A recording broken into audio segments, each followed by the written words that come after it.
let's fly.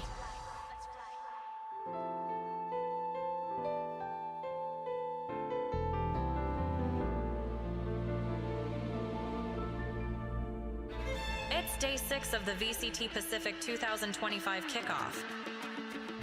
Stay tuned for some epic games.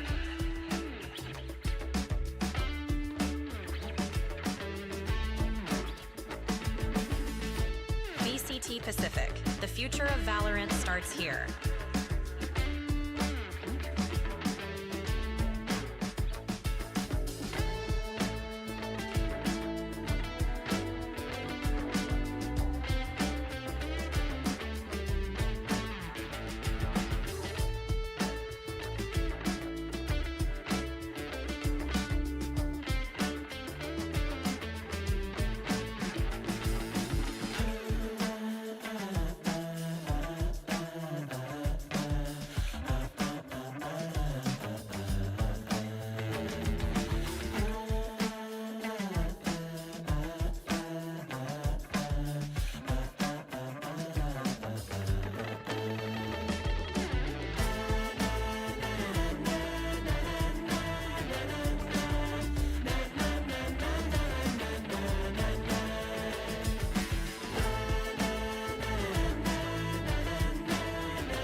Oh, Pulsar by Naomi. Pulsar by Jenny. Oh, baby. Ooh, there it is. Oh, I'm so happy with it. Look at this. Isn't this perfect? It even has my name on the side. 마우스 누가 만들었는지 알려주는 것도 같이 들어있고. Thanks, Joshua. This mouse is ready for a fashion show. It's Pulsar by me. It's by me.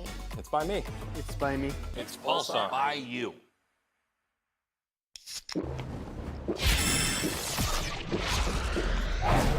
Red Bull gives you wings. Red Bull gives you wings.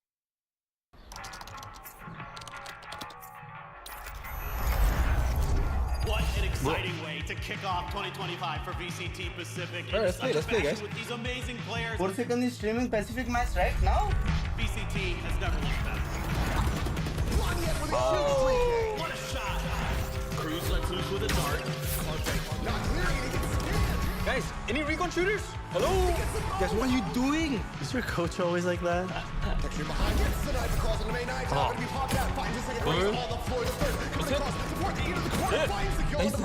아 어디야? 아니야. 아 하지 마. 아. Cruz has stolen it. We're gonna get the texture tantrum. Unbelievable. 버스트는 더 빡세다 그랬던 것 같은데 What's going on in mid? メイクそっちのチームどうおじさんいるけどまあいい感じだよ Let's go, guys. One more map. Let's run it back.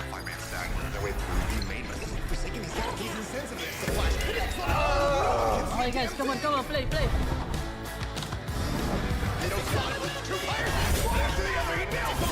Dulu ngapain sih? Kok nggak jelas banget?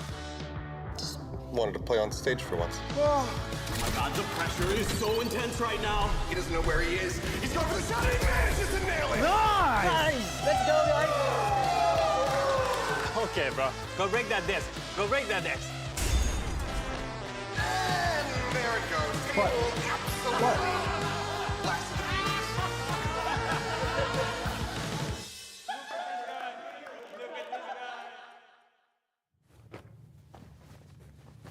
Where's my jersey? I am still getting chills just watching that video.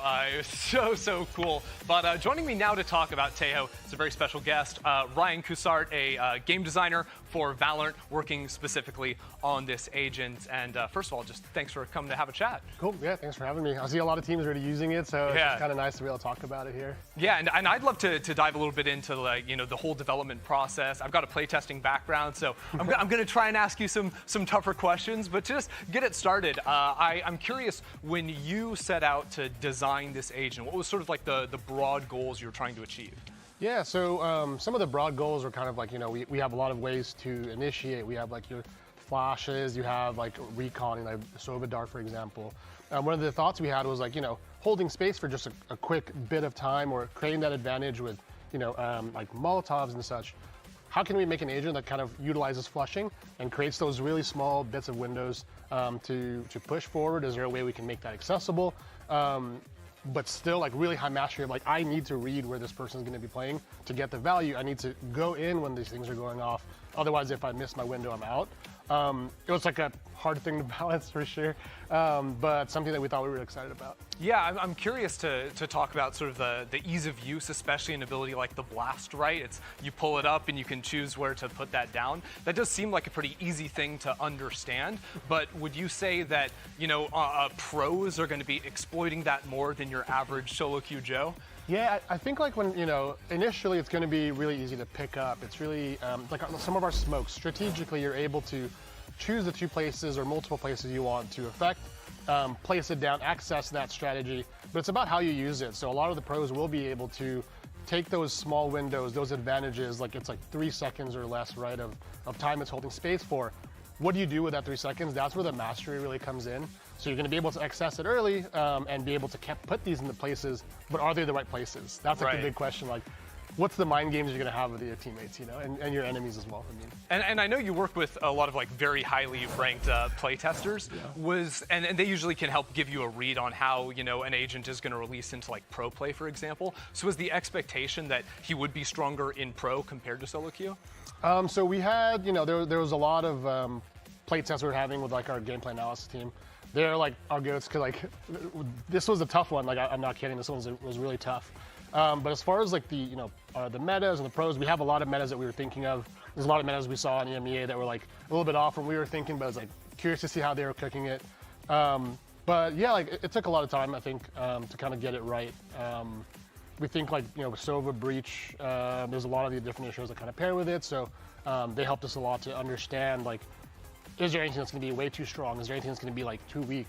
Does he need a little bit more here, more there? How do his tools play into the executes? Yeah, I mean, even myself looking at the agents, trying to sort of like look at playbook ideas with the GCT, my coach, it seems to me like he works really nicely with other agents like Breach or anyone with lots of ground control. Like you can just demolish entire sites. Is that what you're expecting to be sort of the strongest pairing, or are there other things that you think teams will figure out? I think it's going to be up to the teams. I think like our analysts, our gameplay analyst team, like they're really good at finding like two paths. Like we think that you double down with Breach, right? You lose that recon, but what you get is this really hard like I'm making this call and we're brute forcing our way in. Whereas with only having the stealth drone, you don't have as much information, so what you want is to pair it with a Fade or a Sova to give you that information and get the rockets in the right place. So it's going to be those two. It's like, do I pair it with the recon? Do I pair it with like just raw like power? Curious to see what the rest of the pieces come around there. We saw a lot of like Yoru's played with it as well. A lot of flashes, right? Yeah. So the flashes might come onto the duelists now. You'll see a lot of these like more like these Phoenix players, Yoru players coming to play with Tejo. And the whole comp itself, we have a couple of the initiator pairings we thought we knew, and there's some of the other pieces that we think we'll get surprised about. Yeah. It's kind of nice that you can find the different tools that you need to build a comp, not just in the typical role of like an initiator nowadays. Yeah. But you mentioned the stealth drone, and when I saw that, the first thing I thought of was, okay, compared to other abilities like a Skydog or a Sova drone, okay, imagine like mains, right? Where a Jet has an operator, she brings over her friend because you hear the drone coming in, they break it, she swings and kills, the enemy team with the op. The stealth drone sort of avoids that problem. Was that intentional on your part? That was one of the main pieces that we thought would be really unique to the stealth drone, right? Like a stealth drone that can get past that first angle. Like Sova drone might not be able to. Even like Fade Prowlers won't be able to, but you're kind of looking, you're scouting for the first few angles. This one was meant to really get deep into sight. So with the stealth drone, you have that near sight that makes it so you really have to push it forward. Players have to play up on it, like you might with a Yoru or something, or with some of the beacons. But being able to get past that first angle was like already strong enough, and then figuring out how we wanted to pair more utility that allowed you to really just deliver this like suppression package, like in the back line, right? So we wanted it to be kind of more of like, instead of like scouting forward, it was how do I deliver this like this suppression like pulse to the backline where the Sentinels might be playing. Yeah, I mean, honestly, I love seeing that ability being implemented. Yes or no, are we seeing him play today? I think I heard about something about like a verbal thing. Maybe like they won't be, but I think we'll see a lot of teams playing today. Okay, I'm hoping I believe it. At least one team will play, is from what I hear. So. Yeah, thanks so much for taking the time and talking with me. It was really nice to get into it and talk a little bit about Tejo, who has been taken EMEA by storm. Already seen that played a few times, and honestly, I do think we're going to see a lot already. Potter is always in the kitchen cooking up some great ideas for agent comps, so we can definitely get some more out of that. Yeah, at the end of the day, we've just got a lot of cool.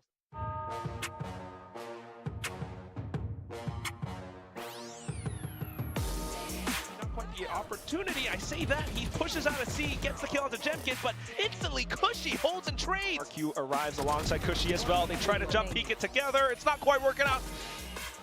Has to be there.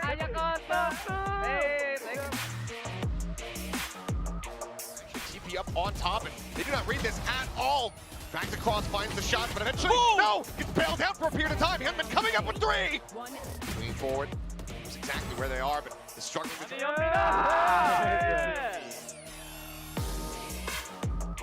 Left sight. Nope, 0 point coming out. Oh, quick peeks out, but Main instantly deals with Jemkin right back. Estrella out from it, and it's Cushy down from heaven too. One down!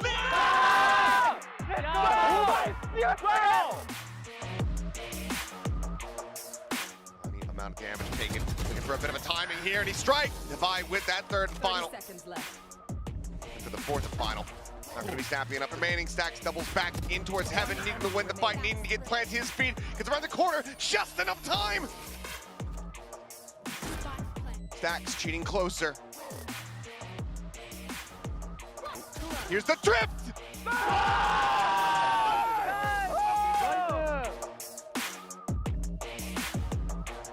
Jesse, he wants one kill. He knows he can't just run away. He gets one. Wow. Goes for the Jesse! A triple quad! The ace! He sprays and goes them all down!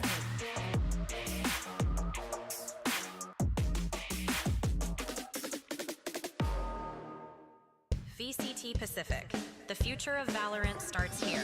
Can't wait for my surprise. Arms out and close my eyes. Been dreaming about what it could be. Oh yeah, you're good to me. So exciting, so refreshing. Brace myself for all these blessings. Show me now, please no more guessing. I'm ready. Never really done it like this before. No, never really had it like that. But I like it. It's something new.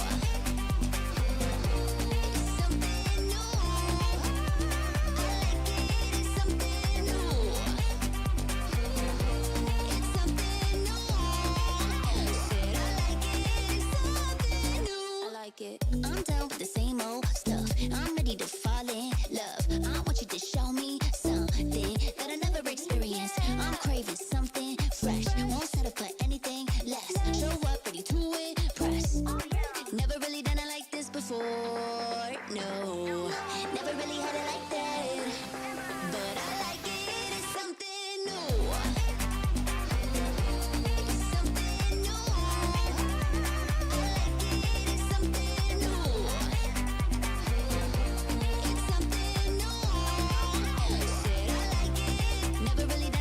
Before, no, never really had it like that. But I like it. It's something new. It's something new. I like it. It's something new. It's something new. But I like it. It's something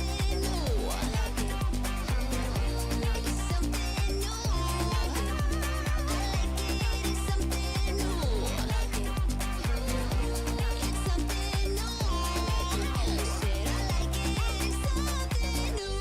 It.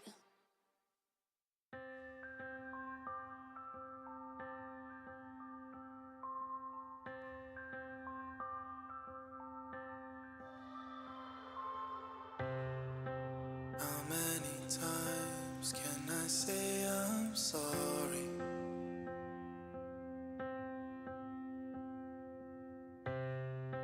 Broken record is the same old story.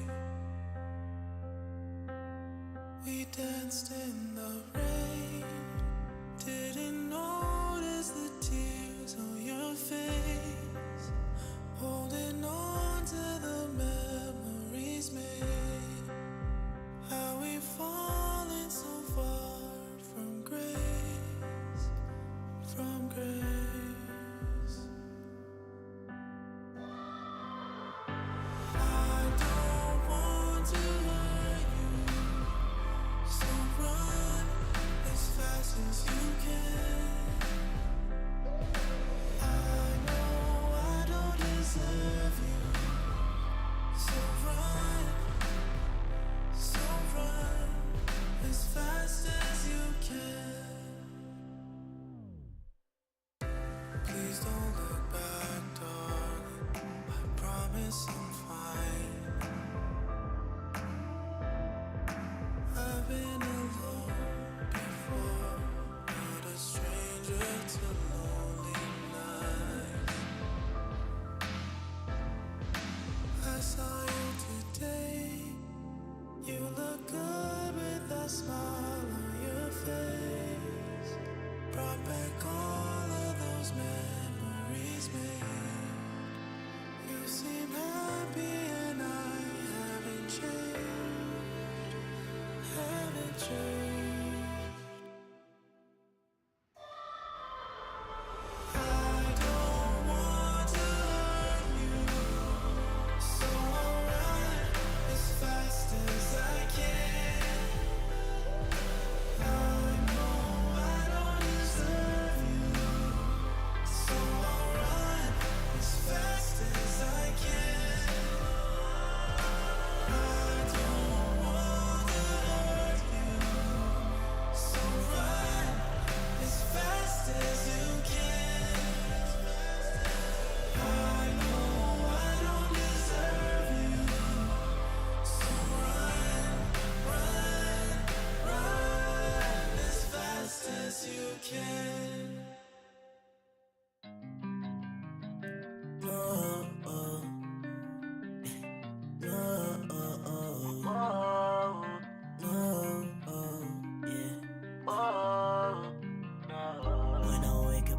see your missed calls. I get this feeling and I wanna cry. Thinking every second of my life. Driving fast until my day comes, always asking why. I always stand in the corner. Motherfuckers acting like I bite. Dark shadows looking over by the water. I gotta run, they always chase me at night. So I have to break out. All my tears are gonna pour. My thoughts been getting way too loud. Cause I'm surrounded by these walls. And I never gotta say goodbye. I was a fool to think I'd be okay. Shit, when it hit me, I was not alright. Now it's a problem, now I go away. No, this shit is not the truth. Thoughts racing around my head till I got nothing and it's over. She told me I'm the lost one. Saw straight through my lies, now I got nobody to fall on. Cause of you, I got no hope. I could just stoop so low. Now I've been on a downward slope, wearing all the same clothes. Convince myself that it ain't real, cause I can't go back. Acting like it was just me and shawty, can't do no bad. I still lost control. I'm an old soul. When I wake up and I see a missed call, I get this feeling and I wanna cry. Thinking every second of my life. Driving fast until my day comes, always asking why. I always stand in the corner. Motherfuckers acting like I bite. Dark shadows looking over by the water. I gotta run, they always chase me at night. So I have to break out. All my tears are gonna pour. My thoughts been getting way too loud. Cause I'm surrounded by these walls.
everyone. Welcome to day 6 of VCT Pacific Kickoff 2025. Today we have Team Secret going up against RRQ. Everything is at stake here. The loser has to go home. No more kickoff journey for them. It's do or die. Who is going to win and who is going to lose? Let's see how the guys are feeling. They're probably very nervous.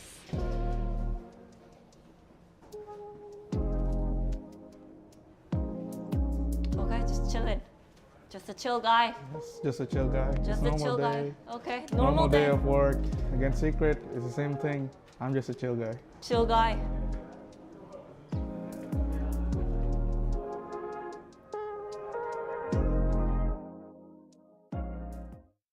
Welcome back to the VALORANT Champions Tour, where the top teams from around the globe compete to become the next world champion.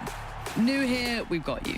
Here is everything you need to know to get plugged into the 2025 season. Oh, the play's being made! With new teams earning promotions across EMEA, Pacific, CN, and Americas, this season brings our biggest year of competition ever. In 2025, teams will compete across a series of international league matches and global events to secure qualification for Champions Paris, where the next VALORANT World Champion will be crowned. To ensure that both long-term consistency and recent performance are awarded throughout the season, teams can now qualify for champions from their league in 2 ways. The first, by finishing in the top 2 at the final playoffs of the season, or by being among the top 2 teams with the most championship points who haven't already qualified through playoffs. Similar to last year, championship points will be distributed across every stage and competition, but now with some changes. Regular season matches will continue to give 1 point per regular season win, while major events like Kickoff, Playoffs, and Masters will now reward multiple teams. The IL Playoffs and Kickoff will grant points to the top 4 teams, while Masters Bangkok and Masters Toronto will recognize the top 4 teams and top 6 teams with points. Now, let's talk about the season. We'll get things started with kickoff tournaments in each league, taking place between January 11th and February 9th. The top 2 teams from each league advance directly to Masters Bangkok, where we'll establish the front runners for the 2025 season. Next, we head into the first of 2 international league stages. The top 3 finishers from each league's Stage 1 playoff will compete at Masters Toronto. Following Masters Toronto, it's time for International League Stage 2. Each league's top 2 teams in Stage 2 playoffs, plus 2 more teams based on championship points, will join the competition in Paris. 48 teams, 3 international events, 1 world champion. Get ready for VCT 2025.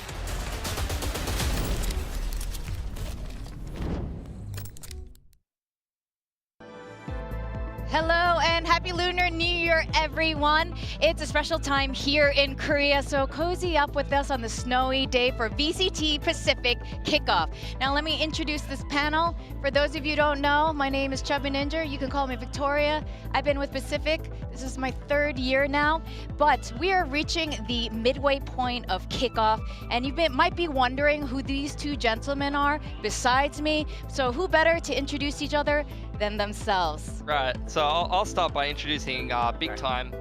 So Big Time, if you don't know, 6 foot according to his dating profile, and he's known, if you're wondering how he got this job on the desk, known for such great ideas as putting texture on Sentinel and playing Yoru on Icebox. So clearly he knows what he's doing, and I can't wait to hear some more hard-hitting analysis from him. Thank you very much. What a lovely intro. That's very accurate. That's exactly right. So on my right is a wonderful man, a true triple threat. He can cast. He's great on the broadcast, and he's also coached a little bit, so you can't forget any of that. Love him or hate him, he's the most controversial thing to come out of Australia since Vegemite. Wow. Those are all nice things. You know, I think he's a wonderful man. I've also been told he looks a little bit like a much taller Frodo from Lord of the Rings. It's Mitchell Pilapowski. Wow. Oh, what an intro. Thank you so much. Now we know who our analysts are. And Pilapowski, are you ready for the greatest desk of your career? I am ready for the greatest desk of my career, and now I also have started off in the perfect position, which is I feel bad for saying bad things about Big Time, who was only nice to me and only complimented me, and I'm going to be thinking about that when I go to sleep tonight. However, there are also some players who have a lot of things to think about, right? There's some more elimination series. That's right. We did say goodbye to 2 teams yesterday, Zeta Division and Boom Esports. I mean, you guys were here yesterday. It was... any thoughts on that? Oh, lots of thoughts. I think Boom, at the end of the day, it was another great series between Boom and Nongshim, but Boom a little too inconsistent, not only in terms of the calls, but also individual players for me. And over on the other side of things, Zeta, it's a rough draw, but it will give them a lot of time to come back stronger, which is the thing that they copy-paste every season, I think. Yeah, I think Zeta won't be too happy with their performance this kickoff. They have a lot to work on. I think Boom showed a lot more positive signs. I think Boom can take away a few more positives from their time here in Pacific Kickoff, but ultimately it's not the result they're looking for, and they have to come back stronger as well. This might be a very bad time to be an Indonesian or a Japanese fan. If you get both of your teams eliminated as an Indonesian fan or a Japanese fan in 2-day span, that's going to be very sad, Vic. It is, and you know what? Kickoff is always goes by a little bit too quickly. We always get to, it's only week 2 and we're already saying goodbye to teams. Zeta Division, they didn't look too deterred though. They had their fan meet and greet after the event and they were like, it's okay, we need to figure some things out. I think Depp said this on his Twitter as well, so they'll be okay. Stage 1, I hope. Ben Boom Esports as well, good showing coming into here a little bit unexpectedly into Pacific, so things are the way they are. But you know what time it is? What time is it? It's pill time. Pill time. It's pill time. This is a new segment for you guys. So Tejo has been so hyped coming into Kickoff. Everyone's been talking about him. And then some teams have been starting to show him across the regions. But let's talk about how do we really use Tejo. So boys, please take it away. Yeah, so I think today we're going to have a little bit of a focus on Fraction. We've got a nice little magnetic board here. But first, I think it's good to show some more practical ideas. So maybe we can roll some clips and have a little bit of a look at how some of the lovely teams here in Pacific have been utilizing the Tejo comp on Fracture here. So one thing that you mentioned straight away, Big Time, was its propensity to run the A main control, and you saw exactly this from Boom. Yeah, absolutely. A main is an absolute priority on Fracture because of the access to that sand area. So when they pair it up with the Breach here, we see how Boom really have this focus on protecting this A main. Here they're setting up a contact trap for when the Neon sees somebody, they can spring that Tejo and the Breach util into action. Yeah, the Tejo stun is being held there. You've also got the reactive Neon stun, so a lot of reactive utility that they can use. There's also a lot of conditioning and adapting from both teams going on here. You see the Tejo drone coming through, the stealth drone to spot out the drop control that T1 was going for. They were using that as a bit of an execute point a lot of times rather than going heavy A main most of the time, and you see the first couple of rounds are more sort of slower rounds where they are working the drop control a little bit more. Yeah, because of the priority that Tejo can give you in A main, T1 kind of already understand Tejo's strength, and so they react a little bit more towards that drop side of the map. Yeah, I mean, look, you see the adaptation in the next round from Boom. They get the op out, but T1 is also trying to stay a step ahead. They go fast through A main with the double duelists, and you can see stylistically a lot of teams do like to play these faster comps, and in this case T1's approach against the Tejo Breach is try to outrun it, try to go straight past the util with the Neon and Satchel pass.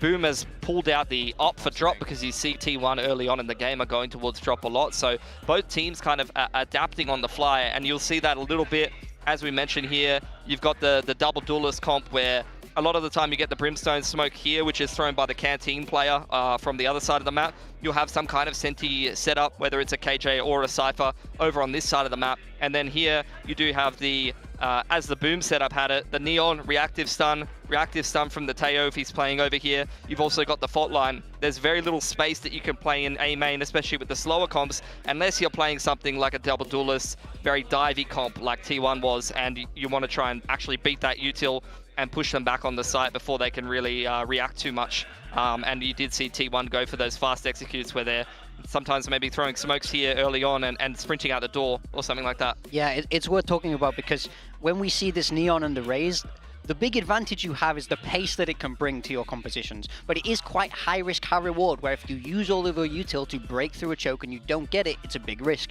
So that's why we saw them start up towards this drop area of the map first. They showed Boom, hey, we don't care about A main, we're just going to hit you through drop, we're going to hit you through drop, and that was the round. Boom kind of read into that. They left the A main a little bit more passive, they weren't really as ready to respond with the util, and we see T1 absolutely fly through. And that's the importance of conditioning, that's the importance of understanding and reacting to your opponents, and as well as just the natural strength that we see this Tejo breach combo give you, it automatically is in your opponent's heads and they have to react differently even at the very start of the game. Yeah, so that was the T1 series up against the Boom Boys who were running it. But let's have a look now at how some of the other teams were running it. We did see a head-to-head Tejo off between Nongshim as well as DRX. And I really did like how Tejo was DRX was using the Tejo to be able to run some of those B-side executes. So over on the other side of things, you do see this round where you get the Tejo utility being used to clear out drop on the top side of the map, and Hyunmin's going to follow that up with the raise satchels. So we can play the clip here and see exactly how they look to pull off and execute like that. But a big thing that I want to highlight here is just how good Breach is as a pairing with the Tejo. You can see even though the Nanos do hold back the duelists here and slow down the progression into sight, it's the follow-up Breach utility. You see this fault line dislodges Margaret, makes his life very difficult, and then the player flooding out of the smoke here gets full blind by a flashpoint. And once that's all over, DRX already have control of the site. Yeah, Tejo Breach, you're drowning in util. Hitting onto the sites, which is something that's massively important in Fracture. It just has so much power, so much potential to flush out those defenders and then punish exactly where they're standing. Yeah, so if you take a look at this next clip, this is something I wanted to highlight here. After the pistol, you see both Forsaken and Jing in this PRX T1 game have got 4 ult orb points, and early on, it's very powerful to be able to get yourself a timing of an early ult in a swing round like a bonus, or for example, like a first gun round. So PRX, you see, early on, they want to put a premium on getting either Forsaken or Jing a lot of kills in this anti-eco, and you see Forsaken with a Sheriff quite heavily hunting some of these kills to try and see if he can get an early Armageddon timing. Yeah, hit the nail on the head. We see how they have 4 guns, but we see Forsaken take the Sheriff. Now this means he's kind of allowed to die in this round because he can already buy next. So we see him take these riskier positions and push for these fights. He also gets the spike plant, and this means that he has his ult online. We just see it come up there for the bonus round, which is huge. Yeah, so we'll take a look at this execute. How does PRX utilize this? You see Tejo zipping to the top side of the map. It's a 1-4. He's going to stealth drone straight through Arcade here, Forsaken, to be able to clear all of that out. He's going to use the salvos, actually, to break the Killjoy utility on stairs side and create space for PRX to get up into the site.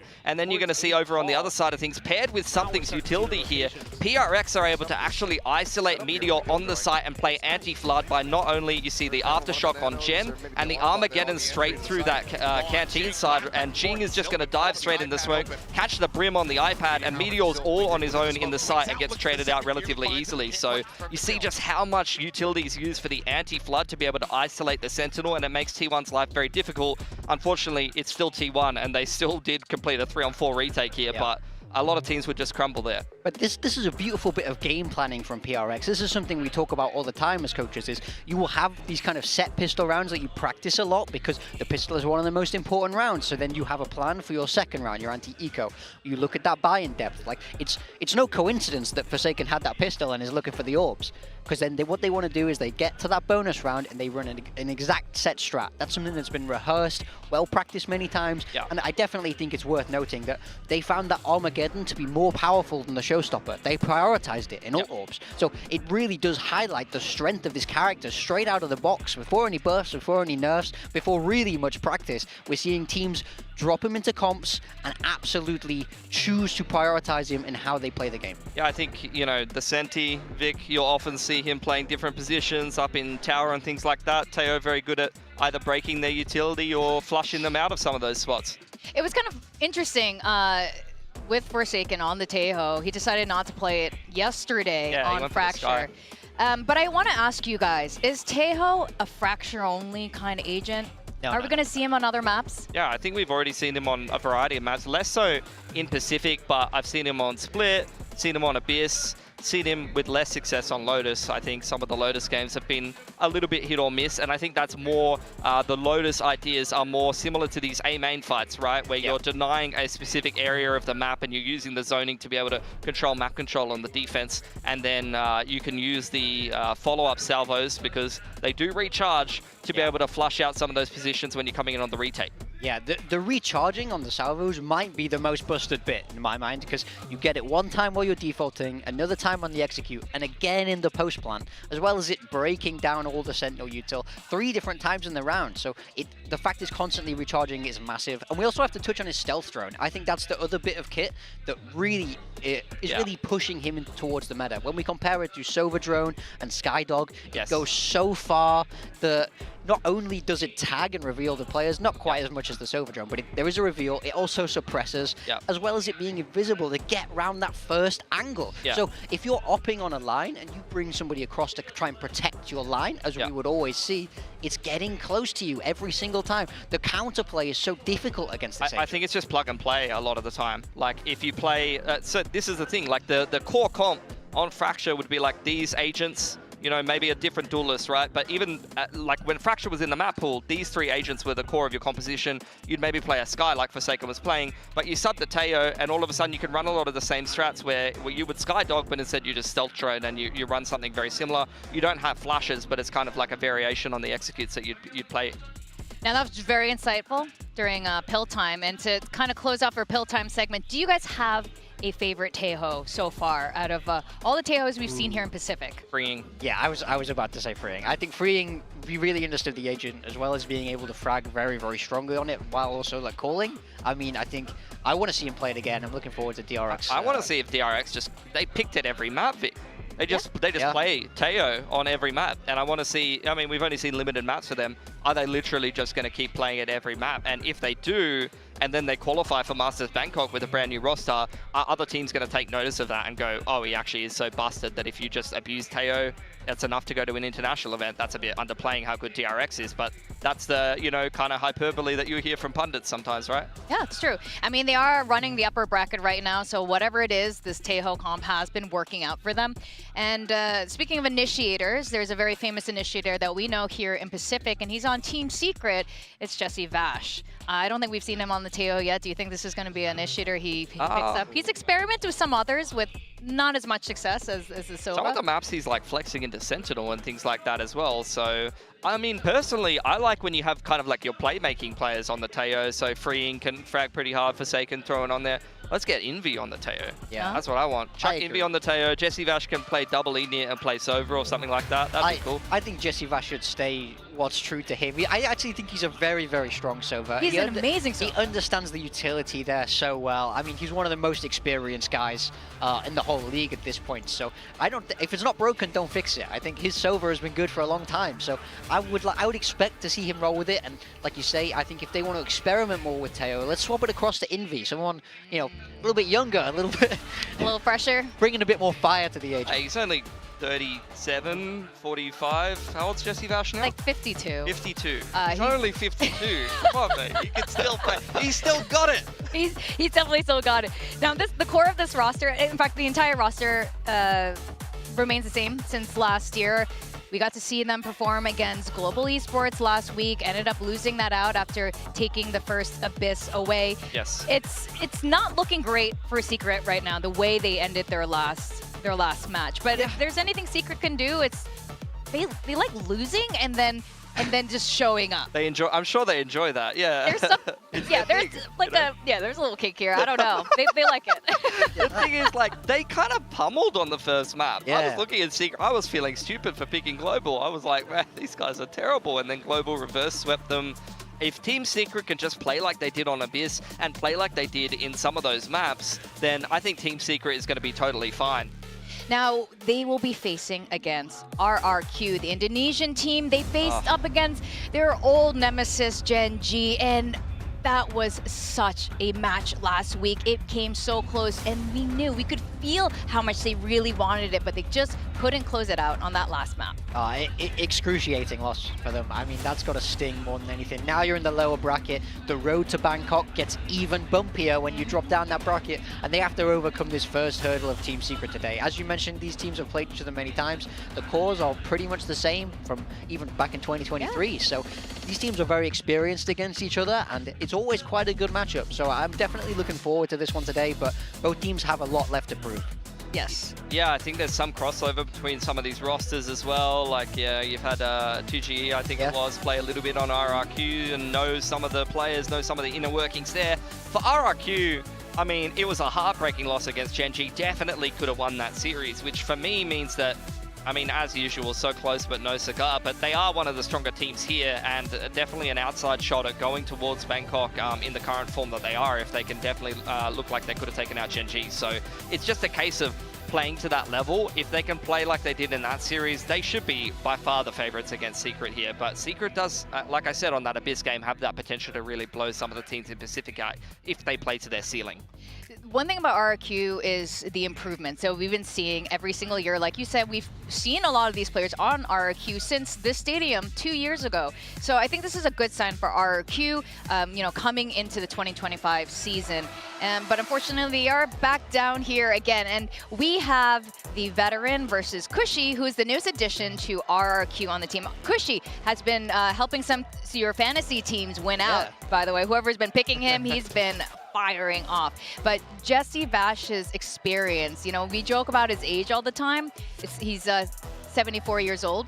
1 year for each match. I felt like some of the games that I coached, I aged a year per match as well. Yeah. I don't know how you feel, Big Time. Absolutely. I'm wise beyond my years now at this point. But we do go that far. We do we do speak about Jesse Vash's experience all the time, right? But it really is important in that leadership role that he has in Team Secret. I feel like he's always very, very stable. He understands his own emotions. I mean, he's been in esports an incredibly long time, so not much is going to phase him at this point. We saw when he got the ace against Global, no reaction. It's like, this is a daily thing for him. He's had enough aces in his life. He doesn't need to celebrate this one. Yeah, Cushy's been getting some aces too, though. He has been an incredible pickup for RRQ. I mean, handpicked by the coaching staff there, who have always got their finger on the pulse of the Tier 2 scene in Indonesia, and even a little bit of the Filipino scene, which maybe Secret in some cases don't have their finger on the pulse of the Filipino scene and are getting a little bit of criticism as a result of that. Well, yeah, we'll leave it up to them, the Filipinos in the chat, to say their opinion on this. Do you guys have any opinion when it comes to Valorant, when it comes to VCT, how much is experience versus, you know, just being so fresh, you know, sometimes from the server, from ranked server, how do you weigh this out? On a team, you need both. Yes. I think if a team is too young, is too green, then you tend to get a lot more of the sort of mental problems of that kind of crumbling apart when things get a little bit difficult. But if you go too far on the other end, you go kind of too wise, they tend to, you know, they lose the ability to shoot a little bit. You also tend to lose, you know, I can't speak for every older player, but sometimes that kind of hunger, you know, if you're a young kid, you're 18, you're 19, you're fresh out of school and you're so excited to be here. You go, I'm going to play Valorant for 16 hours today. But, you know, so true. It's so true. So you want that balance. You want the older players, the more experienced players to be able to lead these young, hungry dogs of the fresh-faced player. And honestly, we saw a lot of that with Jeremy and Jemkin when they first joined Pacific. Young, fresh faces. And now I wouldn't say they're fresh, but they have enough experience. It kind of got that nice mix of both. Why are we looking at these two today? I mean, these two guys are popping off right now. These are the two highest rated players in the tournament right now. Although a small sample size, Jemkin, every time they put him on the Jet, on Haven, he has been hard carrying, and he did his damnedest to win them that game against Gen.G. On the side of Jeremy, I think there's a little bit of criticism going on. You know, he did miss a few AWP shots on Pearl, and I remember seeing that. But at the end of the day, Jeremy has actually been playing fantastically. And if I was Jeremy's coach, the exact words I would say would be, you missed a couple shots, you maybe messed up a round or two, but you're already one of the highest rated players in this tournament. If you can fine-tune the extra 5 to 10%, you're going to be the best duelist in this tournament, and we're going to win. Yeah, I think there's a lot left in the tank for Jeremy. I don't think that first game was his full potential. Far from and he's already got stats like that. Yeah. Like almost a kill a round, like almost 300 ACS. Insane. But at the end of the day, Valorant is a team game. None of these stats matter. Jeremy won't even really be thinking about these stats. He'll be thinking about the game today. The The loss was the most important thing, so he'll want to fine-tune his game. He'll want to step it up, bringing it into today, as well as the rest of Team Secret around to support him. Now let's take a look at the maps that these two have been playing so far. And again, for RRQ, we saw some really close games here just, what was it, yesterday? Man, I'm losing track of time. And Secret, some things haven't actually changed that much since the off-season. No, I think Secret, they did play some off-season tournaments that they didn't perform particularly well in, and there was mostly best of ones. They've only played the one game here in Pacific so far, and that was against Global, where they dominated on Abyss and then lost both Split and Pearl. So a little bit more underwhelming than I would have thought. For RRQ, a little bit more of a fleshed out map pool in Kickoff specifically, because they played more games. And I'd agree with what Vic said in the case that they always play close maps. Like RRQ almost never gets blown out. And in fact, they've been doing some blowing out themselves, particularly that DFM series. Yeah. The big problem is that no one remembers close maps when you get down to it. You know, it really... RRQ shows so much potential. 2-1 on VLR, they go, they lost. There's nobody ever thinks about the rounds. You know, what actually matters is what's in that W column at the end of it. So I think it doesn't really matter in some ways of RRQ's potential if they don't manage to reach it. There's only so many times you can play a close game and have everybody go, oh, next time you'll get it. Next time, it was so close next time, before you have to think about going, we're not getting the wins. Something has to change. I'm only chuckling a bit because I could feel like you relate to that so deeply. I was gonna say, I thought you were gonna end that. I thought he was gonna end that with, there's only so many times before you end up on the desk. That's what I thought he was gonna say. Oh, that's tragic. I mean, look, I'm always happy to have ex-coaches here on the desk with me. So let's look at this map draft of today. Secret lost Split last week. I'm kind of curious if we're gonna try it again, because in the past they've been pretty strongest, but okay, RQ knows that too. They also know that. Taking out Split, I mean, it is a map that Secret did lose against Global, but Global's looking very strong on that. Secret selecting Lotus.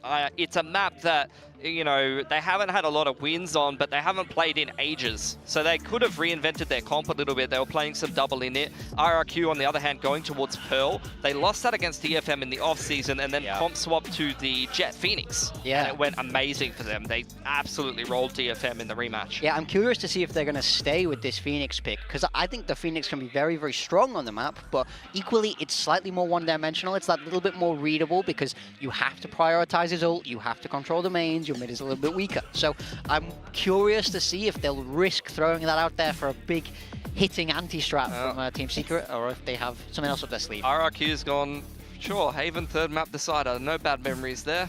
You know what? I think they want to redo. And speaking of the Phoenix on Pearl, it seems like such a Pacific thing. Apex just loves playing like that on Pearl, and it works for them. But starting on Lotus, I remember a Lotus game last year between these two teams. Jesse Bash was on the Fade. No, on the really? Fade. On the and Fade, okay. he performed terribly. He probably hates I'm going to bring this up again. It was 0 kills. We were all laughing about it. He threw out his mouse, got a new one. It was probably the Pulsar mouse. And he ended up dominating on it. But RQ, on the other hand, had a player, same exact result, ended up getting 0 kills. It was a really wild match between these two. So let's see what they've done, what they fixed on Lotus. Like you said, I think if Team Secret's picking this, they've surely reworked this. They don't want to look stupid on this map again. It's been ages since they played an official on it, so they could be hiding a new comp. You know, they've definitely had a lot of time to prepare something. For RRQ, they haven't had the best record on it. Like, it's 0-3, 2 from the off-season, 1 in this tournament, and they're playing pretty much the meta comp with a change of Sentinel. A lot of teams are really liking the Vice on this map, and even Forsaken was talking about it in his interview, how he thinks it's a little bit broken, the wall and the flash in particular. Yeah, I think Vice brings a lot to this map. With Team Secret picking it, I think we'll have definitely seen changes on this map from when they last played it. I think they were playing Sky when they last played it. So I think we definitely want to see something a little bit different. I want to see if they lean towards this Vice, potentially even Tejo. We've seen some other teams try Tejo out on Lotus. So I think I want to see something different. Show me why you're picking it, Secret. So tell me why, speaking of picking, tell me why you guys have predicted what you predicted today. I actually don't think you guys are crazy for picking it. I would say Mika and I are a little bit on the hot take given what we've seen so far. It's a 2-1 for both of these teams. This is why they're both here, but we need to remember the details of this, and RQ was a lot closer. But I have reasons for my pick, but do you guys want to make a quick pace for RRQ? I think RRQ look very strong. In my mind, there's, you know, a coin flip in a parallel universe where they are soaring through the upper bracket right now. I think they showed a lot of potential where Team Secret didn't wow me against Global, and I think that's definitely, they have a lot more left to prove. I think RRQ showed that they were much, they just showed a really high ceiling, and even though they didn't manage to win, I felt like going against Gen G is a harder draw than going against Global was, and RRQ could have won that game. Yeah, I'd agree with that. I think Secret losing to a hodgepodge Global playing with a stand-in is not a good look, especially after they haven't changed the roster, and RRQ's, you know, smashing DFM, who came in hot from the off-season, and beating Gen G. I think Team Secret, like we said, historically likes to lose a little bit before they come back. And Global Esports was a completely different team than RRQ. But this is a highly anticipated rematch between RRQ and Team Secret. So let's welcome the two teams to the stage.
Welcome to VCT Pacific 2025. Team Secret. While it's snowing here in Korea, we're welcoming teams from the hotter part of the region, Philippines, Team Secret, and RRQ from Indonesia.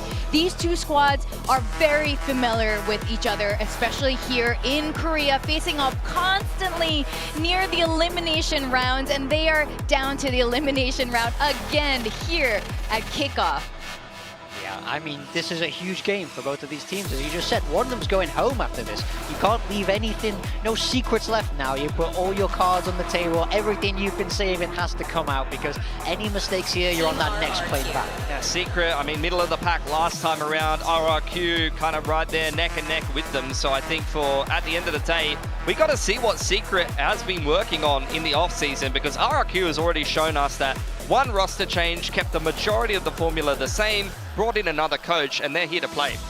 Now, the reason I picked Secret today is because, as you can see, Xfero there is wearing a mask, and he was feeling really unwell the other day, and this is not something we usually highlight on the desk, but it really does affect players. You know, they have to do this all the time. There's really no choice, and I think this might be a slight handicap on RRQ today, which is why I ended up going with Team Secret, to be honest. But how do you guys feel about that? Yeah, it definitely can be. We don't know the extent of how Xfero is feeling. He's obviously well enough to be here today, and he's going to push through it to play. What's quite ironic, to be honest, is that in previous years they've had 2GE, who's now on Secret, as that sixth man to cover in case of illness. So they might be sort of cursing themselves for that there. But illness can play a part, but it's one of those things. The players are here to compete. They will always do their best to push through, despite any kind of ailments that they might be feeling. Xfero is going to give it 100% for his team today. Yeah, I think for Xfero, he's playing that Senti role. He can still get a lot of value out of his role, even if he's not feeling it 100%. And a lot of it is kind of brain and decision making. You know, he doesn't need to be the sharpest. He can be getting those nice lurk timings, shooting people in the side of the head. And he did play very well on map 1 against Gen G. It's more of a stamina issue when you're feeling unwell. Once you get into the third map, that things really start to fall off. And to be quite honest, with the form of these two teams, I wouldn't be surprised if RRQ closed them out 2-0. Oh yeah, do you think it's going to be a 2-0 big time? I'm not sure. I could see it going 2-1. I can see Secret snatching a map here and there, exactly the same way they did in Global. And, you know, RRQ have been trading maps in both their games so far, so it's not like there isn't the potential for the upset here. I've seen some amazing plays from Team Secret last year, and these moments where they suddenly shine, and they kind of just need to find that coordination with each other, and of course all of them need to fire off, and when they do, they look powerful. And Team Secret pulling out the Vice and Jesse Fash back on the fade. Okay, let's get a redemption fade here, Jesse. They're playing the Metacom as are RRQ, so it's going to be a mirror match between both of these teams. This is a change up from what Team Secret's style was before, where they would play things like double init and whatnot on Lotus. I even remember them playing a bit of Sova and things like that. So they're very much in the same wheelhouse, and this is kind of the agreed upon meta right now. Just play the very strong comp from last year with a different Sentinel mixed in that's very strong at the moment. Yeah, when we see these head-to-head mirror matchups, sometimes it might seem a little boring, but there's no gimmicks. This is fundamentals against fundamentals, so straight heads of VALORANT today. Both of these teams really want to qualify for their first international event, and they are definitely hungry for it. The first map is Lotus. We're going to go to our casters. We introduce ourselves here at the desk. Maybe the casters could introduce each other as well.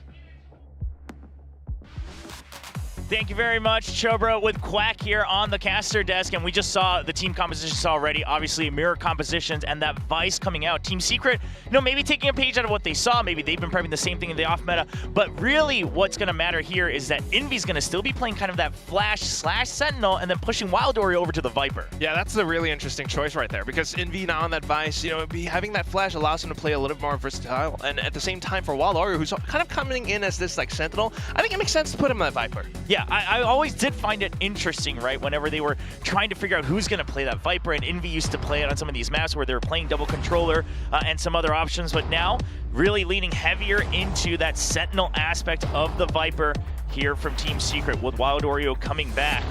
And we talked about, you know, we always talk about every year, Envy, such a standout player, but to be honest, that first match that they had against Global Esports, he had the lowest rating, right? He just wasn't popping off as much as he used to, not able to really showcase that carry potential. We'll see if one of the new agents is able to bring back that fire. Yeah, trying to play that. But it is important to note that they are starting on the attacking side, and this is where RQ kind of did pretty darn well in that previous Gen G series as well when they started on the defense. So, of course, you know, to break all of this down, I mean, Will, you truly care about the game and the whole scene and everything. You know so much. That's your intro right there. But now we're starting things off with Team Secret on the attack, and they do kind of start things off a little bit slow. And just gonna go ahead with that late arc rose. It was spotted, so it gets spammed out right away. So no flash for info nor delay here from RQ on the C side, but they already have rubble control. So that toxic screen usage is going to be very important if Team Secret wants any true value out of that. Yeah, for now though, just comfortable to let Wild Oreo lurk on the other side of it. It's more of that C presence right now. Just a bit of that haunt in towards, but it's already been cleared out. Yeah, the very important thing here to note is that there is no actual sheer wall, right? It does look like Team Secret trying to figure out what's the setup here from Vice. Where have you gone with the sheer wall? Do you have the Razor Vines up? And it's going to be that double Razor Vine. So while Team Secret wanted to get ahead of the curve, we've been talking about it. You really want to get rid of all that util nice and early. They're not going to find the information they want just yet. And Jemkin nice and steady before the Prowler hits. And then there's the backup with the Paranoia. It's good cover. That's a bit of a tag too. Jesse Vash has to make a choice now, and he's kind of re-peeking back into it.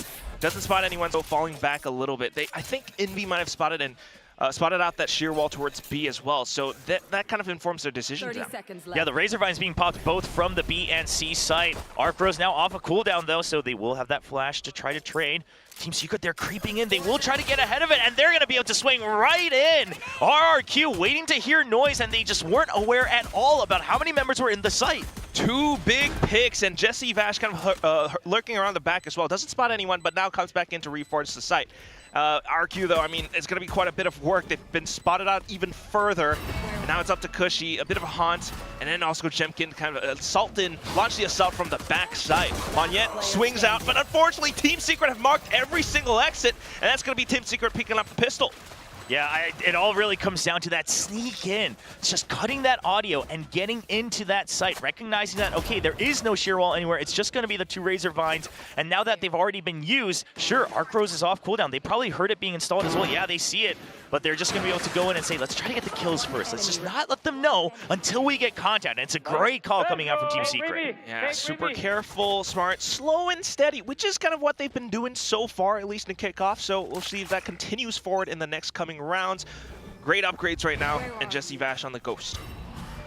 Just going to be hanging by, ready to pick up a weapon if they do have to get into a trade situation. Looking long range down B main, see if there's any push out. But they already got contact on that Rebel side, so you see calling for that backup. It's a good call from Wildorio. They want to wait for that peek out, and they just line right up. It's actually Jesse getting the 2 headshots with the Ghost. They recognize that there might be more, and that will be the 3rd kill for Secret.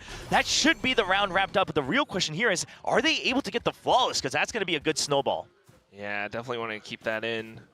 So Jesse Vash is kind of playing somewhat towards the back, and because he's the one with the 2 Ghost kills right now, getting that spike down gives him the ult orb, so he's a lot closer to his ultimate than we think. And at the same time, oh, he's going to be the one going for the hunt. Yeah, you might as well. Sure, the showstopper's nice, but he's already so close. And all right, he won't find the kill, but he'll still get the ult orb, and he'll be happy with that. The rest of Team Secret trying to go on the hunt as well, and Envy should be able to clean that up. Looking nice and crisp today, kind of back to his old form that we've always praised. Yeah, making that choice to actually push all the way deep. I mean, he already knew where he was anyway, right? So why not? And they managed to keep all 4 of those rifles into the next round. Yeah, very, very important aspect, being able to have that firepower going into the bonus. We've actually seen quite a few bonus run conversions already this year in Kickoff here at Pacific. Curious to see if Secret will have the right answers. I do want to mention that, you know, the Desk touched upon it. Obviously, we don't want to focus on it too much, but some of the members of RRQ looking a bit under the weather, and it does feel like Lotus is a good pick when you think that their Sentinel might have to just anchor down a bit more quietly. They're not able to pop off as much because this is a map where it's going to be a lot more difficult to do that just on your own. Yeah, but so far not really seeing that too much. It is that aggressive play from 2GE straight into the A side, taking down Cushy already. Down to just Jemkin to defend and hold, and he's trying to do just that. Crouched in, and he gets the spray! 2 kills down, now continuing to look for the next, but 2GE, along with his teammate, will come in for the pinch. Really good heads up on that double swing. You expect him to try for it, but to just hold down the spray to transfer, Monyet already in the smoke, 3v1. If they can carry through with all 3 rifles and maybe no armor lost, okay, Monyet takes a hit, but still, they're going to be able to carry through with enough firepower into the next round. Meanwhile, for Team Secret, again, it's the bonus fully carried over, so not too much lost after that spike plant. Yeah, not too much, but what a crazy round at the same time. I mean, they tried to go in for an aggressive play at 2G. That was pretty darn impressive, but that whole round was truly kind of just all Jemkin. 2G, the first shot was great, but down to this last one, I mean, Jemkin just kind of noted where they would be coming from, heard the footsteps, and was prepared for the trades as well, and just getting them lined up with that little burst, just so much damage. And we need to talk about this guy, Jemkin, because he's actually had such high stats throughout the entire year last year as well, but just didn't really have the enough highlights, the impact rounds, the impact matches for people to actually recognize where he stands in Pacific. But so far in all of their matches, he has been right up at the top. There's the C's nade. RQ just dominating Rubble nice and early, forcing Team Secret's hand and saying, you better figure out how you're going to deal with the shear wall first, because until then, we're going to have free reign of Rubble and we'll have free reign of C site. That's right. This time, that little shear wall is right outside of C. So Team Secret really taking their time with things, considering this is their full buy as well. Just going to go for the Prowler, check for the close corners first. That allows them to try to go for that jump peak, but again, these smokes, teams are getting craftier with it, ready for that jump peak. So the way that smoke is placed, you have to just fully jump out of it, and that makes it so much riskier. They'll go for their own smoke to try to mask it, but no jumps just yet. And wall a little further back as well, so you really need to think twice before really going in for that jump peak, thanks to that smoke. However, time elapsed, and Team Secret will be backing off away from it.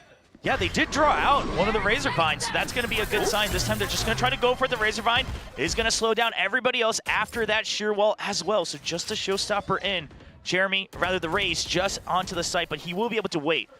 It's the Nightfall as well, though, so that does buy a little bit more time. Thanks to that, sheer wall now down. The team can rendezvous back into the site, regrouped all together. But at the same time, RQ has read this, and they are fully prepared. But this is a fight that TS is taking. Envy starts things off. The showstopper coming back in. Monyet alongside Jemkin now continuing to push out. There's a lot more pressure. Team Secret needs to watch their backs, and 2G is able to launch the full frontal assault. 3 players down. Monyet towards the back. The spike has been planted, and it's up to Monyet to complete that retake. TP's through, and 2GE gets the right position, shoots him in the back of his head. 4 kills in the round for 2GE. Way ahead of Monette on that one. Monette tried to be as fast as he could with that shrouded step, but 2GE just read him like a book.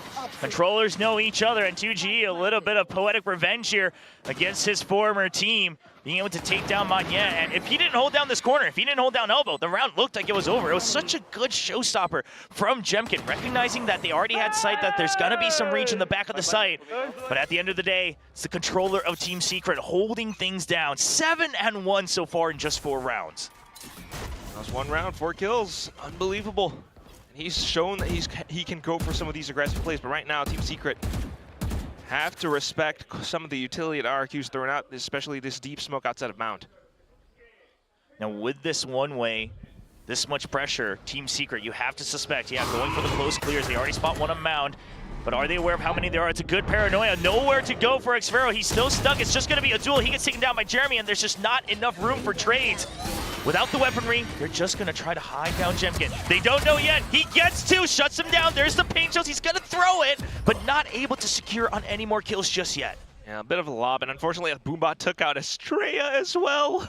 So that's a lot more space for Team Secret right now. In this moment, they can get the spike in. There is a Bulldog on the side of Monette. Is that going to be enough, though? They already know where the Bulldog's coming from, so really now it comes down to Cushy to have to get a pick.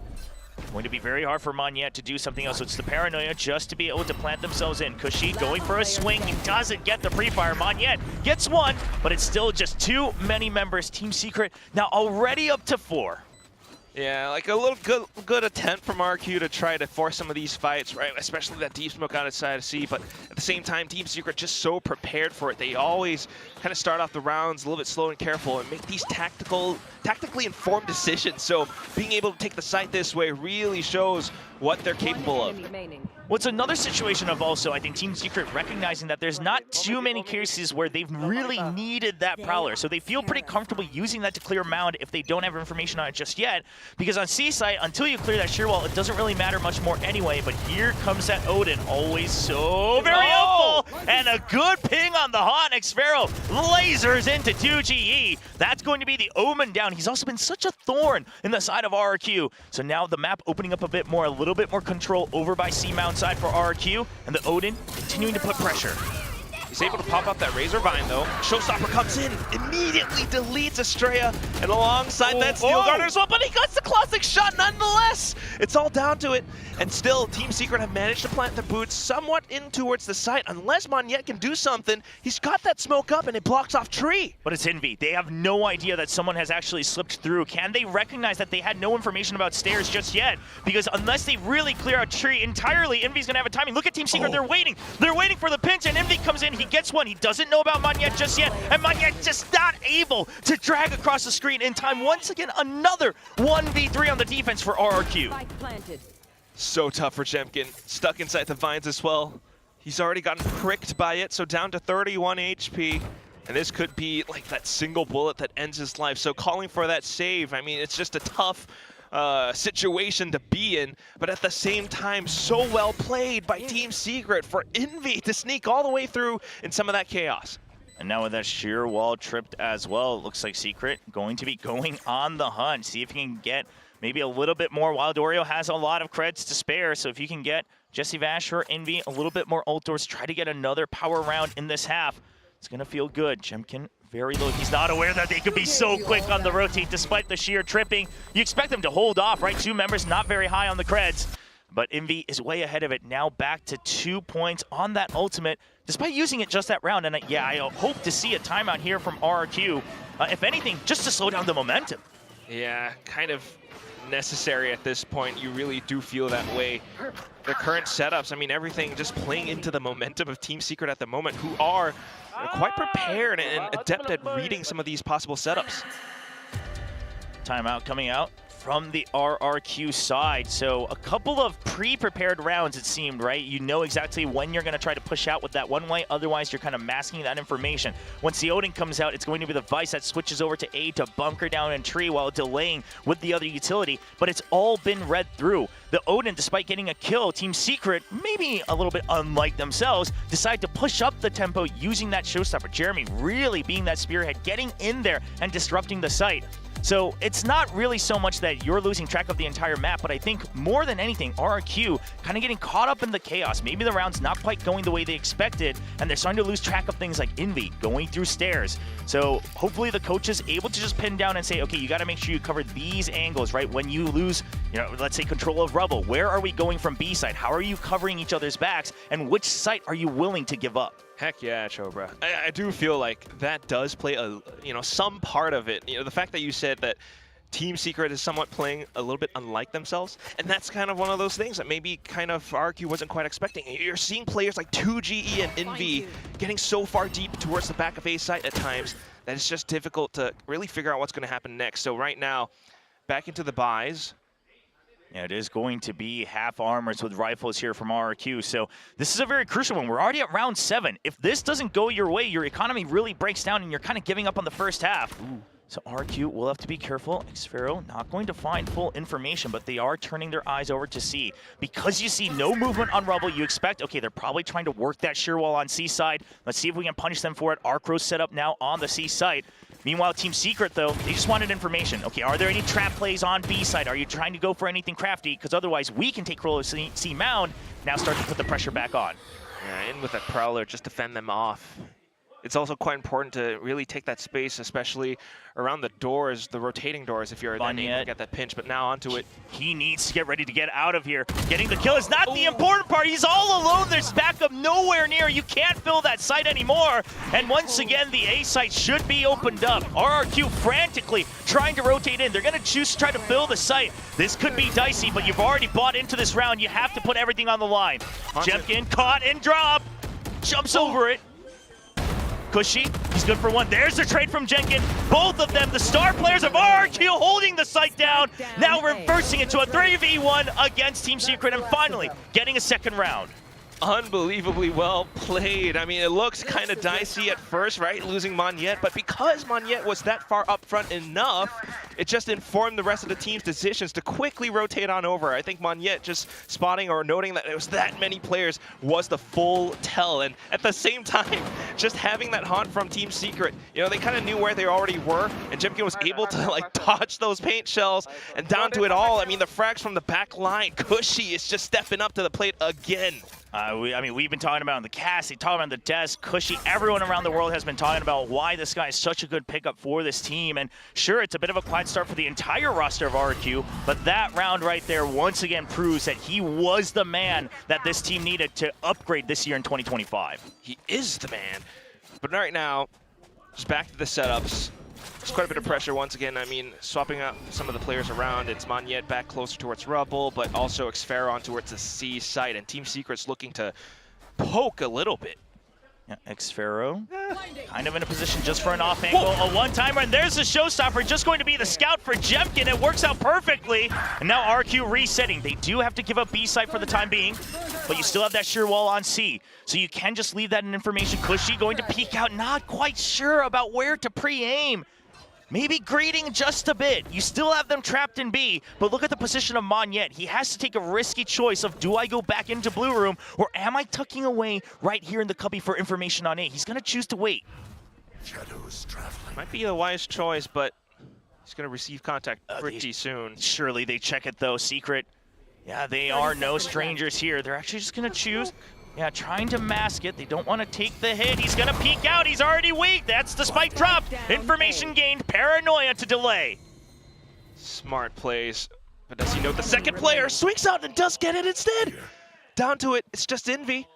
Slowly out of blue room. Uses the flash to try to get ahead of it. But Monyet is just so ready. Monyet having a great round. One by one, the RQ players coming online. And Team Secret, I mean, you knew they were wary, but it almost spelled that because they wanted to plant Envy still on that B site for the lurk, they just wanted to mask as much information for as long as possible, and that ends up biting them back just a bit. 2GE just looking away, having to cover too many angles while the rest of his team is trying to creep in through that door. Bit of it was Monyet as well. Man, that smoke just kind of made them think that maybe he was further back on site, but at the same time, Monyet making that decision to push through was so unbelievable.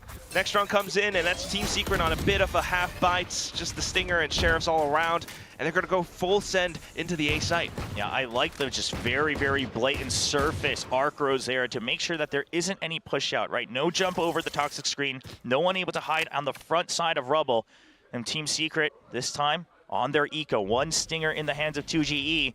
They'll finally take control of A in the very beginning of the round. RQ does make the read, though. Prowler has noted that there are players on the other side of the smoke. Yeah, and they expect a full rotation to be as well. If you look at the setup, Xfero just holding that off angle, trying to make sure you can just get one pick. You have that arc rose either for the retake or info. Razorfine as well, they're really sending everything to push them over onto B. Already the rotation's happening. So RQ is trying to maneuver Team Secret and then get ahead of it. But I do think that Nightfall was a bit too strong of a tell, and Team Secret, they're waiting to see what the reaction is. RQ still just trying to hold their current positions. I mean, Monyet kind of pivoting back and forth between B and A. Oh, here comes the smoke out, the paranoia. I don't know if you use it right away. It's going to be a tough way to peek because there's just too many members. You weren't quite ready to peek out yet. Monyet will be able to equalize with the trade through the smoke.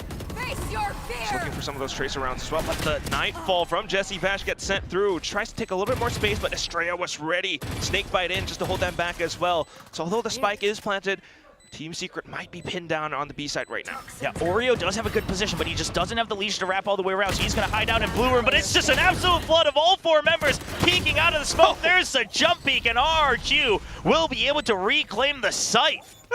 You gotta love that jump peek. I mean, firepower was one of those factors, surely enough, but RQ making the right reads as well, and just going for that multiple time peek together. Just so much cohesion, and all to it as well. That jumping peek just kind of threw everything off in that final moment. I mean, Team Secret, not too bad of a round. Still getting the spike down, successful in some of these kills, but yeah, RQ was able to fight back in numbers and firepower. Secret did have the right read, right? If they had more firepower, this really could have gone either way. They read that the Nightfall has to be a fake. They're trying to force RQ to go back to a default so the B side is weaker, and they are able to get onto the site, but alas, RQ is still ready for it, does have the better guns, and now catching up 4-5. The Odin finally returns, and Xfero just gonna go for the spray down. A lot of damage onto Wild Oreo already. Gotta be careful. Yeah, especially as you're trying to work this A side while Oreo, if he goes down, that Viper, the toxic screen gone, that would spell a lot of trouble. So Xfero just trying to fish for more information. As soon as it gets tapped, there it is, the Prowler already destroyed. Trying to use that one way to his advantage. They know about his location, but they don't have a showstopper just yet to try to creep through. They're sending everything at Xfero, but he's so far back, he's not really taking much damage. He's got the Steel Garden in his pockets as well, right? The Visalt, so the creep up with the toxic screen. So once again, Team Secret, they recognize that this area going into tree, they still haven't been spammed over from stairs. That's where it's weakest. Finally, eyes turned from Cushy. So Cushy has a lot on his plate right now because he has to gain information both on stairs with the Prowler and still keep his eyes on B side.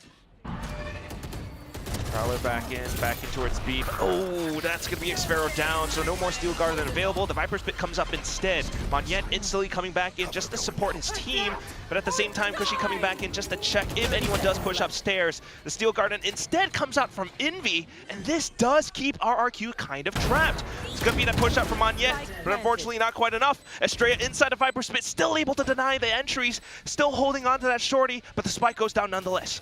Yeah, the real question is where is Jemkin? 2G's on a mission to try to find out. He's already outside of the pit, up through stairs, and knows that there is no flank, so it has to be coming through heaven or drop. He's already extended that crosshair. He's going to be able to hold a wider angle upstairs. It's a tough position to read. Estrella having to show himself once again. There are the paint shells, but they're not able to clear out tree, and eventually Team Secret, all three members getting one kill each, and they'll be able to finish the round 6-4. Yeah, already reaching that 6. This is already, somewhat of a different scoreline than what RQ played against Gen.G before. They had a better defense then, but right now, Team Secret really showing that they can, test their plays, test their setups on their defensive half.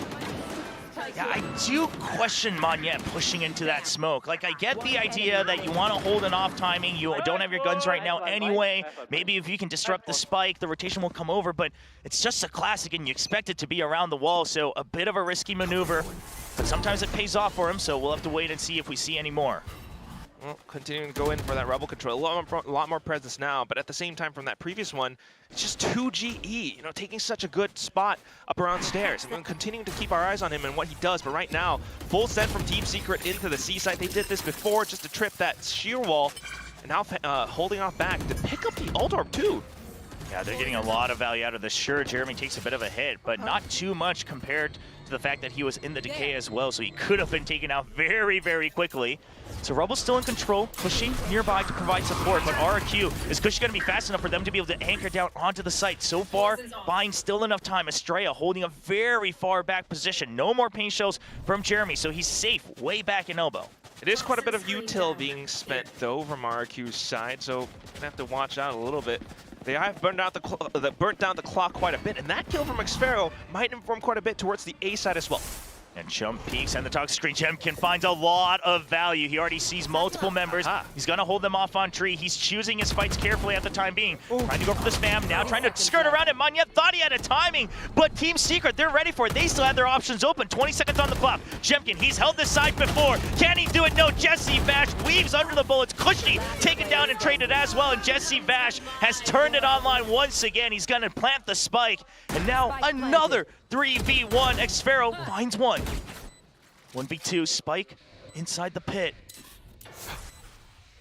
He's creeping up, going for a wraparound. They don't quite expect, but Jesse Vash had the angle. He's going to see him peek in, and it's going to be a quick kill against the Sentinel. And Team Secret already up to 7 rounds on this half.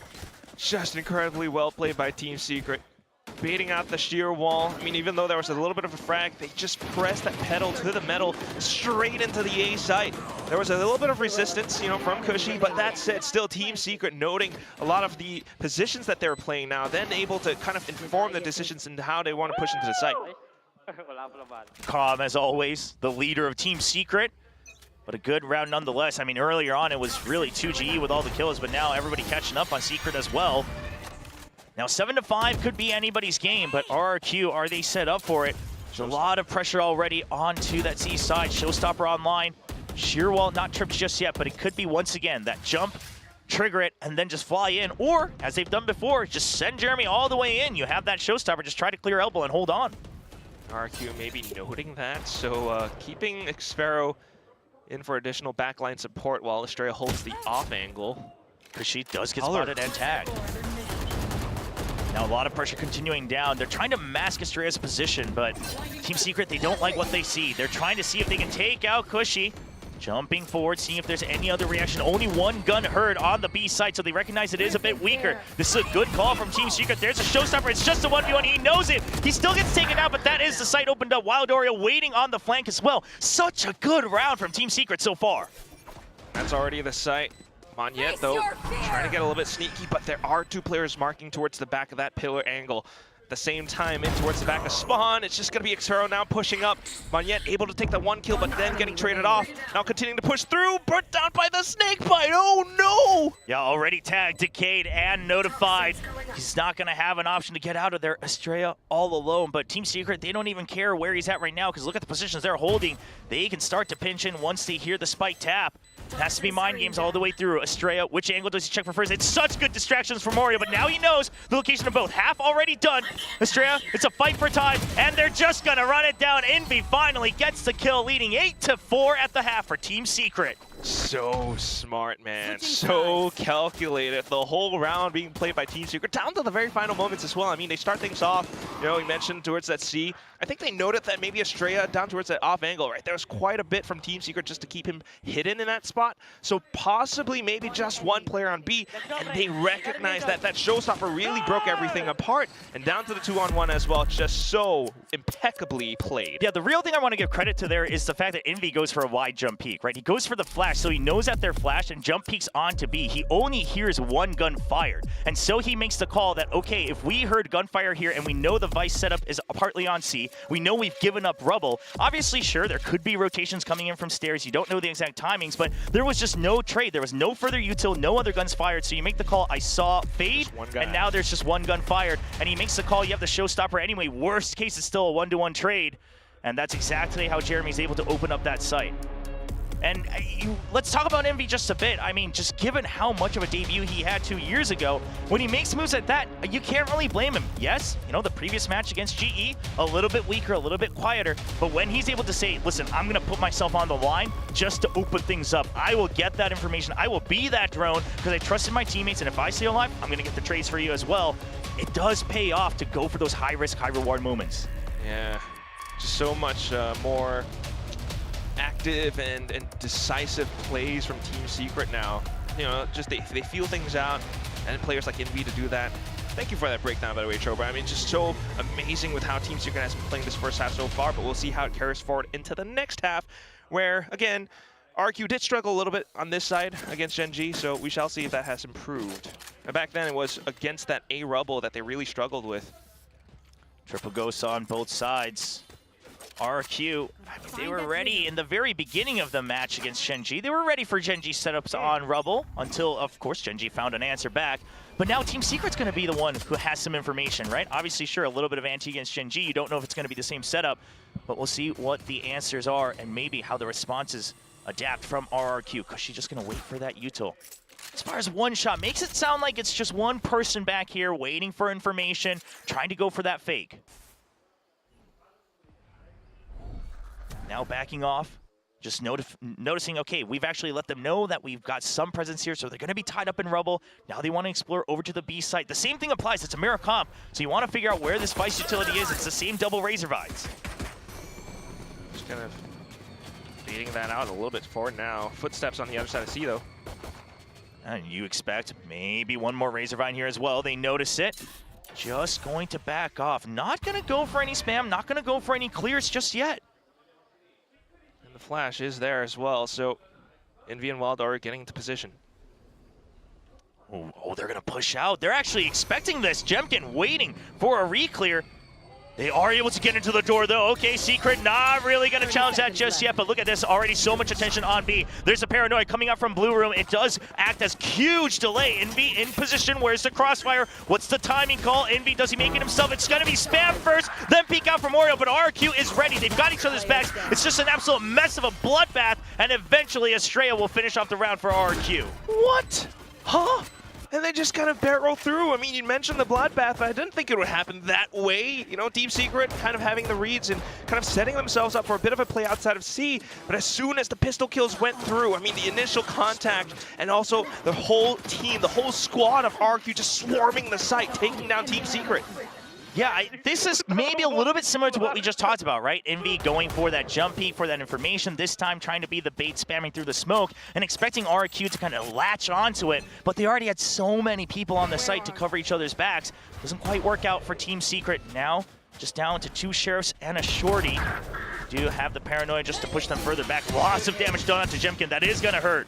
Flash out from Envy, though, so again, peeking out. A little bit of pot shots, some damage done, not too bad. You know, Jemkin, a lot of these players from RQ quite hurt. And at the same time, Jesse Vash pushing deep into Pillar.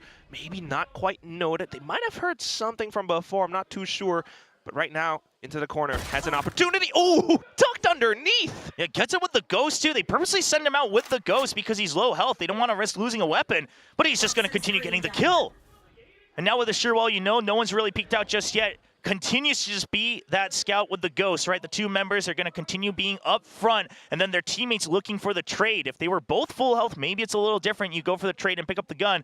But Jemkin right now only at 5 HP. Not going to be able to be that dive duelist. He's more of a drone and a scout. Yeah, the scout, the money man. Right now, I do like, though, that they've actually switched it up with Estrella now peeking up forward, right? So they still trust in that aim from Jemkin. The shorty, oh, he's been paranoid, and he has to back out. Still finds an opening, but it's a good wraparound from Jemkin just in time. And that's enough to really gain control over the site. gun picked up by Estrella now, and at the same time, Team Secret, you know, trying to look for what they can get. Fuji peeking out, but not quite finding the shots, and Envy trying to make use of that opportunity to possibly find anything up from heaven, but nothing much noted. He does stealthily drop down though, but look at that triple stack setup. Yeah, they're not taking any chances. Now, it is a Sheriff buy, so Envy would love to get something for his troubles, but he's been noted now. Walks through it just a bit. Now the re-clear from Jemkin with low health, and he's actually going to get it. Already 5 points towards that showstopper. This is great min-maxing from RQ, trying their best to catch up to a Team Secret leading by 2. Yeah, so careful with how Jemkin's doing it as well. I mean, just, he is really such an incredible player. Anticipates possibly, you know, maybe the corner, I got to check it, and he crouch peeks into it. Just how do you make something like that happen? And at the same time, that final kill as well. Just quick to flick on over. Ulaha is right.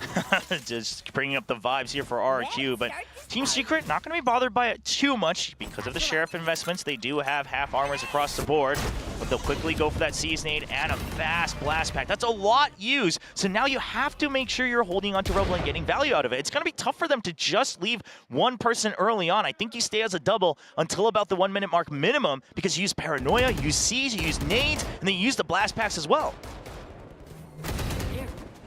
Shearwall tripped. That's going to draw the rotation nice and early. RRQ, are they thinking about re-clearing A, especially since their own wall hasn't been tripped just yet? It's a push out of B. Xfero, he's ready for it, but it's just too many members. Fire's right in between.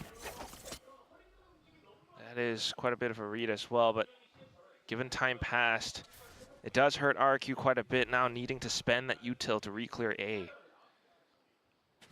So RQ, they should have heard all the pieces of util that were used earlier, so trying to go for a minimum setup here, seeing if there's a reaction. The Haunt, not going to find anybody, so nobody behind Rebel quite yet either.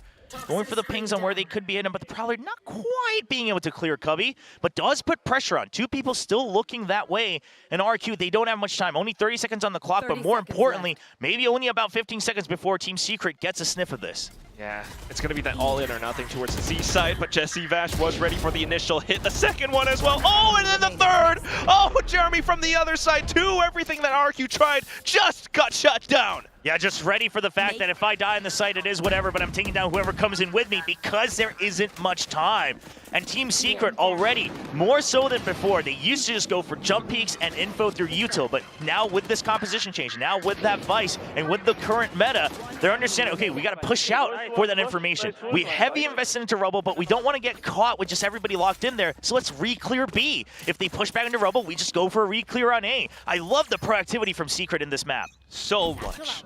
Just taking B as well, you know, creates a little bit more pressure on both sides of the map, because then you can pivot back and forth. But we shall see how RRQ kind of adjusts.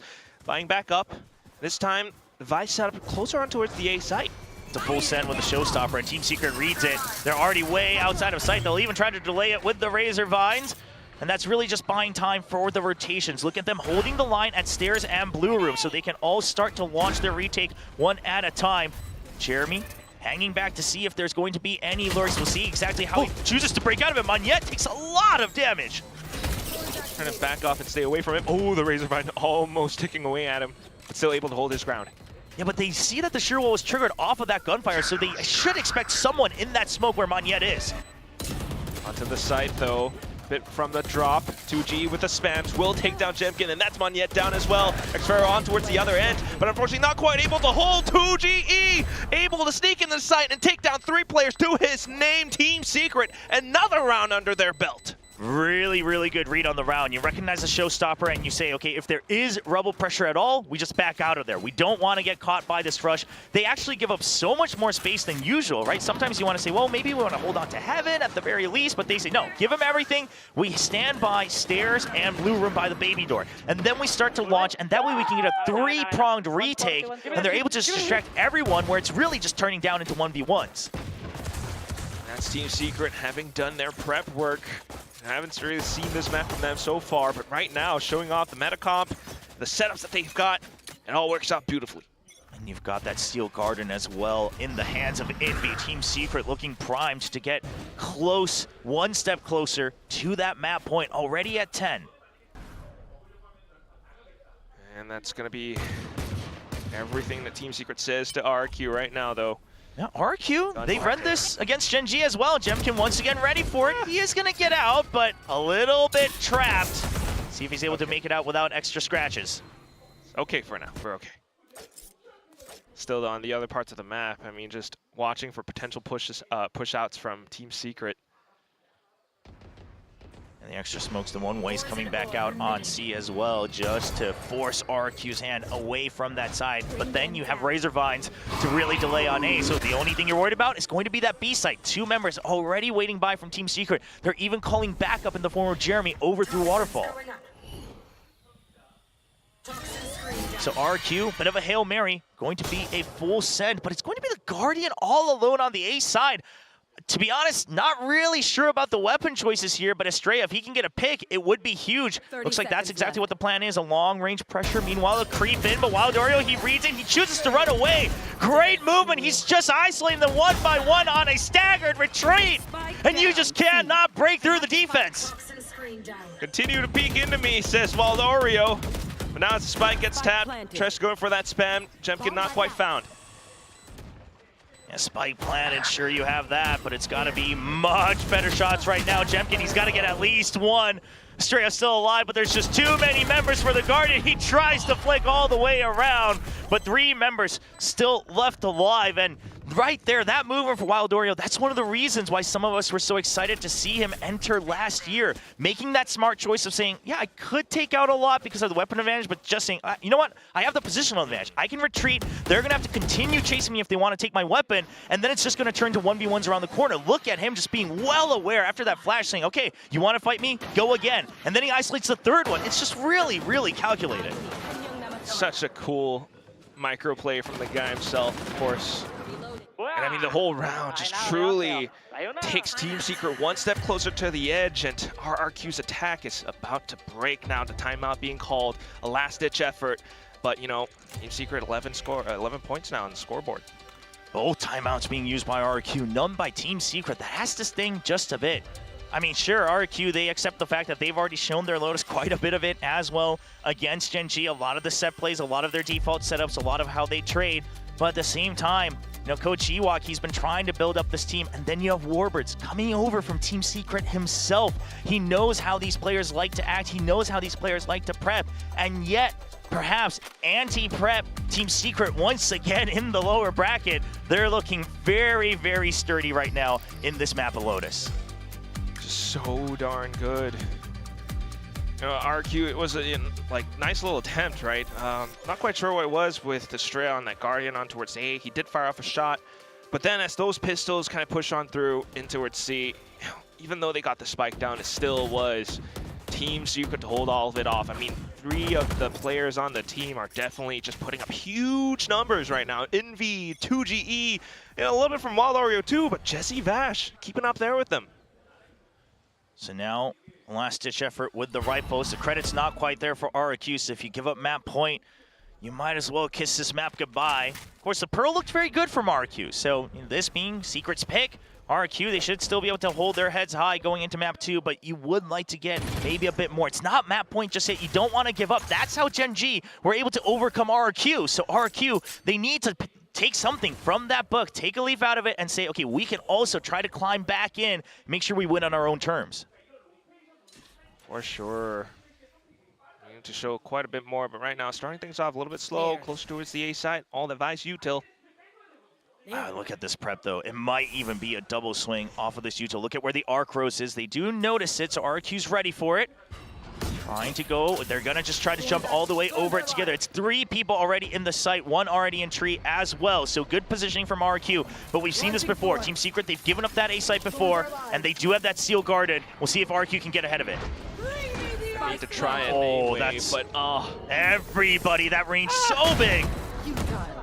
Weapon advantage here for Team Secret. They're trying to make the timing work for them. There's a seize to delay, trying to get their rifles back. It's back now, coming in from Cushy. Gets 1 kill, delays him. Waiting for the peek out from Monyet. There's the trade. Monyet good for 3. Holds on to tree. 2GE. No audio, but he's still got his crosshairs trained. He eventually gets taken out by Jemkin. And what a seize from Cushy to hold on to the site.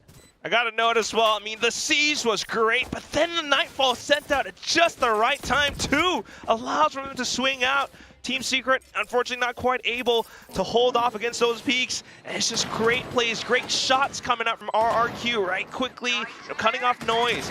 Team Secret were still, being proactive outside of 2GE, just peeking out just to get further information. They quickly rotated on over, but thanks to that Cease, thanks to the plays from Cushy, RRQ kept yet another round back into them.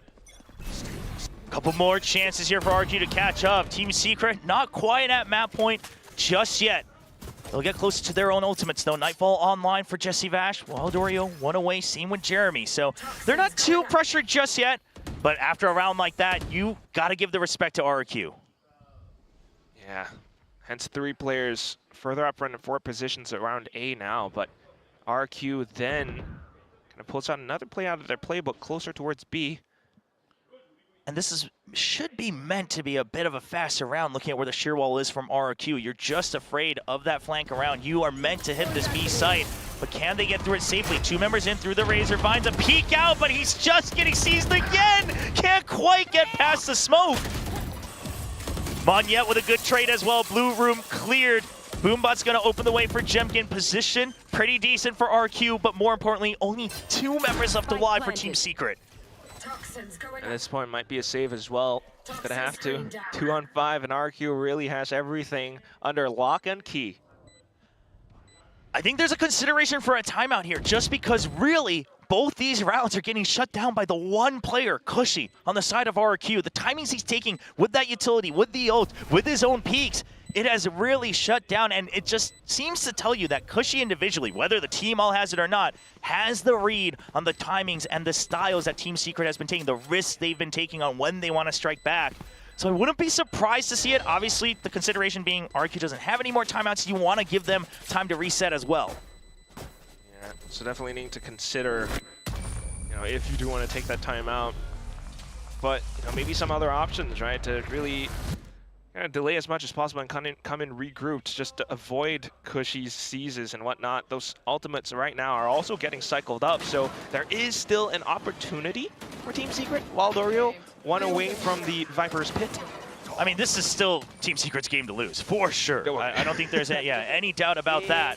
But it is going to be that timeout because now you're noticing we got to change a bit of our habits. Whatever the setups aren't really the problem, but it's how we're reacting to RQ's pacing. RQ now is actually not playing their own game, but they're saying, okay, you want to peek out, you want to try to get these cheeky kills, you want to try to delay, then we'll just delay you with that seize, with that fade utility. None of it being used early on the Rubble fight. None of it being used to take control of C Mound. That's something that Team Secret will want to talk about during this timeout. Yeah, we'll see really what they're gonna kind of adjust and switch around. They are, 2 rounds away from closing out the first map. But that's it. This timeout also is an opportunity for RQ to cook further recipes up for the rest of the map. And that's why it's always tricky to call a timeout, closer to this point of the whole map. Yeah, most importantly, obviously trying to cool off Cushy as well. Try to get him to second guess himself. Maybe the coach is second guessing themselves too. Ewok also talking passionately during that timeout. I was curious if they'll start to hit Seaside again just because they've left it empty for the past couple of rounds. Seems to be the call. Now with the half buy coming in from Team Secret, not everyone able to afford a buy up. They are just going to go for a full stack on A, and RQ, they should have the read if they just stick true to their read at the beginning of the round. Trying to hold on to that. Estrella, though, does have quite a bit on his shoulders as the sole lurker on towards the other side. Trying to create a little bit of presence at least to keep these players invested. Prowler sent out. That's enough information. That's more than you needed, because the thing is, you heard the Razorvine, then you heard the Prowler come out, then you saw them starting to encroach onto Rubble. So he makes the call for his team to say, we just got to go into Seaside. They've taken over Rubble, but we're not prepped to fight it. And if I get pressured, that's another gun given over. Yeah, so keeping it safe for now. You might be able to flood on through, get the spike down, but then you also got to watch out for Team Secret, right? Wildorio 1 away from the Viper's pit. Showstopper on the side of Jeremy as well. There is a potential retake here. Yeah, the Showstopper's a real big one. Curious to see if Jemkin pushes out, tries to get ahead of it, try to get him on that jump. A lot of Raze players trying to counter each other with that. The paranoia, that should let you know that they want to push through. Jemkin just trying to hold them off with the blast pack. He saw it getting popped, and he's actually just going to get away, but what happened? Xpharaoh dies to his own Razor Vines. Little bit of a mishap there, trying to escape from his own utility. Monette holding close. He's trying to shut down the showstopper. It gets shut down in the smoke. Now the entry wide exposed. Monette taking an off-angle position once again with the shorty. They don't hear it. No, they do. He notices it. Monette catches 2GE on that shrouded step. 2v2 now between the two teams. At the same time, just continuing to try to hold. Cushy able to take yet another down, and all that's left is just Jesse Fash needing to push through stairs. He's crouched. He gets the kill. It's down to the one-on-one. Monette here's the tap and swings out the headshot to end the round. RRQ keeps themselves alive. Oh, your heart had to be pounding if you're RRQ after Xfero dies to those Razor Vines on his own. We got to check the replay again, but I got to assume it's probably off of that Nightfall coming through. He's trying to walk through it. Yeah, gets hit by it right at the end. Maybe the decay hitting as well, but either way, rushing out of it. Falls to his own util, but his team is able to hold strong. Monette, this time, the high risks really paying off. Look at him chuckling. He loves it when he's able to play his own game. 20 kills for both Envy and Monette right now. Individually tied up. What we shall see as the rounds continue to play out. There's that Viper's Pit now getting invested into the C site. Now the big question here is, do you even bother to try to trip that shear wall? It's so risky within the Viper's Pit. So RQ trying to see if there's any trap plays over by B main. None spotted. So they know they have a little bit more room to work with, but if you look at the map, I mean, look at how far forward Team Secret is. Rubble taken, and then the pit as well. So really the only thing Envy needs to worry about is just delaying on B site. Yeah. Meanwhile for RQ though, this really limits their options quite a bit. You know, if you're thinking of going through B, like you mentioned, Envy's there. All the Vice ult is there as well. I mean, Vice util. So you really got to watch out. If they're going to go, maybe it's going to be a full send with Jemkin once again, but none of this is clear. Trying to creep forward, baiting out reactions. There it is. Razor Vine, first one activated. Envy keeping that flash as well in his pocket. Estrella, though. Okay. Okay, but at 40 seconds, Team Secret, look at the read they have. They say, okay, you try to push B, but you slow down. No signs of movement on C, and there's still the shear wall, so you can fight in the pit. It has to be on Rubble. I set. Crosshairs trained. Jeremy hiding away from it. Does he get it timing? As that screen comes down, he does! And the paranoia is good to hold them off. Now it's a fight for time. Only 20 seconds left for RQ. Having to push on through. Monette at least starts it off with the kill, swinging out off the smokes. 15 seconds left. At this point, it has to be all kills, and it's all down to Jesse Vash alongside 2G to hold and defend. He gets the first one, looking for the next. 2G goes down, swings to the classic, and still lands the right click. Jesse Vash does it all once again! The 4K with the classic holding strong, and all thanks to 2G also being right out of range from that Steel Garden.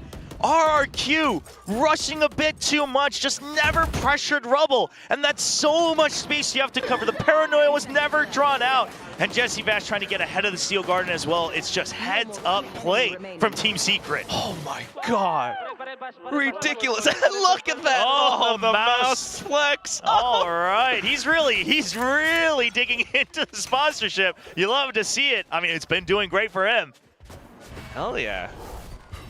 Still though, now Team Secret, newfound confidence pushing out against that Rubble control. Meanwhile, that presence closer towards the C site with that shear wall once more. It's always such a pain. I mean, for both sides though, right? Team Secret had to deal with this as well. I would argue, I think they were a bit wiser, a bit more proactive about this. But Jemkin this time successfully baits it out. Even goes for a little bit of a tag with that Arcro, so they have some information about what the positions are of Team Secret by that C side. Okay, but right now, I mean, this is the round where the judge is in play. Surely they don't know. Yeah, this smoke should be a little telling though, right? He's trying to get ahead of the top screen. Now they hear it, and they're gonna be able to push him away. Okay, DP spent. And now that just gives RRQ a little bit more space, but time is continuing to tick away. So RRQ, if you want to play it safe, you probably use both ults to get in, but Team Secret well ahead of it. C site absolutely empty. They expect at this point, okay, you've pushed out Rubble. Sure, you're going to push and pull, but it's most likely a showstopper onto that C side. So I'm wondering if RRQ, do they go for cutting audio or just the showstopper? It looks like Nightfall already at the ready. And so quite a bit of a send in through. But you gotta watch that time go right out the window. Right now, 20 seconds, continuing to tick. It's just Jemkin with the showstopper, trying to create as much space as possible. He manages to do it, so it's the spike down for RQ.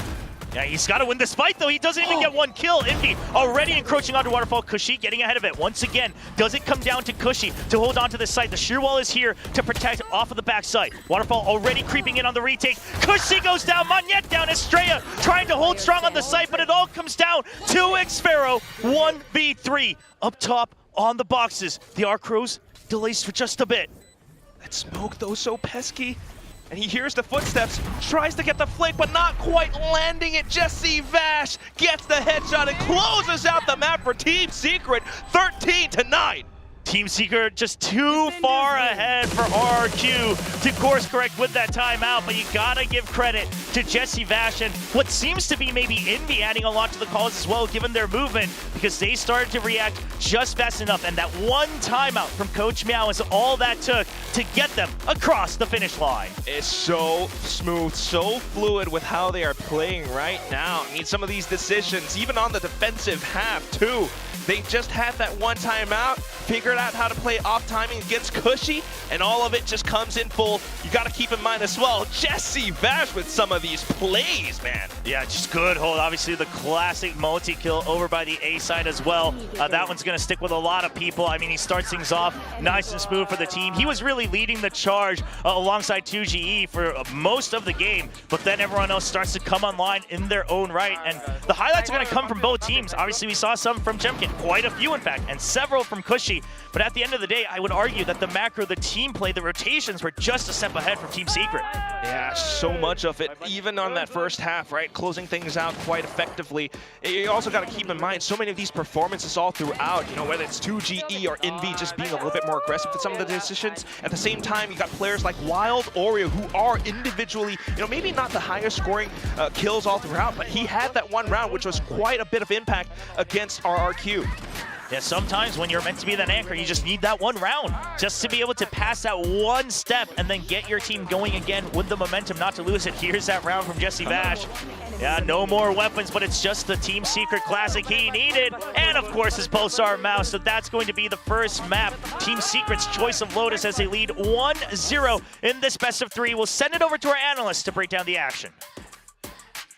I'm telling you guys, man, Jesse, Uncle Jesse threw out that old mouse that did him wrong on this very map, picked up that Pulsar mouse, and look at him go. Now, Secret, there are a lot of doubters today. I'm not gonna lie, judging by the predictions here on this panel. And look, they would not pick this map unless they were prepared for it. Unless they're crazy, but they're not, so. They're not, and they played very well in the first map against Global. Let's not talk about what happened after that though, Vic, because that doesn't fit your narrative very well. But no, it doesn't. I think they played very well. RRQ did not play too poorly either. Their attacking side was quite good. They were definitely making a bit of a comeback attempt there. I really liked the way they were approaching, playing the push and pull of Lotus and taking space on C and then wrapping back towards A, or recognizing what the setup was from the defense. And something else that they did that impressed me a lot was how well they played anti-flood on B. Right from the pistol, they recognized that Secret wanted to really try to fight RRQ when they tried to go for that plant on the B site. Yeah. And every time RRQ was just taking their time, tapping the spike and punishing them for overextending. For me, this was a much more solid map from Team Secret. Even when we saw them win against Global, I mean, that map was more dominant, but it looked like GE were a lot more lost in that map, and Team Secret kind of got an easy win. This was a much more closely fought match, and I felt like Team Secret looked even stronger in this. They very much understood the map, like you said. There's a clear reason why they're picking it, and they look very, very natural here. I like the little comp swaps. Envy, of course, there on the Vice, looking very, very strong. It's a very well played map all the way through from Team Secret. Now things are looking a little bit more dire for RRQ. Yeah, that's right. That's exactly it though. Team Secret, it was very intentional. The round wins. It was really clean. They knew exactly what they were doing. Envy on the Vice on this map. Vice has had a really good showing on Lotus so far this tournament, and it looks like Envy is carrying that reputation through. I know you guys have expressed how much you kind of enjoy seeing Vice on this map. Yeah, it's been great. The Arc Rose, for example, you can definitely use as a bit of an info tool to push, and that's something that Envy's done in some other roles. He was definitely part of the pack as well. For Team Secret, clearing out front B, isolating Xfero and killing him with the Prowler a couple of times as well. Some other rounds that definitely impressed me for Team Secret. I mean, this bonus was fantastic to watch. They used the timing of the Viper gas perfectly. You're going to see the Viper wall go up across A here to deny all info. This was the bonus won by Team Secret Then you get a progression orb. Actually, you can see it go up right there. The gas is running very low here. Prowler clears out the hole, pushes that player back. And actually, as soon as it drops, you see 2GE there already in front of stairs to take that first entry, and then the follow-up Paranoia is a really nasty timing that Team Secret ran on the bonus. And if it's anyone but Jemkin backside there, that's probably a free round win on the bonus. Yeah, as you said, this is a really, really nice, well-thought-out bonus strategy. We want to see a lot of power in those hits. This is another round that impressed me. This is when they were retaking. You could see in this round, Jemkin had the showstopper, so they come all the way off a very smart, coordinated 5-man retake that's clearly been well-rehearsed and well-prepped. You have to have those ready to go in your arsenal, so it's nice to see them really understanding the macro on this map and executing very well. Yeah, and we were talking about this in the green room. I think at their peak, if Secret is playing their absolute best and RRQ is playing their absolute best, honestly, they're around still equal level here. So I think this is a really good comparison to the other day with Team Secret winning that first map, as we were talking about with Global Esports. Global, you could tell, it was so obvious they had first stage jitters. So to have this comparison here, I think this is a very good look, promising look for Team Secret. But RRQ, definitely no pushover. You can tell how much they want to qualify for this tournament. So we are going to be going into map 2, which is Pearl. And we were talking a little bit about the Phoenix usage, how APAC likes to play this particular map. I mean, how do you think these two are going to match up on this?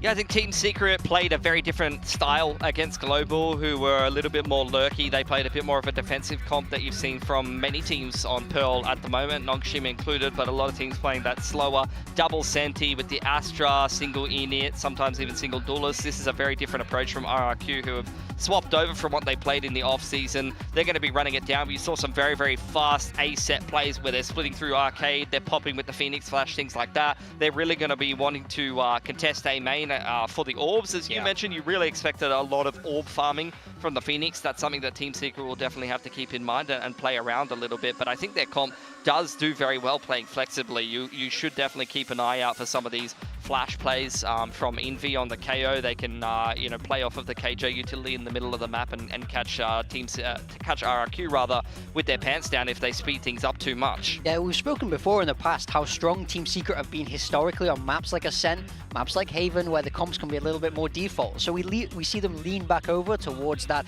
KO Sova style that suits them so well. I'm happy to see them doing that. I think it's what really fits them. RRQ take that, they want a more chaotic approach, right? So they bring in Vice, they bring in the Phoenix. I think the game plan is really quite simple for the RRQ comp, so it's more about how Team Secret are going to be able to respond to that, because they've been able to see this. Especially if they do play this Phoenix again, it won't be a surprise, so Team Secret will have had some time to find some answers. So that's going to be the big thing, is can you shut down that Phoenix? Can you stop him from snowballing you with his ultimate? And that's the key to this next map.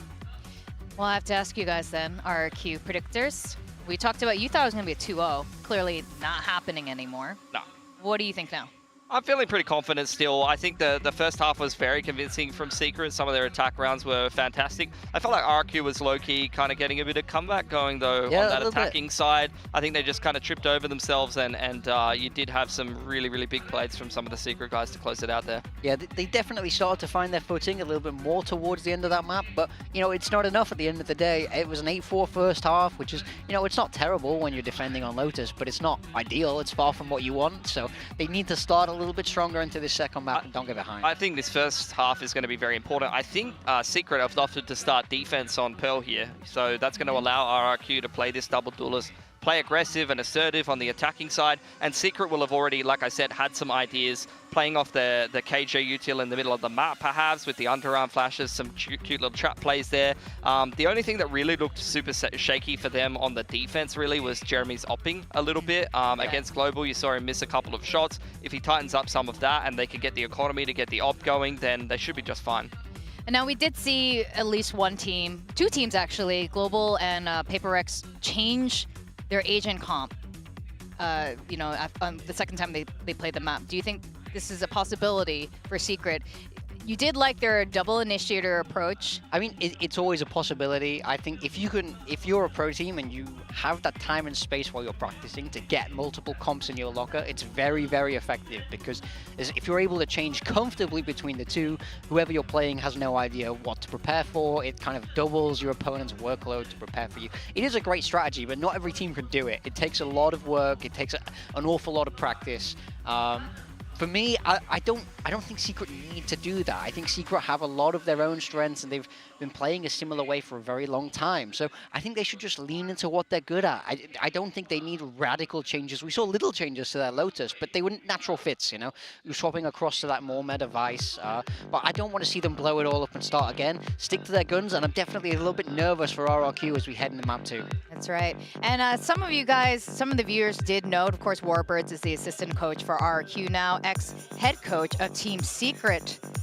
And nothing's changed here. So as you said, there wasn't much that needed to be changed, just some fine tuning for both of these teams here. This is going to be a very hard map to predict. It really can go either way, even though this is RRQ's approach right now. But Secret's got a really good momentum right now, and I think they've learned their lesson from last week already. Yeah, they're feeling themselves a lot. It's also worth mentioning that RRQ wouldn't have had to show very much on their defense. They kind of ran it down against DFM on attack, if I remember correctly, and won that game pretty quickly. So I think Team Secret, this is them going into the half that they've seen more from RRQ, and they're going to have at least seen some of the plays they want to run, because this is a newer comp from RRQ. Before, they were more so playing, I think it was like Fade, Yoru, Neon, and playing that chaotic kind of pop site approach. Whereas this one is a bit more of a, the Phoenix Flash creating space and the Jet following up. Jemkin's been fantastic on the Jet, and this is why I picked this head-to-head matchup. Jemkin against Jeremy on the Jets, some of the best performing duelist players in the tournament. This should be an absolute banger. Yeah, it's going to be an absolute op battle. I think I love both of these players on Jet. I think they have a natural affinity for the agent, and it's always a joy to watch. Like you say, the Phoenix is the biggest twist, and one thing I've already said, but I think it's absolutely worth drumming home, is that how well are Team Secret prepared for this Phoenix. I think that they will have answers ready, but it's how effective are they? How much of RRQ managed to change and adapt what they were doing with this Phoenix since they last showed it? As you say, they didn't have to show too much on their defense, which is nice for them, but they need to be a little bit more creative. You can't just always do the same thing. Now this is an elimination match. It's kind of crazy. They're both actually so experienced getting to this point right now, and for them to be doing this, I think neither side looks very nervous that it's an elimination match. Who knows what really goes on in the player rooms, but right now both look really calm, cool, and collected, and both of them definitely want to go to Masters Bangkok. It's only a few hours away from here, and you definitely want to represent APAC going into this from VCT Pacific. Yeah, I think obviously that's the goal at the end of the day, but there's only limited spots, and I think Kickoff a bit of an accelerated format at the end of the day. So I think both of these teams recognize that even if things don't go their way and they're not one of the favorites to win the whole tournament or anything like that, then they can just focus on stage one, where the points are a little bit weightier and it's a bit more of a longer drawn out format. And these teams were built to kind of rely on that existing practice and that build up of chemistry. So I think that Kickoff will not be as big of a troubling thing for them. That's right. So we are going to go to the caster desk now. This is elimination. Are we going to get a full series from RRQ, or is this it for Team Secret to get the win? We're going to go to our casters, Chobra and Quack. Thank you very much. Bit of a spoiler on the screen on the back, because that one went to a timer on the Korean broadcast. So you know what that means. You get more time with us. So yeah. Isn't that lovely here for your Monday evening? It is Monday, right? Yeah, it is Monday. Here at least, here in Korea at the very least. But yeah, I just want to say, Pilsky already talking as if like, well, maybe you just look forward to stage one and you take it slow, like, take it a little bit map by map, things like that. I don't know. We're not done yet. Yeah, we're just not done yet. We don't know which team's going to do that. But obviously, being elimination for both of these teams, used to getting to the playoffs, or at least trying to, being right on that cusp, it is going to be a lot of pressure on them. So right now, we're just going to have to take some time, make sure all the players are settled, make sure all the tech is ready to go before we are able to jump in. So it does sound like we are also going to go to a short break, ladies and gentlemen. So don't go anywhere. When we come back, it is going to be that second map between these two teams, Pearl.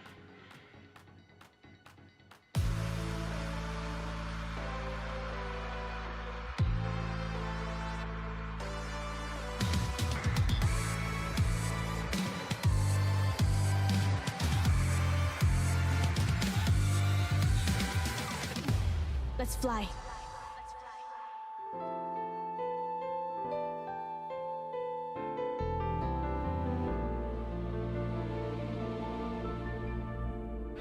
It's day 6 of the VCT Pacific 2025 Kickoff. Stay tuned for some epic games.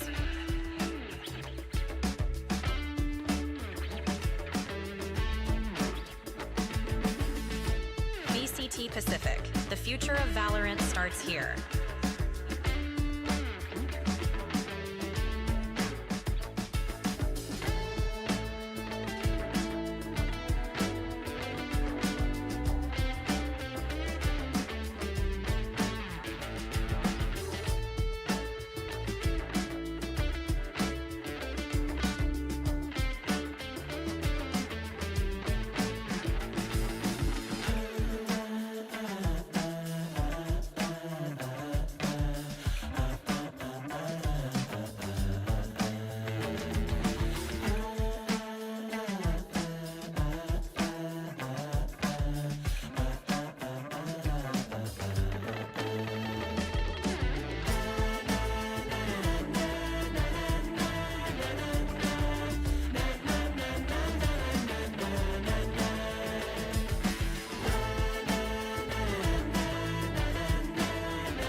Don't know how it all faded when I looked above.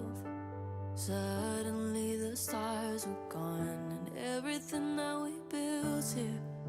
Watch it falling down to the sound of your voice. Oh, it hurts, but I'll never learn to let go. Every word, every line spinning around my head. So go ahead and break us all over, and I'll tell myself we are better than ever. So go ahead and tell me it's over, but I really thought we were better than ever.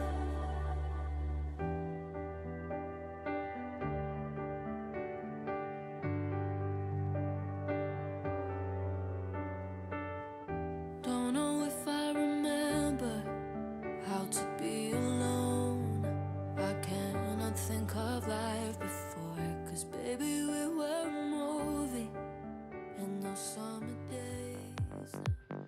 Welcome back, everybody. As you can see, it's not us on the camera, but it's the game screen in the studio, so we are ready to jump right into map number 2. Pearl, selected by RRQ as they try to jump back into this best of 3. Yeah, that's lovely. And like the Des mentioned, you know, RQ picking this for a good reason. They did roll this over against DFM back then, and it is that double duelist setup that really gave them that win.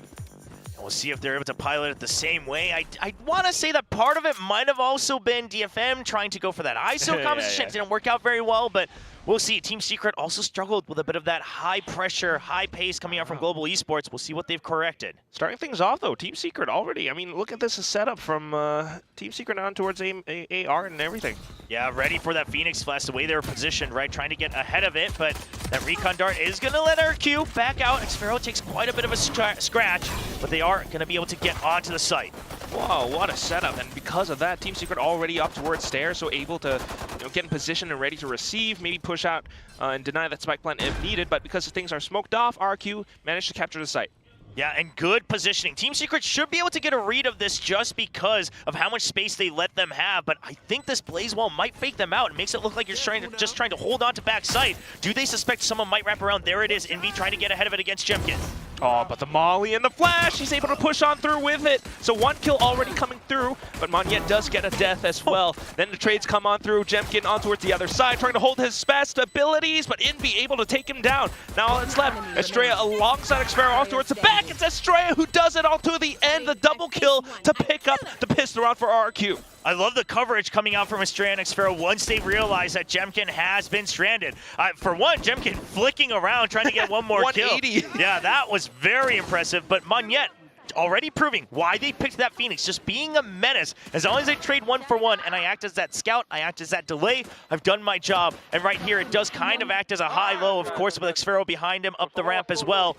And Estrella helping lead the charge there in the pistol. And that was the game plan last week as well. I mean, the desk kind of touched on it. You know, Monyet didn't have the highest scores, but he was using this Phoenix in this fashion, right? Constantly with the walls as well as the mollies. He touches them, goes through them at times, and it really throws opponents off. So right now, the full buys up 2 ghosts in their pockets. Oh, look at how fast Jesse, as we see that kill come through. Jesse Vash already taking that ult orb on A main. You recognize that it's most likely a B strike, but I don't know if you calculated Estrella getting both kills at range with the ghost. Yeah, probably not like that. Now Xfero gets one to himself as well. Envy so close, might be able to find, you know, a bit of a range, but Xfero gets the shot too. That's 2 ghosts getting 2 kills each. You got this round, you can't convince me that he's under the weather. He is playing very well, eventually gets caught off guard, but it is just the ghost. Sure, it's an upgrade from the classic, but Jesse Vash, not much firepower to work with. Estrella, the only one weak. He's going to hang back with a rifle. Monyet on the hunt for another point onto his ult. He's already got 4. He would be 1 away if he's able to find his target. He's also the one who swapped his weapon on over, so it's a good call, good play. Makes a bit of noise though, so I think Jesse Vash might, probably definitely hurt him by now. Yeah, I think at this point he just wants it one way or the other, right? Whether it's me dying or me getting the kill. Monyet, he just wants to find it, but eventually Jesse Vash will slowly creep in to spike range. It is a very Monyet moment. Well, that's going to be that spike. So RQ picks up the round nonetheless, but I mean, what a way to start, right? Just with those ghosts as well. Yeah, I mean, both the Phoenix and the Astra being only 2 points away. Great ultimates on the attack, mind you, especially even on that B site, right? You're able to put up the wall, the Phoenix is able to get through and really buy that space. But a big part of it is RQ just having the read that, okay, they're going to want to push out mid. They're going to want to always fight that mid. It's either A-Orb or mid on Art where they're going to want to fight, and Xfero waits for that in that anti-eco. Yeah, that's why in the subsequent rounds as well, you got to think about how Team Secret might use that to their advantage. The information right now with the Killjoy setups to block off mid. Oh, and they're ready for the push out. Any potential info as well. Hides away from the recon, so lots of time still bought from RQ in terms of masking away information. They even see the 0 point come out. That's very telling from Team Secret that they want to really contest the space. Altorp definitely being picked up now, so trying to come back into contest and take that fight against it. So Jeremy holding the angle. Oh, but with the crouch is a little bit off. Now with the gravity while being sent through, Envy might be able to find the timing on the peek shot from the sides, but oh, the whole team was prepared. And during all of that, RQ is still watching out at B main as well for a push. There's the run it back. It spots just one person by Art. They know that he's been smoked off, so they can start to get onto the site. The rest, 2 members, Jet and Astra, coming all the way through from behind. They'll be able to bring up the rear for RQ. Good ping coming on through as well. But Xfero, he's still good for it. He's just going to dance around, buys a lot of time. No hits onto 2G just yet, but it's so much time bought. And right now, Team Secret, they have no idea where Estrella is either. Taking their time with it. They're just going to throw it for time. I mean, right now, if you get the round, you win no matter what, right? This is a bonus for RQ. They buy up to match. Monyet, maybe he wants to start to stack up a second ultimate here for himself on that Phoenix. He's running through again because, again, if you're able to drop those weapons but get towards your ultimate, it's not a bad round at all for the Phoenix. Eventually, no target found. He'll see if he can make his way out. So once again, Monyet was trying to do those things, but yeah, nothing found. But nonetheless, a really good pickup for RQ, right? The bonus round, the way that they played it all, starting things off a little bit slow and reactive, but as soon as they hurt that alt orb, just coming back in for that pinch, takes down 2 players. Yeah, I just want to give a little shout out to Monyet for not going crazy there on the chase. He only had 33 HP. I was wondering if he'd be too fixated on the ult Torb, as he sometimes is. But this time just saying, okay, you know what? I got time to back out. I'm just going to save it. I'm going to keep my weapon. And now Estrella, 1 away from his ultimate. Xpharaoh now, 2 away from the Steel Guarded. Looking to be maybe a really good first half for RQ, depending on how things go for Team Secret. They have bought up a little bit, so a bit of a rifle, as well as the Marshall for Jesse Vash. Seeing if he can get any cheeky picks. Of course, the rifle saved over, so there is still a lot of firepower. We saw how good the Team Secret players were once again in that first map, so RQ does have to give a little bit of respect, but it's the double team. Monyet and Cushy scouting out A side again. Just creeping in right into the crosshairs of Wild Oreo. He's able to hold that off. So good enough damage done already, and RQ now trying to reconsider. Okay, so they're going to pull the Silva back, but now they're going to try to show Xpharaoh and make it look like there were more people on that A site. Try to keep that pressure there while the main forces of RQ go to hit on B because you have that firepower advantage. They've hidden away from the recon as well, so far the setup is good, but look at Jesse Vash's position. With that Marshall, he's going to get first contact, and he should be able to make the call, especially if he stays alive. He had a little bit of a preemptive shock dart as well, quick reactions.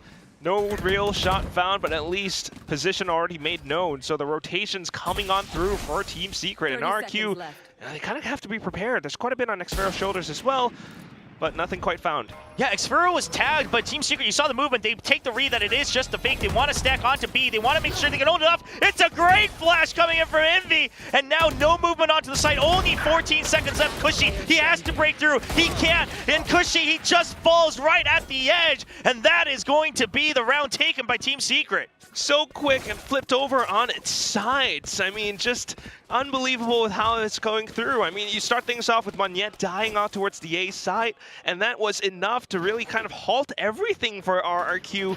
Once they headed on over, I mean, Jesse Vash kind of scouting all of it out, and the rotations that went through, it's just way too tough. Xpharaoh dying to the end in that one-on-one as well was just, it's unfortunate, man. And it's the KO from Envy. This is why you love to watch him play this Asian. You think Pacific KO, you think Envy for sure. That's how he made his great debut as well. And that flash just really keeps that site protected on the B side. So much of it, so that you're still keeping your eyes on him right now as he holds on towards Link, in towards Art, and Team Secret are prepared. Okay, the smoke, it should let RQ know that something is up. Looks like a gravity well ready to go. There's the flash, but there's a dash forward from Jemke, but he gets shut down, and then there's a crossfire from Monyet. It's a good hold from Team Secret. Good read on this Art attack, and then the A main hit stopped as well. Jesse Vash just reading RQ like a book in round 5. Just all of the setups, the stars, the nades, and right now just RQ 2-on-5. Xpharaoh holding as tight as possible, able to get away with the first kill, but then the trade forced out from Estrella onto the next. Yeah, he suspects people to wrap around, but look at the double here. It's going to be Jeremy set up with the operator alongside Wild Oreo. Not going to take any risks. Estrella making it look like he wants to make a Caterpillar into A site, see if there's any reactions. Does he wrap around to A or B? It is a 50-50 choice for him right now with 0 information. 30 seconds left. Yeah, 30 seconds, and you're not quite sure if your opponents might have set up somewhere else on the map as well, so slight slips through. Jesse Vash already pushed into A main. I mean, that's quite a bit of info for him as well. Yeah, I mean, it could have been all the way to B. The spike plant should be given over, but Estrella, it's going to be a tough one to try to hold on. The smoke, a little bit telling on his position. Jesse Vash, he is far ahead. He's going to get the ping. No, he's right outside. And Jesse Vash, he should have the read on that he could have left. He's still stuck somewhere in backside. The backup is here. 3v1 and Estrella, he gets one, but only 6 HP. It has to be a spray down. Jeremy holding the angle. He switched to Vandal. There's the headshot. 6 HP and a dream for the IGL of RQ. How did he make that happen? So careful, so deliberate. He had those smokes down, got the spike down inside of it, and then just dodged Jesse Vash's recon. Comes out just to get those last 3 headshots as well. What a way to shake off that match against Gen G as well. One of the clutches lost from Estrella really took Gen G one step closer to that match victory. But this time, he's able to say, no, we are going to lead the charge here in map 2. We're going to bring it back to even so we can redeem ourselves. Take flight. Cosmic Divide earned off of that, but right now it's the economy that's slowly starting to dwindle a little bit more for Team Secret. They're pushing out of mid, taking that fight to RRQ. Continues to be that mid control. RRQ, they have an inkling, but not good angles just yet. They're still just waiting. Yet. Does he even go for a curveball? No, they don't even want to check. They don't want to peek into this. Xfero, he's still good for another shot. Takes a lot of damage himself, but buys time. Look at the wraparound coming in from Club. Jemkin peeks out, and he'll be able to clean up Jeremy. Oh my god, now on towards the other sides as well around A main, because she's able to hold everything that Team Secret pushed out, all got shut down. It should be a 5v2. It should be RQ's round victory, but I'll be honest, I thought that the last round, I thought it was Team Secrets, and I already wrote it down for them. That was a clutch from Osira, so we'll have to keep our eyes on this one. Util being spent by RQ, playing it safe. Jemkin clears one angle, and that's going to be the spray from Xfero. RQ leads 5-1, very similar to their map against DFM. Yeah, I mean, in terms of the score right now, for sure, but the play is actually somewhat different, right? RQ just kind of holding it safe, you know, getting those reads, getting that reaction against Team Secret. And in this whole round, you know, maybe, yeah, it's the economy, you know, half buys from Team Secret and whatnot, but it just felt as though all those push-outs, you know, they were just mistakes that were getting punished by RQ. Yeah, very different indeed, especially because it's kind of a gamble to say, all right, Secret's probably going to start to push out because they have the ante on us and they were struggling with the high pace of global esports. But right now, they're just waiting. They're waiting for Secret to show their hand first. They get contact, and then you saw Cushy still waiting on A main. Someone's always still waiting on B main. They say that, okay, it seems like Secret's picked up on the current meta of, okay, if there's contact on this side, we take control on the other. Let's try to punish them for that, and really trusting in them winning the first contact right now for RRQ. Really needing to find that. I mean, that's kind of that first contact is one of those things that gave Team Secret their first round, you know, taking down Monyet. And Ewok and Warbirds, not as much to say. It looks like Estrella sharing what's on his mind so far, maybe reorganizing what they talked about in the first part of that timeout. Meanwhile, on the Secret side, we saw the new coach, head coach Meow, really going at it, sharing all the information he can in that 1 minute he is given. And now, round 7, RRQ continues on the attack with a lot of power ultimates. Team Secret, finally, some ultimates to their name as well. Yeah, Meow would have been that coach that has quite a bit of experience against Ewok as well, back in the days when Ewok was on Onyx. So, a little bit to provide there, but right now, early A main pressure out from Team Secret. Nothing found. RRQ just looking to break down V-Link instead. Yeah, so this is the round that RRQ chooses to say, okay, now we'll pressure mid. So you're going to have to come back and fight mid as well if you want some map control. We'll see how far they get, though. Look at the positions. Team Secret, they wanted to empty this ahead of time. It seems like the call was, stop fighting in mid, right? Let's hold that orb on A main. Let's make sure we delay on B and just keep them trapped in mid if they come that way. Just might be it. Oh, but with that pressure on B-Link, with 0 information, now the turret gone as well. Look at how far Envy's had to rotate. And Jesse Vash, because he was all alone, he has to give it up and now hold Stewart. So while they do have RRQ trapped, the rotations will be very slow. Cosmic Divide to add to that as well. Jemkin already straight into sight. We'll see if Wild Oreo can somewhat hold. The Huntress Reed does buy some kind of time for him to kind of stay alive long enough. Envy managing to get back up into heaven, but oh, look at that shorty jump straight into it and dunked into the Oreo. Yeah, and you look at Monyet coming in from the other side as well. It was always pre-planned to make sure they got full control, and there's the Steel Guard at RRQ. They want to snowball this first half. Man. I don't know how you're going to be able to retake right now. Straight up from heaven. You do have 2G somewhere towards the back, but that's being marked by Cushy as well. Their own Cosmic Divide to hold off Halls, but oh god, the shot through. Cushy able to find that trade now. Everything being blocked off. Jemkin alongside Xfero able to deny those entries from Jesse, Vash, and Jeremy, and RRQ continue forward with their momentum. RQ actually using multiple of their ultimates works out in their favor because it baits Team Secret to use theirs as well. Because he uses 100 Fury, now you feel safe really doubling down on your ultimates as well. You would have even used your own 100 Fury from Cushy if you needed because he was positioned far back in B main. But that in turn draws out the Cosmic Divide, makes Team Secret think we have to invest into this round. We've chosen to try to take this round back in this half, and look at how excited they are on a couple of those frags because now you know ult's gone, economy also broken for Team Secret. And that's just that momentum right there. RQ continuing to build up onto it, looking to be a really dominant first half for them, and that would have been the crucial. And just like the desk mentioned, Team Secret though, definitely still trying what they've got, you know, some tricks up their sleeves. The Judge in towards A main now on 2GE. It's a very interesting choice, especially after the timeout. 2 rounds in a row, RQ, they don't even bat an eye towards that A main ult orb. We always talk about that for Phoenix, how important it is, but they say, okay, is that going to be your focus? Is that what you talked about in the timeout? Because, I mean, we're so far ahead. We don't know if we need those ult snowballs. We can just continue to pressure elsewhere. Pushes him back. He hasn't even taken the orb yet either. Jerome kind of spots it out as well. So pressure RRQ will on the other side of the map. That is Wild Oreo needing to kind of hold. He's got his teammates right alongside him on towards Heaven. Jeremy on towards those blades. Yeah, but it's good angles here held by Wild Oreo and Jeremy ready to jump out. Jeremy's meant to be the kill factor here. Everyone else just a supporting cast. They walk in on purpose. They don't want to give him the jump. The Sheriff is going to get one kill. Jeremy comes out, but there is the flash. Not going to work in his favor. And RRQ, Xferal gets a double and cleans up the site. Oh, no. Despite the setups, unfortunately, the blades became a little bit dull thanks to those flashes and the setups from RRQ. Just being able to execute inside that way, and all that's left is just the Judge from 2GE. What is he going to do? Nothing with the smoke here as well. Yeah, purposely placed to make sure they get first sight. And Cushy with another clean shot will bring RQ leading up to 7. Continuing forward, but now, okay, Op being pulled out by Jeremy. I wonder how that's going to play out. You got to imagine maybe it's going to be set up towards the B side of things. So far, you know, it always has been to control that ARP closer towards A main as well.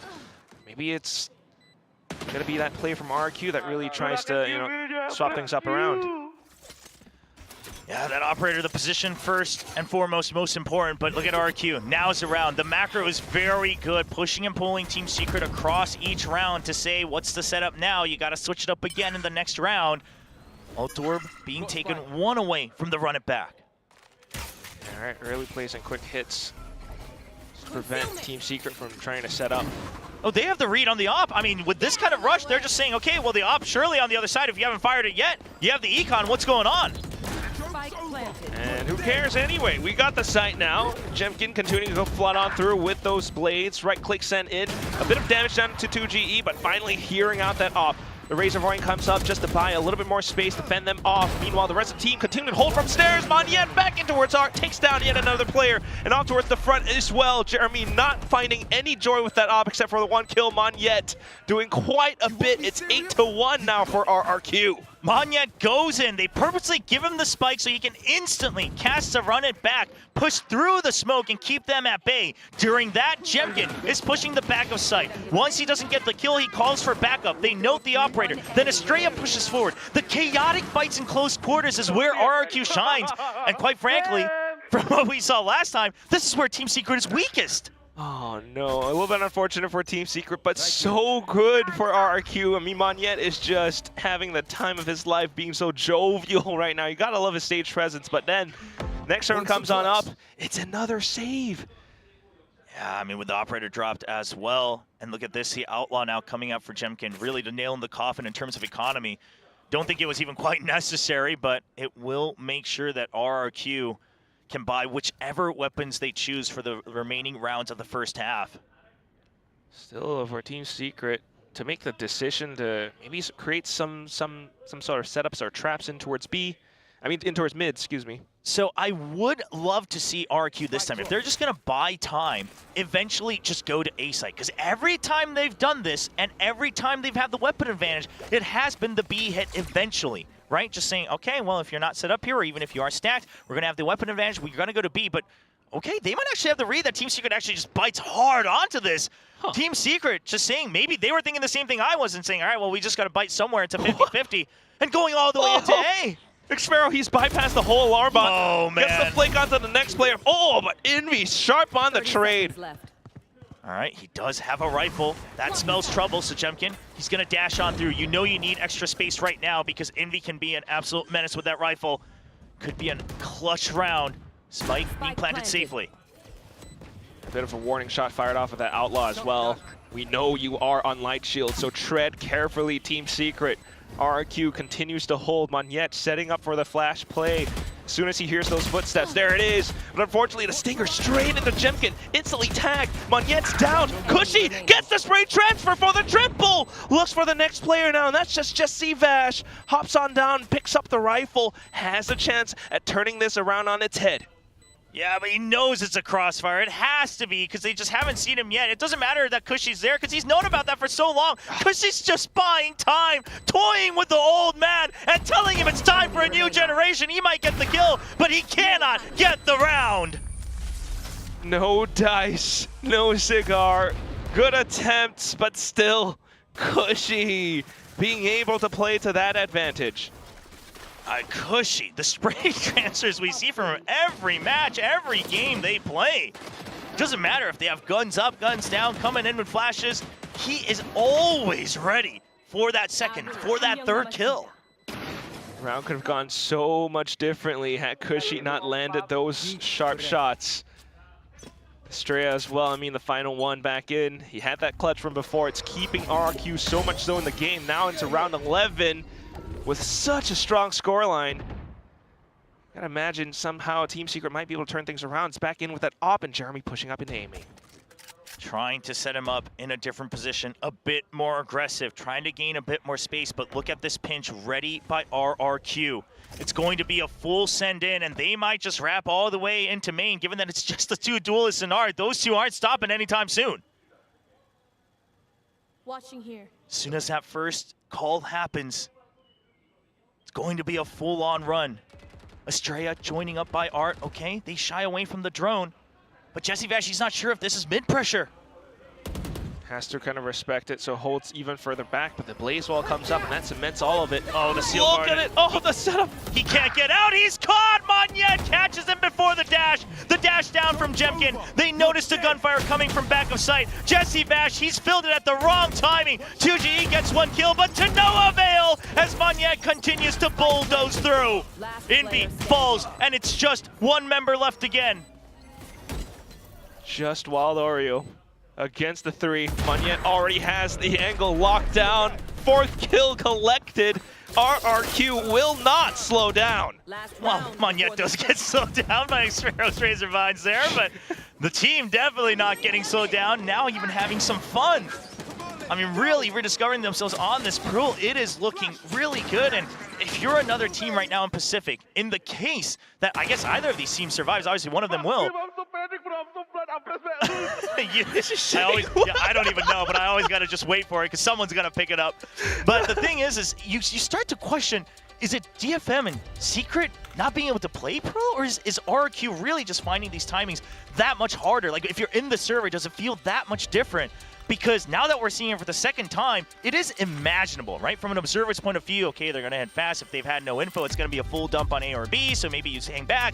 And we can theorize all we want. But, I mean, you look at Team Secret, even if they have information in A main, it doesn't give them enough confidence to push out because you don't know where the entire util dump is going to come in. Yeah, it's really tough to make a call right now. The timeout, though, also, I mean, both timeouts in the first half. This one being called right before the last round of the first half, it really feels quite desperate for Team Secret to really try to find anything, or at least to kind of, you know, reset mentally to go into the next, before going into the next map. I mean, right now, you know, Team Secret are trying out so many different efforts, the operator and everything in A main, but RRQ just plays it so darn well, especially with their setups and that Steel Garden from before. So Nectarone comes through, it's just going to be those Guardians, some rifles, budget rifles, I should say, for Team Secret. Yeah, and you do have the Cosmic Divide on the lockdown as well, but we just haven't seen many opportunities for it. Jesse Vash going to still get pinged. It's just him in Art. Information gained from RRQ. And already positioning for a fast hit. You see the Sova on the A side, leaning heavy towards that information. So RQ making the call that we want to start to pressure down on the B side. But yeah, this is good. A much more aggressive push out, because just having the orb, that wasn't enough information. We got to be certain about the entire freaking map if we want to be able to respond to RQ. Still might need to think about mid a little bit, though. But that's it. I mean, RQ also avoided the 0 point, so right now, I mean, keeping themselves somewhat hidden. But, okay, Walder might have spotted them on the mini-map. Has the lockdown. Might need to send it. A little bit too late for that already. The Shorty's coming in, but he does catch Jemkin. This time it was a perfect bait. He knows he's going to try to clear that close angle once more. Now he thought he had time, but Monyet just strolls on through. A chill guy in the backside of B, just keeping control of it, and now the spike planted. I can even imagine, like, hands in his pockets with the Shorty out in one other hand. Oh my god. And that's going to be the whole site. Jeremy trying to set up the flank, though. Has a shot. Kushi is down low. The Cosmic Divide to block off Halls as well. Jeremy, but tagged by the drone. Yeah, it's just buying so much time. Kushi knows that he's low on health and he just needs to buy time. Monyet already peeks out, goes for the trade. It's 2 for 2. Xfero's still alive on the site, and now it's just Jeremy. Yes, he eventually wins the duel, but now he has to get onto the spike, and he does not know where the repositions have gone. Running a double swing. They're just waiting for it. Xfero only showing himself, and he's just gonna go for the wide swing. Triple kill for Xfero, 11-1, just like last time against DFM. Man, down with the sickness or not, even if he's wearing a mask, this guy's still able to frag out of his mind. Xfero swings out and picks up those kills like nobody's business. Yeah, 14-7. I love that they're giving him the opportunity as well to really get that confidence going again, especially after a couple of those mishaps on that first map. But, I mean, Monyet, just running through. Yeah, they're just cheering him on, saying, yeah, you know, you got time, because if he dies, it's still not enough time to get on it if you have to duel once more. So just like DFM, only 1 round taken by the opponents. Now DFM did take the pistol. That's how they were able to barely get the 3. We'll see if Team Secret can have a different story. I gotta imagine what their mindset must be after such a first half. But at the same time, I mean, they did get their first map, right? So although it might not feel too great right now, you're thinking about that final map in their pockets as well. You know, that's like one of their trump cards that they can pull out. But at the same time, RRQ, I mean, what a way to shake things off from the very first map on Lotus. Yeah, some smiles coming out from Warbirds as well. Everybody looking much more relaxed after an intense Lotus loss to a very well-prepared Team Secret. While Dorio looks like on his cam just trying to get the spirits up. Obviously, you sometimes just shake it off, do what you can in the second half. If there's hope, maybe you push through, but if not, you move on to that next map. That's why you got the first one, so you have that margin in this best of 3. We'll see if that really keeps either team in the running for that possible Masters Bangkok spot. Otherwise, this is an elimination match at the same time. So, starting things off, the 0 point in towards A main. Team Secret, even on the attack, still focused on that mid-fight. This is where they fall. You know, they kept falling to Global Esports and to RQ on that first half, but this time trying to take the initiative themselves. Get ahead of it. A little bit of a spam does find Kushi a little. He's chipped down a little.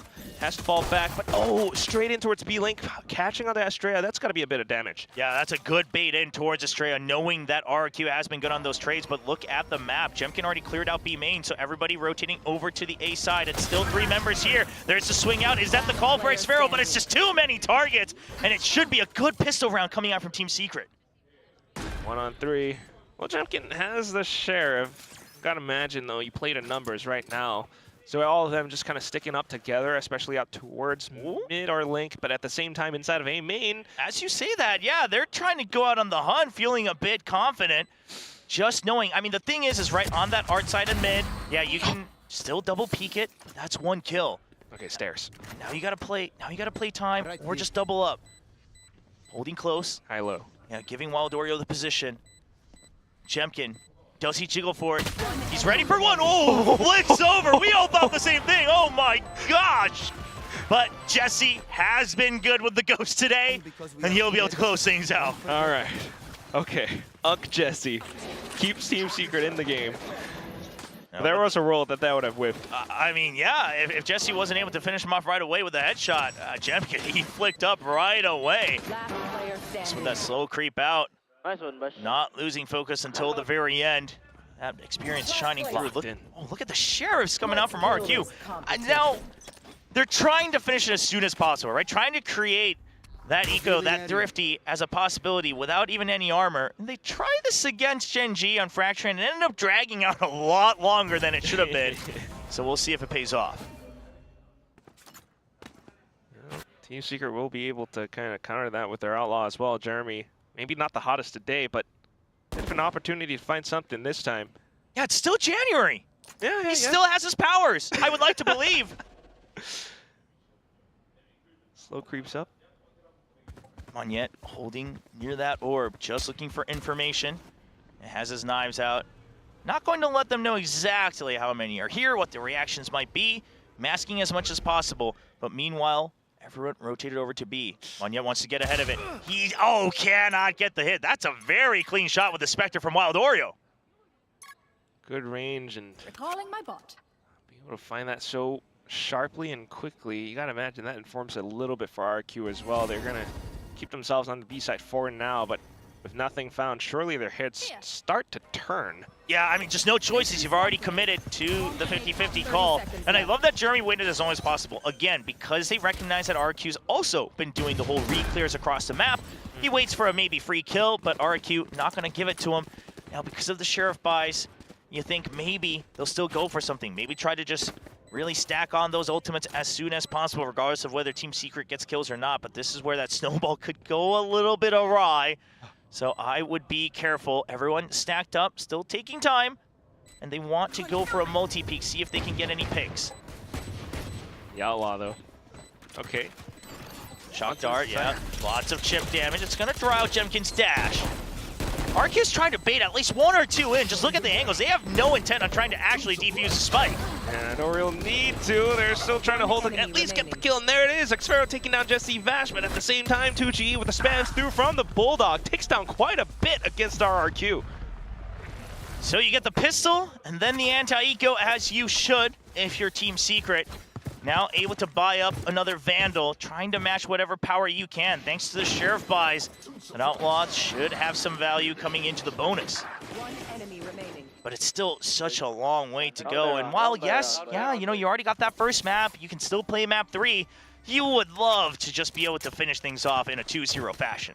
Yeah, I gotta imagine that's why, you know, they're not really backing down from this fight. But RQ buys up, and now the full armor coming out from Jemkin, going for that Outlaw. So just trying to counter it with the same firepower, same setup, saying, I'm not giving you a free kill, but Xfero does get picked off. One of the two members with half armor does get spotted. Lots of damage trying to go across each side, but both of them just barely missing each other. Oh, the peek out from Jemkin. Baits out another shot from Jeremy. The duel 1v1. Jemkin, he has put everything on the line. He says, come fight me. Let's get this duel out of the way. But we'll see if Team Secret makes it fair, because I don't think they have any intent on doing so. Look at the movement. Coming across all the way to B. No real need to. Monyet, though, still collecting quite a bit of info on, outside of A main. Jeremy has to dash as well. I mean, full faith on the B side. Jemkin gets first contact, and then you're able to pop those Razor Vines. There's the dash in. Jemkin, he is full flash. He's lost track of Jeremy. He still needs to get one more kill, but there's the flash. There's a peek out with the right click. He can't quite get it. It's been a swap of the weapons. But what is this? Cushy and Estrella, they come just in time to clean up out of the smokes and into the site. And a lone Wild Oreo now out from B-Link. Oh, goes in for a bit of a tap. It's just the Spectre, though, so you can't imagine he hopes for too much. Swaps over onto the rifles, but running out of time, has to go for something. 10 seconds left. It's just a Guardian. It makes it so hard, and Estrella will bring our RQ to map point. Really does start to feel like deja vu against DFM. Quite a bit, but onto the defense. just being able to turn things around so quickly. I mean, Team Secret with the setups, right? Just being able to dash in to break off those defensive lines, taking Jemkin down, but at the same time, just as you mentioned it, just as you think maybe Team Secret finds something, Estrella and Cushy arrive to rescue the day.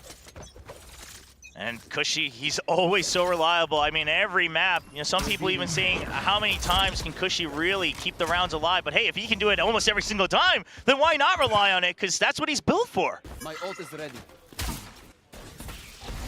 Able to bring that consistent performance across now, coming back in to reinforce mid quite a bit. So the shear wall is still up on A. Now you can jump over this one, but obviously it makes you very, very exposed. They're trying to scout out for it. Jeremy, he will trip it right before someone's ready. So that's a nice early trip before the minute mark. Team Secret, they can reset and start to work the map once again. Forcing some of those smokes to be spent as well. Okay, so with Killjoy coming out from the club side towards mid, you imagine, okay, probably a bit of a heavy push towards that A side, but a lot of focus still on mid. So the double stack by Art, no reason to move. Meanwhile, Cushy, he's ready to back out, back into the Y if he wants to get help. Oh, just in the perfect time as they let go of their positions. Monyet nowhere to go. He has to stay and fight. He's not able to get it. Meanwhile, site being cleared out by the Hunter Fury. This looks like it's going to be Team Secret taking control of the A site. Jemkin, he's waiting for it. Catches the jump. But for now, he'll reset. Spike planted. Back. Allows them to get the spike down and set themselves up, especially closer towards stairs. So a bit of a crossfire for RQ, Jemkin, and Estrella to break through. 2v4. Can you set up for the trades off of each other? Jemkin, no dash, so no tricky movement this time. Goes for the drop. Ah, he gets fired right away by Jeremy. Close range with the rifle, and not much more Estrella can do here. With 0 creds left over, he is just going to back out. Needing to. What a play from Team Secret to really keep themselves in this game. Just being able to suss out that mid setup, breaking off the high-low, but at the same time, down to it, playing to their numbers. Jeremy with the duels against Jemkin.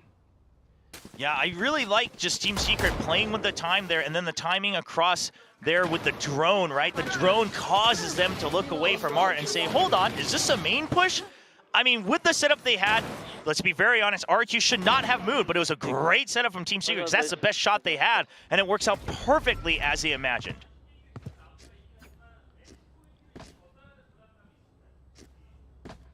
Right here. Still, though, imagining what could come in through off to the next round. Now, RQ still being able to buy back up and getting closer towards those ultimates. 0 point close. Making sure there's no one trying to peek out of that smoke. Unaware of the exact buy, but you do imagine that with the round advantages they have, that it is going to be half armor rifles. No reason to try to save too much for the long con. Monyet is just one away, but Jemkin takes control of B long. They still have the shear wall for the B site as well. So worst comes to worst, Jemkin can take some high risks. There's a lot of delay left for him behind. That's the idea for now. Meanwhile, the rest of the squad, just to reinforce and really watch out for that A site, set themselves up for some potential sprays. Yeah, but with no smokes left, this is going to be so tough. I mean, Jeremy has to go in and go big. He has to be the one that shuts down these angles because there's nothing to cover his way in. Could be the map, unless Jeremy can do something. Starts things off with a great blade in towards Estrella. There's the blaze wall, just to master movements. There's a great ping, and it gets the swing around against the jumping jet. Cushy still alive. Fragment comes through. He should be right at the edge. You gotta let him get out of there, Monyet. And they stay alive for the time being. There's a great shock dart trying to get the spray down through the wall. Time ticking. Spike still not planted. Cushy still getting free kills. And then there's the flank from Xfero. Curveball keeps them tied up. And it's the blades right to the hearts of Team Secret as RRQ takes this match to Haven. 13-4. Thinking about the composition from before, right, against DFM, but right now, absolutely proof that RRQ really has this map pat down. I mean, the way that they're able to execute so strongly in that first half really tells all. Yeah, just really, really strong attack. I wonder who's going to be the one to really break this down if they're able to match up against it, because right now, just off the scoreboard, I don't know if we've even seen all that much. They probably still have more prepared. It's always been just an absolute stomp, not too much variation. I do think Team Secret challenged them on a macro level trying to adjust, but it was always just a step too late, and RRQ ahead of it, and rarely did we ever get to see these two celebrate this much. You know, every team should get an assistant coach just so you have someone to celebrate with. You don't really get that from solo coaches. I mean, sometimes you get some other things. Well, yeah. Some other teams, maybe you don't want an assistant coach. A little dangerous. Well, at the same time, though, I mean, again, it just is that consistent and dominant performance from RQ on the map all throughout. I mean, some of these players, we saw quite the moment from Monyet, but at the same time, I mean, Xfero topping the scoreboard with so many of his kills, but also Cushy with the consistent performances and spray transfers map to map. Yeah, he's always so locked in anytime a battle starts. I mean, even just here, the backup arriving just in time. So RRQ regaining the confidence, regaining that win onto the scoreboard, and now all things come down to Haven. A great map for both teams, but before we move on, let's look back on Pearl with the analysts. What we got a series, baby. RRQ ends up winning out this map in the most dominant fashion possible, swinging back from that first map loss. Now RRQ picked this map, they look really prepared, and Secret looks like they just could not adjust enough or quickly as in time. Yeah, they had some ideas for sure, and I think we'll dive a little bit more into that because we have a couple of replays to bring up. But yeah, RRQ, that's 2 games in a row. They've absolutely stomped teams on their Pearl attack side. Even when those teams have very clearly tried to mess with the way that they were playing, it really doesn't seem to phase them. Shout out to Xfero, who's not feeling too well today, and he still just stood up on elimination map and delivered an outstanding performance. And Australia as well, or Australia, however you say it. That was an amazing clutch on the A side, and that's the closest that I'll get to having an Australian player in Pacific, is saying Australia played well today. 14-5 on the Astro. Wow, amazing stuff from him. Absolutely dominant from RRQ. I have to second everything you're saying. It feels like they really understand this map. They understand how to attack very well. Secret couldn't stop them. Even when they managed to get that first blood, it just wasn't enough. RRQ steamrolled. We saw every round they won on their attacker side. They managed to get the ball. They managed to plant the spike there. So that speaks volumes for Team Secret and how they're not able to get in front of what RRQ are trying to do, and they're on the back foot every single round. Yeah, and you could see them really struggling there. They only got 1 round win on that first half. In fact, let's roll back to the first half and see where some of the holes they really started to emerge, the weaknesses from the side of Team Secret. And Xfero, like you said, feeling under the weather today, but you know, that's not enough to stop him. And again, we're having a Vice as our MVP. Yeah, Vice has really reared its head on a lot of different maps, but on Pearl, that wall across the B stairs is really difficult to deal with. It makes those close positions and the ability to flood onto the side through art side very, very strong. Yeah, he just played a fantastic game. Like I said, even if you're feeling under the weather, this is elimination day. You're not going to go out quietly. You have to absolutely give everything you've got. Now, I think this was the key moment for me. Is I spoke before the game about how on this Venus comp, you need to be able to show you can win in a main. This was the first big A main fight that we saw where Secret really tried to contest, and RRQ put a stop to it very, very nicely. And to me, this set the tone for the rest of the game, because as we can see from this replay, RRQ decided that they want to take a main again, come there as 3. Secret notice it and they just have to back away. So this let them constantly, whenever they wanted to get into a main, they had it for free to farm up these orbs and Monyet. Secret took it when there was no space, sorry, when there was no pressure coming in from RRQ, but far too easy for RRQ. I mean, this is another example of Secret being very ready for this. These art splits were very common from RRQ. You get the instant nebula, the drone back in through A main. You have a star already placed with the grab well. This was a great reaction from Secret where they completely shut down this push.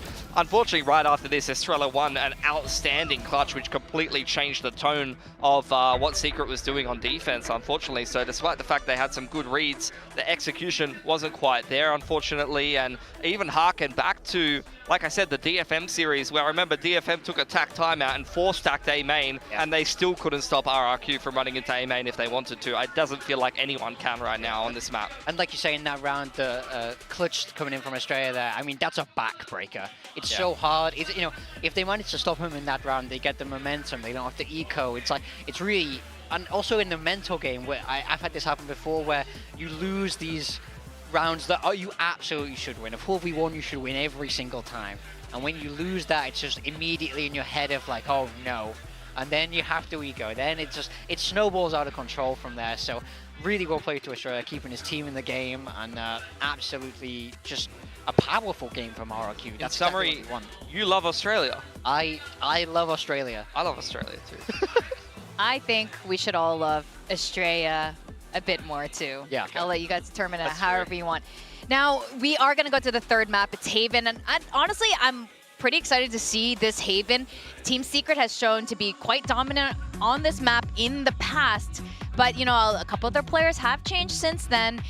We do know they like the A site. I don't know if they're going to pick a different site this time. They'll just keep hitting that site over and over again. But RRQ also have had some hits and misses with this particular map. Yeah, it's felt very good for them. It's just like the close games that they lose. They did absolutely smash DFM on this map the same way that they smashed them on Pearl. So if that's anything to go by, and also pushing Gen G very close in a game that could have been winnable when Xferro was feeling under the weather and not having the best game once we ended up deep into the series. I mean, they got very unlucky in those last few rounds. I felt like they could have definitely won Haven. The defining thing for this matchup for me is it's mirror comps, but Jet on Jemkin. He's been dominating every game on Haven on the Jet, and Team Secret historically have played the Raze, including in the off-season against a Crest that was actually doing okay at some of those off-season events and turning a few heads, but they haven't played it in ages, and we saw them play Lotus, which they hadn't really played in ages, outside of course, the one Haven map that they played at the off-season, which means that maybe there could be a comp change again here from Secret. Yeah, I mean, we definitely can't rule it out. We don't really know, but if I had to take a guess, I think we're going to see the default comp versus the default. With the Raze again?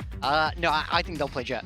Okay. If I had to guess, because I think Team Secret are great at this more fundamental, slower focus to the maps. I mean, we saw them try and do it in Pearl and it didn't work in the same way, but Haven is a map that they know. Yes. They've played so much Haven in the past, similar to Ascent. I mean, these guys will be very mad that Ascent's out the pool, but exactly the same with Haven, where it's always looked very natural for them. I don't think they need to go too rogue on this pick, to be honest. I think I want to see head-to-head, pure, almost like 2022 Haven. You know, let's throw it all the way back. This is a matchup we've seen many times, and it's a matchup that, if it is Metacomp versus Metacomp, that these teams will have practiced and played many times, so it's much harder to be surprised. It seemed like they were somehow still surprised by the Phoenix from that last map. Yeah. So when things calm back down, it's a little bit more neutral, like we saw in map 1 with those kind of very similar comps. I think things might be slightly more favored towards Team Secret, but they have to bounce back hard after that map 2.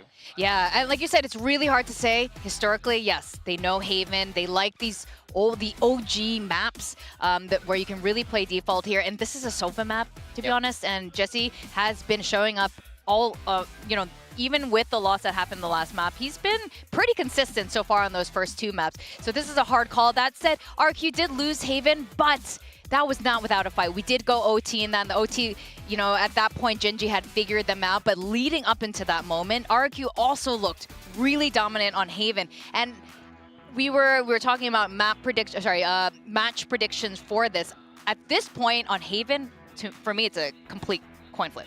Yeah, I had just seen so much more of RRQ on this map lately, and even in the off-season, like you saw them playing against like PRX, for example, and pushing them close, outside of playing some of the Japanese teams like DFM, where they did lose against them with their older comp. With this new comp, it's been very, very promising stuff for them. Every single time, Jemkin seems to be having amazing games on it, so I'm feeling very confident for them. Secret's just a massive question mark for me, and I think they did kind of mix in the Neon as well sometimes, so I'm also questioning, you think it'll be the Jet. Jeremy's been quite good on the Jet, Abyss included, and even Pearl, again, I felt like he didn't play very good, but he still got his numbers, so there's more ceiling there on the Jet.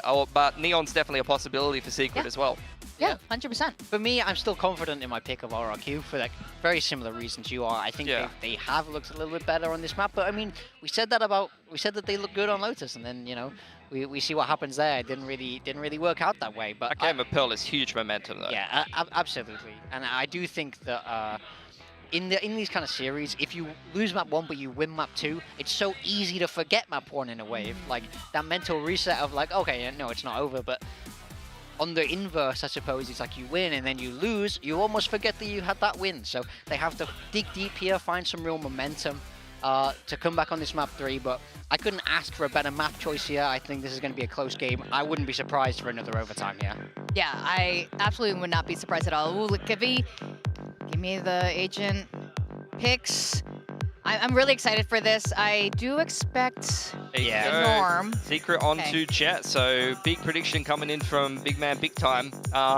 Yeah, I think Jeremy's looked very, very convincing on the Jet, so he's going to once again show that he can go head-to-head. I think that the Sova matchup, I agree with you, Vic, with Jesse Vash, the form that he's in back on his comfort agent, up against Cushy, who every time he's been on the Sova, even on Fracture, he has really been delivering. That's going to be another one to keep your eye on. Yeah, I mean, this is exactly what I was hoping for, I think. This is where we really take it back to those fundamentals of this map.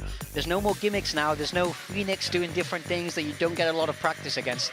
Both these teams have practiced against this comp a lot, so they should be very, very well prepared for this matchup. That's right. Well, this is it. One of these teams will be going home, and one of these teams will be moving one step closer to Bangkok. We're going to send this back to our casters to take this last map away. Haven it is. A home away from home for both of these teams. A map where they've been actually able to punch up above their weight in previous years against some of the Titans in VCT Pacific, where they've shown so much prowess. And now they go head-to-head. No shenanigans, Jets on both sides, Killjoys on both sides, no Astras, it's all the same. All roads lead back to this one. We shall start things out, though, with RRQ on the attack and a lot of presence, a lot of attention in towards C. Yeah, and the turret placed just to check if they actually push up and also acts as a good delay. 2GE gonna go for an early smoke, but they hide a nanoswarm inside and you still have backup nearby. So 2GE almost trying to bait them into trying to check for more info, right? I'm just gonna hide away in backside. But RRQ gets a read of it and they want to start to re-clear space elsewhere. Jeremy very far ahead, nice and early. Still managing to stay tucked under just to watch out for some potential headlines. But on the other side, though, for RRQ, slowly back in towards mid. Nothing quite found just yet. It's going to be the drone for the re-clear. Should be a surprise to nobody. Curious to see if Jeremy tries to find a way to hide away or not. He's not going to hear it in time, so should get spotted. You know that it's a Sheriff as well. Doesn't want to deal with that, and it's an instant rotate back over to the C side. RRQ masking their information in A main, though. Trying to keep them thinking that they might be in towards A long, but right now straight back in towards C. It's that turret that kind of keeps them off for now, but at the same time, Jen can be able to get that opening shot. Now Wild Warrior one traded right back, but Monyet finds one too. It's down on towards Envy, who tries to hold with the flashpoint. Manages to get onto one with Jesse Vash behind him, but Monyet, Estrella, they're all able to shoot them down, defending the C site. Oh, Wild Oreo falling just a bit too early before Envy was able to confidently get back into the site. Also waiting for Jesse Vash to arrive, but by that point, lower numbers. Team Secret just had to hope that each of them were winning the duels at each angle. And at the end of the day, it's too many targets. Way too much as they all flood on through, just managing to keep everything within their control and getting the spike down at the end of it as well. So good little credits bonus for RRQ. Now the buy's coming up. It's 2 Sheriffs. Yeah, 3 rifles, 2 Sheriffs. We have seen a lot of the 3 rifle buys come back into the meta. See if the Sheriffs pay off as well, as those are, you know, it's kind of an investment coming into this anti-eco. A little bit. Altor picked up by Jesse Vash, but also that 4 stack on the C side from Team Secret.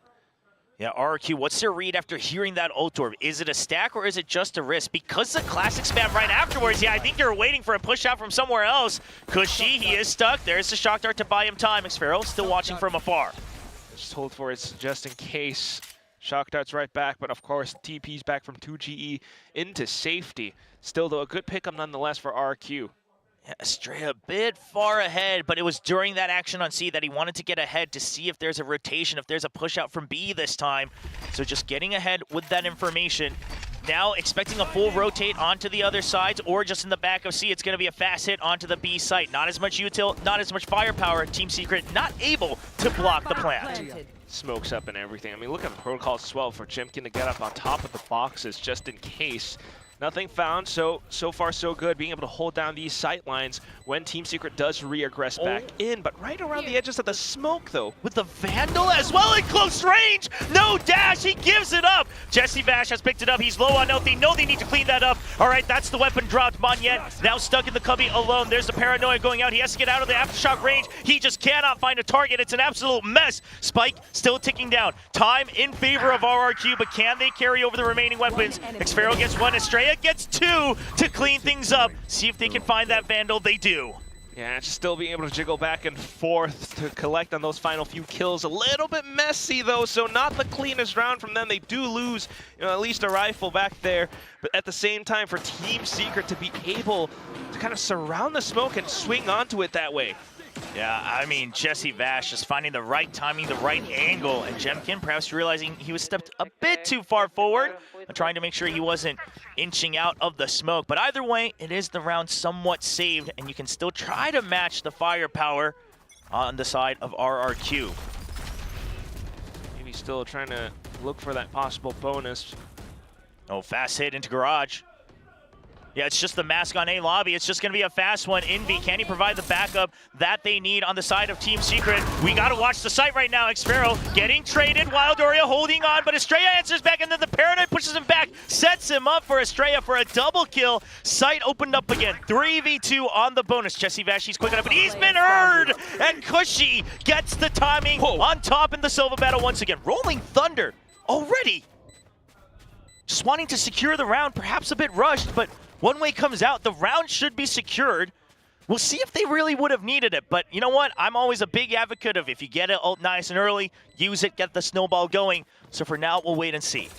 Yeah, it's still a good pickup nonetheless from RRQ, being able to break on through that way. We talked about the numbers, still trying to hold from Team Secret, right, back towards the C side, but Estrella just being able to surround them back, taking down Jesse Vash towards the end as well. Just keeping everything flowing so smoothly so far. It's that momentum carry forward from the previous map. Yeah, 3-0. If they can continue this on the attack, really get that lead you want on this map from the attacking side, we'll see if RRQ can forget some of their past demons.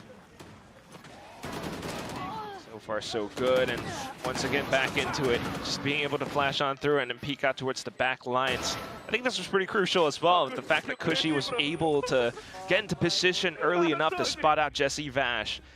That bonus really means quite a bit to them, but also hurting Team Secret, reeling from the losses. Jeremy, the one hero Vandal, let's see what he does. Yeah, saved over, so they want to work off of it. It's a fast push out of mid. Hasn't quite been spotted. Yes, it has. The turret spots him, so RRQ, they make the call. It's going to be a fast hit. There are nano swarms, there are turrets. Lots of Killjoy util. Omen arrives as well. RRQ might want to rethink this one. Yeah, pumping the brakes for now. Spotted out by the front as well. Jesse Vash with that Sheriff. So hanging further back, and at the same time, Jeremy has repositioned. Yeah, still has that Vandal in hand. Just checking to see if it was a fast rotate through mid, but without finding information, Team Secret, they now need to make a choice. And I like this. They're going to continue the stack, but they want to look to push out. They want to make sure they keep RRQ on their toes instead of just waiting for a 50-50, or in this case, a 30-30-30. So they will just slowly creep out one by one. But yet not looking. He's trying to set up the smoke. He gets taken out. That is a rifle dropped. RQ not in position to protect it. They have to go. Yeah, quick go signal. Spike down Ari on towards B. Quite a bit of space to work with. And Jemkin off towards the races as well, out towards A Link. Gets the first one and hangs back. Estrella there for the support. Too many targets. Wild Warrior will at least get one though. So a bit of a pickup from 2GE onto that Vandal right now. Looking for furthermore as Envy keeps that invested on towards the other side, but then the targets continue to swing. It's Estrella who gets up the 3K. I don't know what Ewok and Warbirds told Estrella. I don't know if he heard the critics, but he is firing. And also 9-0-2 as the Breach in just 4 rounds. Over 2 kills per round on average as a Breach with 0 deaths. He's already used the Rolling Thunder. He's going on towards the second one. I mean, this is just an incredible performance so far. Obviously, the map far from over, but what a start to have as an IGL.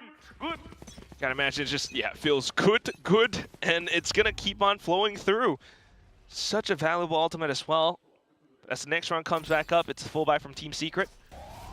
Close angle. It's a tricky one, Jeremy, but he has been spotted. They're trying to spam him out. Continues, okay. Matrix is out of there. The flash being spent as well, though. Oh, the updraft as well. So really on the side of RQ, just making sure they don't want to take any chip damage on that. It is a big investment, but also trying to keep Team Secret on their toes. And Jeremy will refill Garage as well, so RQ kind of looking to explore their options across the map, just re-clearing A for now, while the rest of them continue to hold outside of Garage. Yeah, they have lockdown, so really going to be looking for that A site, whereas Team Secret, they're willing to give up A, but they don't want to give up the Garage setup for the lockdown. That's why he's so obsessive about it, but man, peeking out just too far out of curiosity, and then you saw the Killjoy as well, so you still need to stick around Garage in case it's a lockdown for C.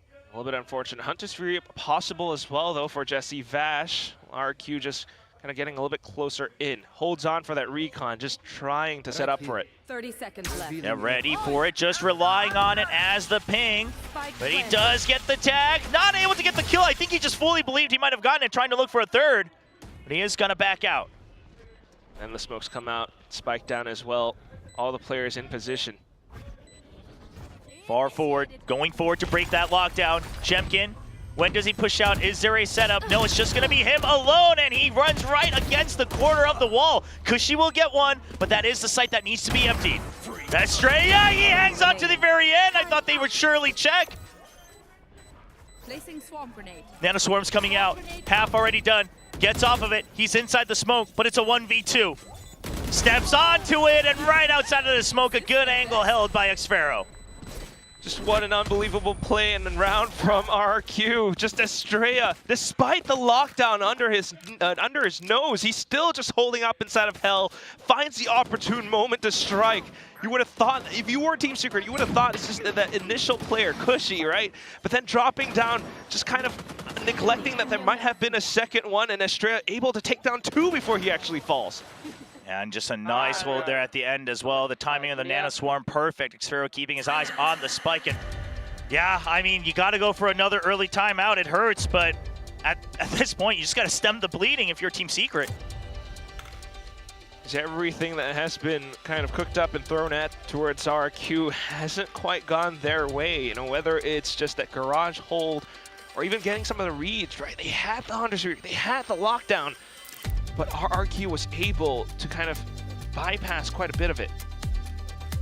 See what the reads are right now.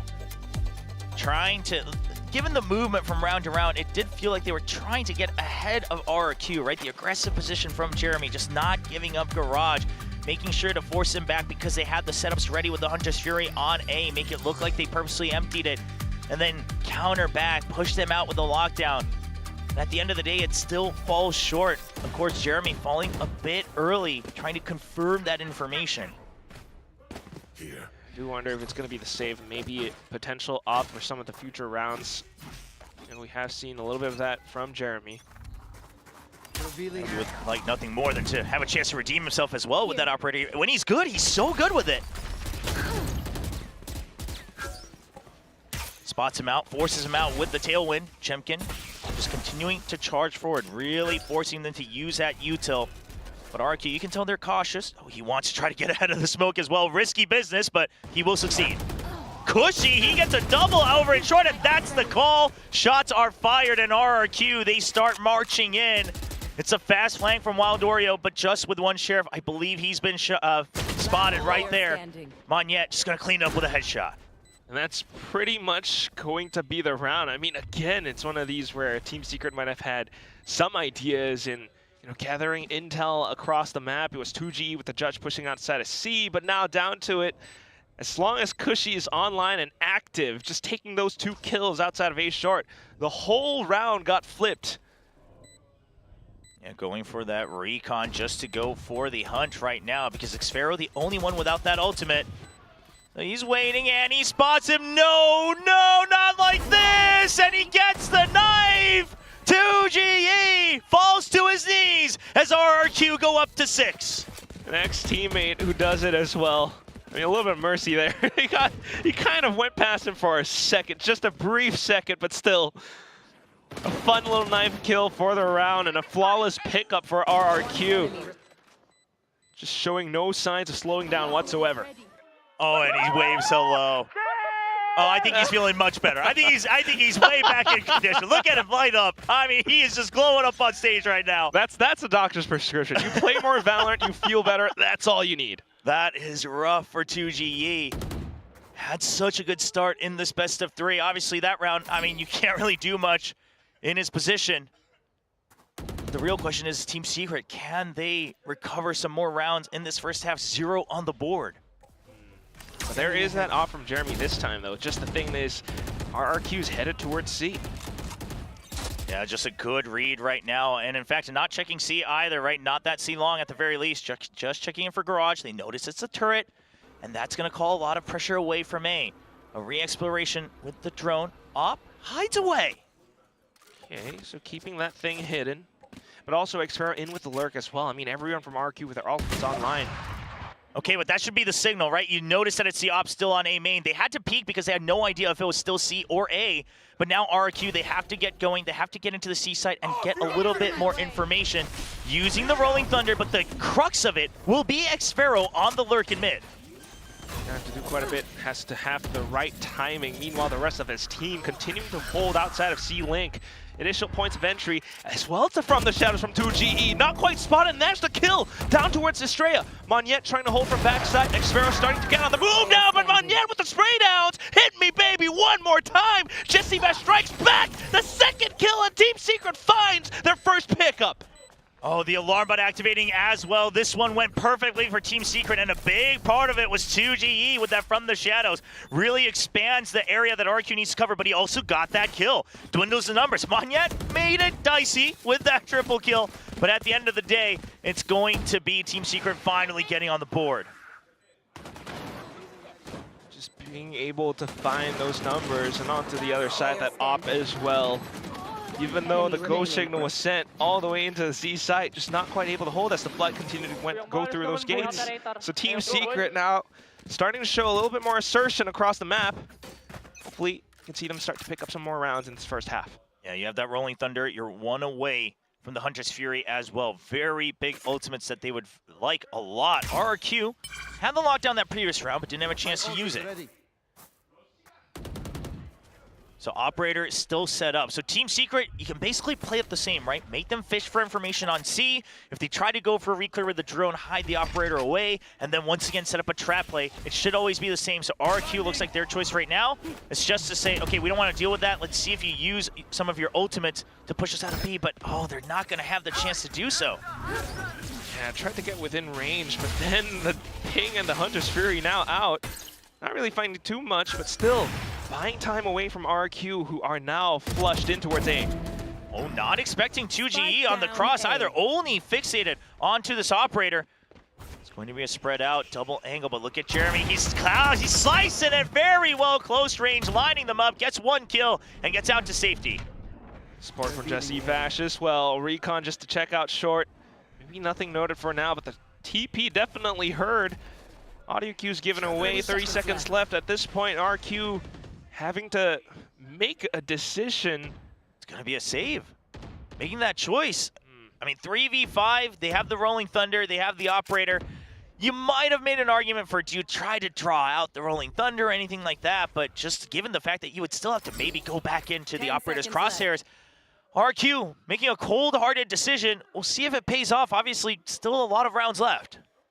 Yeah, at least to keep those in for some of the future rounds. Keeping themselves in current positions as well in case Team Secret does decide to get a little bit cheeky. But for now, I mean, still a great hold from Team Secret. You can see that this op from Jeremy now is starting to pay off dividends.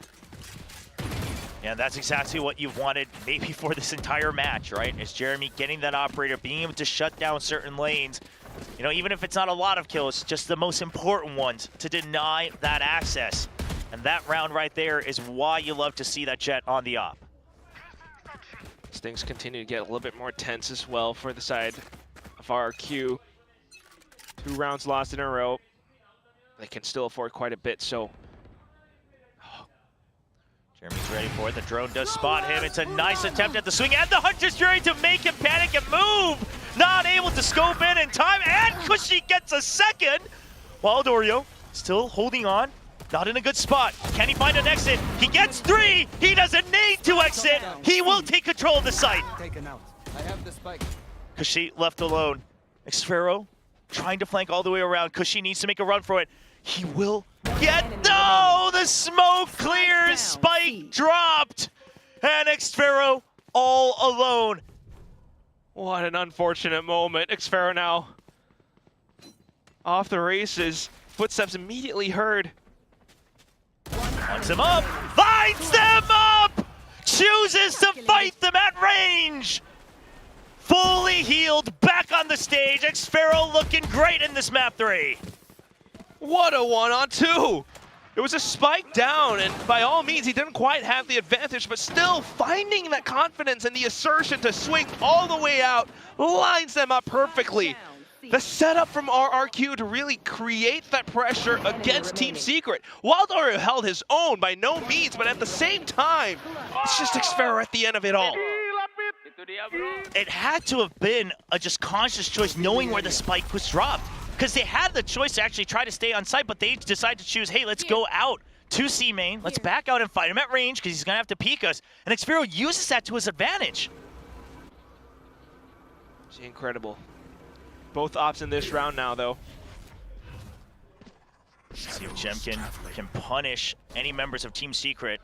Their own operator right now on the C side for the first time after that loss in the previous one. See if he can find some success. It used to always be that A side. Jemkin's waiting for it, though, so RQ should have an inkling that it's a similar setup. The difference, WildOreo now peeking with him, ready to destroy the drone. That might have been a bit of a tell, so not really wanting to challenge it too much. Yeah, I mean, it is a bit of a 50-50 call, but I like what RQ is doing, just trying to get ahead of it. At least the operator's not a main, because Jemkin's peeking into it. It could be only a close angle, but right now, no information on the side of Team Secret. Yeah, for now, RQ might be able to keep things hidden, 30 seconds find a way left. to sneak into the A site. Right here. Lots of votes on the side of Team Secret. They need to be careful if they want to choose to go for a retake. Envy already deep into the site to try to provide support for 2GE. There's a dash in. He gets pinged. It's a quick kill from Jesse Vash. There's a close range from Monyet, though. Continuing to pinch in on the side of RRQ. They're going to stop the plan. Only 10 seconds. The spike drop. And can they stay alive? Monyet, no. He eventually goes down to Jesse Vash. Round over. No ace given, but Jesse Vash will take the round win. So quick to respond. I mean, just as soon as everything gets sent in, I mean, the domino effect of it all. First dash, and instantly Jesse Vash knows. I mean, he's played against this so many times already. The recon just to set up and find that shot against Jemkin. Furthering on from that as well, see those flashes, the rolling thunder, perfect moment from Envy to send in and support his team. Just for Jesse Vash to find that final tap that gives him the 4K. Yeah, I mean, it's great util, like you said, especially the recon, because you know you shut down Jemkin, and then it just has to be a flood, especially with the timer. And that actually calls, okay, a little bit of a break from the RRQ side. Really wanting to keep this lead. They don't want it to even out. They don't want the status quo of 7-5. They want more. They want to dominate. They want to make sure they don't run out of steam. They already did so well thus far, needing to keep that wind in their sails. And that was one of those things that they faced against Gen G a couple days ago as well. So definitely not wanting to let that score slip away from them. So far, the attack, you know, they found a couple of ways to find those counters, or they're just trying to get that pace on through into sites, but Team Secret have found answers to those as well. So right now, I gotta imagine maybe the coaching staff trying to find a solution to Jeremy's op to alleviate a little bit more map control for them. Yeah, that's been obviously something that they've tried to solve in the game, and they're finding the location, not acting off of it, but they haven't gone for a rush in a couple of rounds. And I was imagining if that's what it was going to be. It looked like the setup, but they'll wait. A far recon boat coming out on A main. They imagine that it might be a fast push out, so a reset from RQ. This time, Jeremy on towards B. Yeah, waiting for it. They haven't noticed him here just yet. But some garage control first. Spams in to allow for Jemkin to slip through. Waiting to see if Envy fires again. Trying to fire back against the Tracers. A lot of respect from both sides. Backs off away from the smoke. 2GE playing further backside as well, just in case he needs to kind of put up that wall. You do have the lockdown. You could use it for the entry. You could use it in the post plant, especially with garage control. 2GE tries to get ahead of it, but he gets caught in the edge of the cloudburst. Eyes covered, but it's a fast flood back in. Jeremy with the blades, only good for 2, but Envy already right behind him. He's holding on to backside. Waldorio, can he get outside of the smoke in time? Envy will buy enough time. Doesn't need any more as he cleans it up. Envy and Jeremy still finding those powers. It is his month, and he's able to go up for that wide swing. You would have thought that maybe 2GE got a little bit way too eager, too ahead, but because his teammates were right there behind him, just finding that trust to be able to go in through with that play. Envy at the end as well, just so calm and collected and being able to hold down the angles. Team Secret continue with their foothold, now finding those adjustments against RRQ on the defense. Big round for Team Secret, right on the edge of a 5-7 half. They'd be very happy to take that scoreline given how things started. Meanwhile, RRQ, the buys haphazard, only a Sheriff for Estrella. That lockdown still sitting in the pockets of Xfero.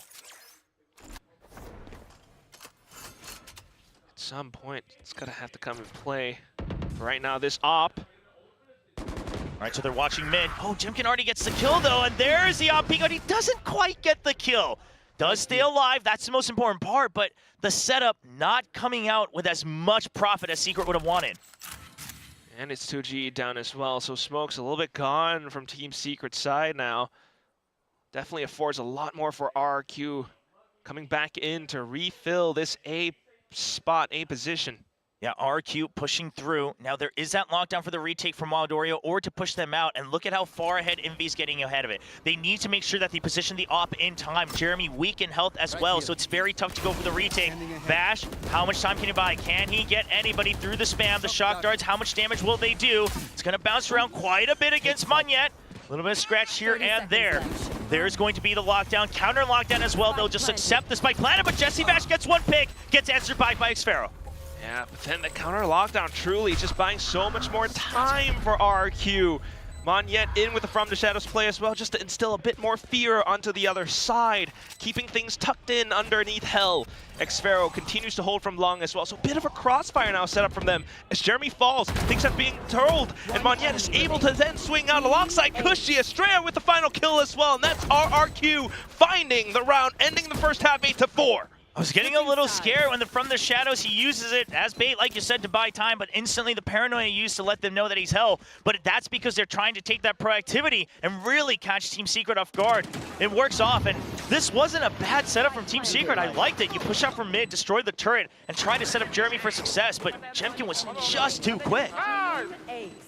Too slippery. So still not the worst scoreline for Team Secret. They were able to find just a little bit towards the end of this first half, but then RQ comes back in with a bit of a showstopper in that round. We'll see how things continue to shake up in the second half.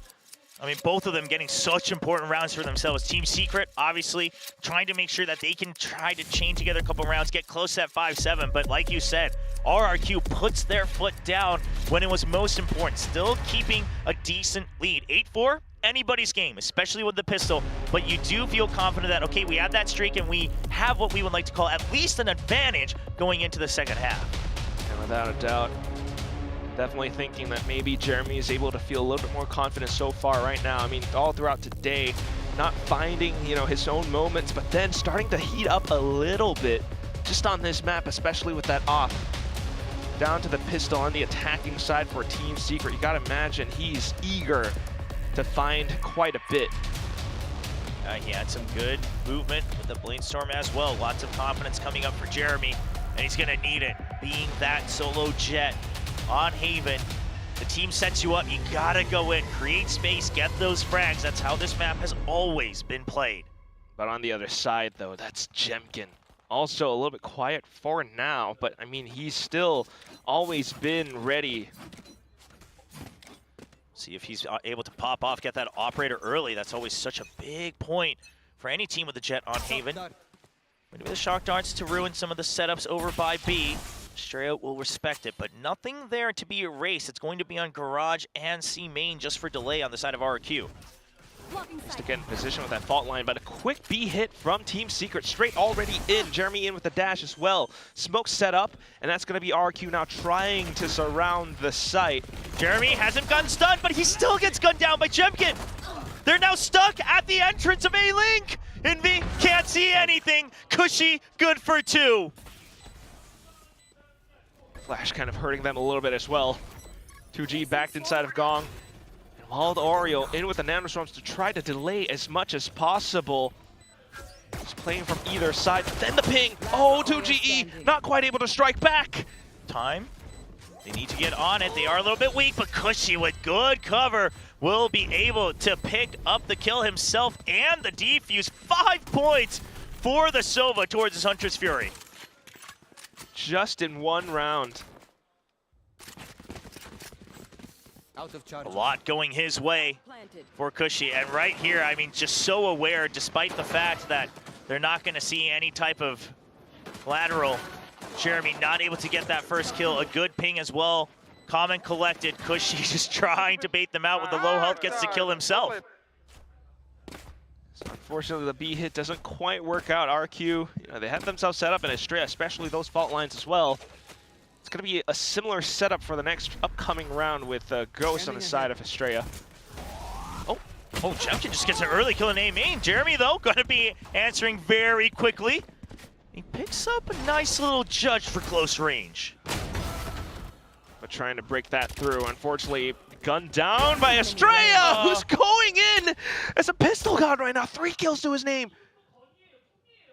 Well, Shorty, he hopes they'll push him, but they don't really have any reason to. Estrella could with the Ghost. I mean, he could try to go towards that Rolling Thunder. Jesse Vesh gets one, no one there to trade him. There it is from Monette. A quick turnaround with that Spectre. Jeez, I mean, sure, they're walking into him 1 by 1. Yes, he has the angle, but still very clean with it. Estrella locked in today for map 3. I'd imagine, especially after the clutch from before. The IGL definitely finding his moments right now in this moment to keep RRQ in the bracket. Yeah, and good coverage, awareness of keeping that weapon protected. 10-4, 6 points lead. Xfero on judge duty. Once again, it does seem like they've been doing this to really accommodate for him as well, get him comfy, and make sure he can just lock down one part of the area. Obviously, Garage well built for a weapon like the Judge. Some of the spams outside of A for now as well. Xfero continues to hold. But once again, it's a bit of that B pressure, mid pressure from Team Secret. And Estrella has to kind of respect it. Oh, a nice attempt from Jemkin, but Jesse Vash is waiting for it. Because of that push out from earlier, because of how RRQ has been so active, this time he just waits and says, well, somebody's got to get information somehow in A lobby. It's going to be the Jet himself. Cushy answers back and gets to safety. No damage taken. Has the Hunter's Fury as well. Yeah, I wouldn't like to see him take a bit of a safer position once Monette gets here because of that ultimate you mentioned. It is that buy round for Team Secret. Got the rifles, good paranoia to delay. Cover going out. No entry allowed just yet. Smokes up, but Jeremy will just kind of dash all the way in. Cushy holding the off angle, but instantly traded right back by 2GE. Monette, good for 1, but once again, those trades. Meanwhile, Xfero, he has a lot of range to cover, but he doesn't want to get caught on the way. But now with Wild Oreo down, you know you've seen him before, so he can run over. Protects with the Judge. Wants to prevent the push out. Can't let himself get seen just yet. Gotta wait for the Heaven setup from Estrella.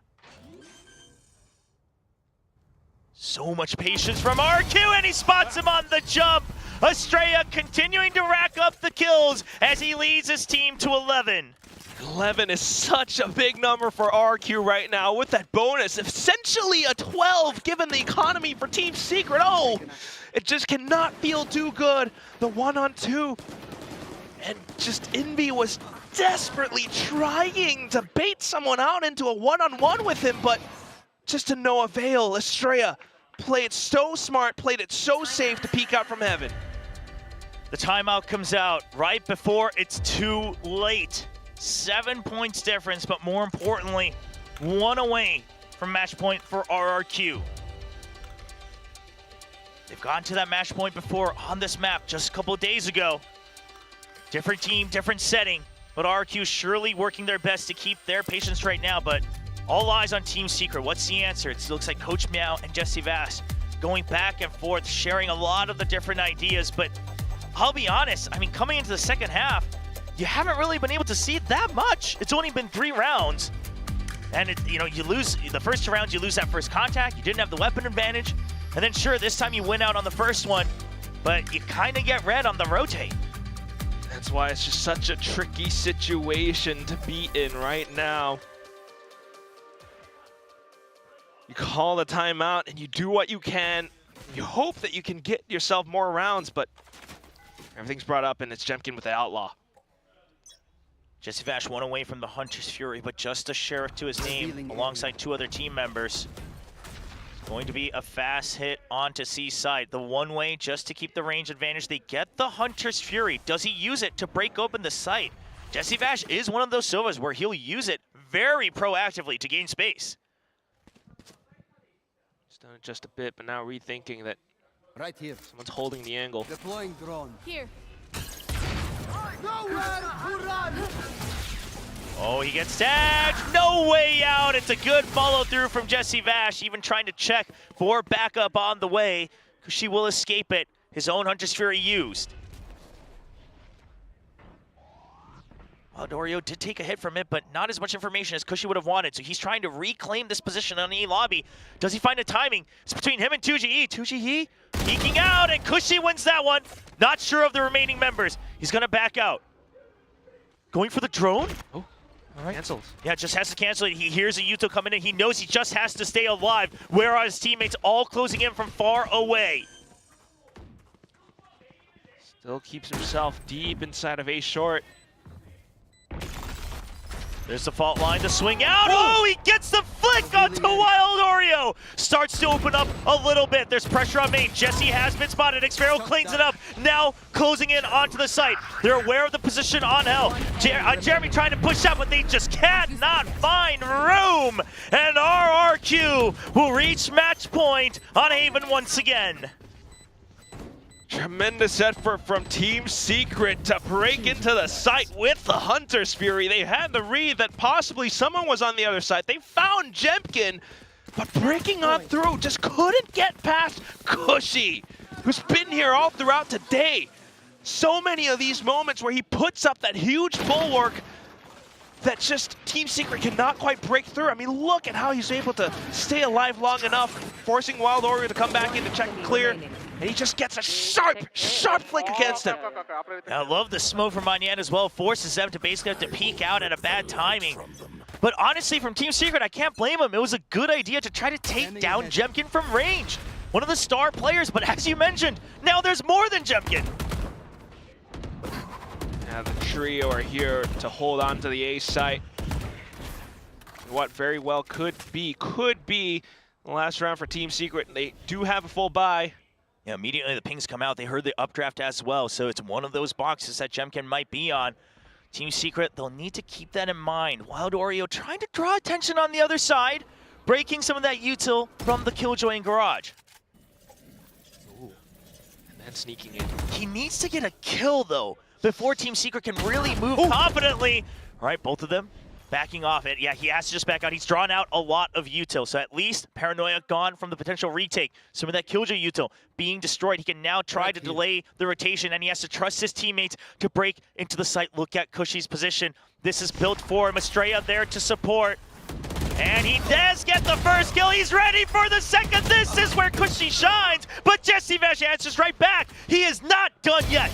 The veteran answers. Xfero on the other side, though, denies Wild Oreo. Then the quick transitions from Team Secret all the way across the map. Oh no, maybe it actually just is B. 2 on 3. Is this gonna be enough? Yeah, they're just not sure about all the other information. Clears out any of the Killjoy util left. Jesse is so low. Envy at full health, but no util left. Fault line still on cooldown.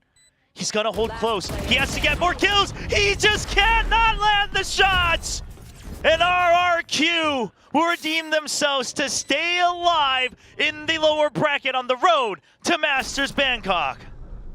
In a quick 13-4 fashion on the final map as well. Such a dominant first half. Carry that forward down to the last few rounds. Team Secret tried, Jesse Vash tried, but down to some of these final moments, I mean, we saw so much of it. Players like Cushy, who have been just sounding out all throughout the day, but at the same time, I mean, the calls, the frags from Estrella from today have really stepped up. It really did feel like Estrella said, no matter objectively who's right or wrong, if I can also lock in, if I can also lead by example and not just the calls, we should be able to cross that finish line. And today, he proves it. And unfortunately for Team Secret, I thought they showed some great ideas today. I mean, obviously, this was a 2-1, but not just from the fact that they won a map, but on this Haven, they tried to get a couple of those reads, some of those high-risk Sova plays that Jesse Vash is so well known for. They showcased their strengths once again, but it's just not enough 3 years in a row for them to survive on such a tough path. Yeah, it really has to be said. It's getting a lot more tricky, a lot more difficult, especially when RRQ are continuously evolving in this fashion. I mean, you look at some of these compositions that they play, or just some of the fundamental ideas that they have with how they're able to work across the map. You saw it with Double Duelist on Pearl, but at the same time, back onto something more classic like Haven, and they're still able to perform this strongly. You gotta hand it to RRQ. Yeah, I mean, the pick of a Cushy starting there, but the confidence even ever growing from Jemkin. Everyone else playing so well today as well. Xfero, overcoming, the condition he's in right now, just feeling a bit under the weather, but locks in for the team despite it going to map 3. What a match from RRQ, but still a long road ahead, and now we'll hear from the winners themselves.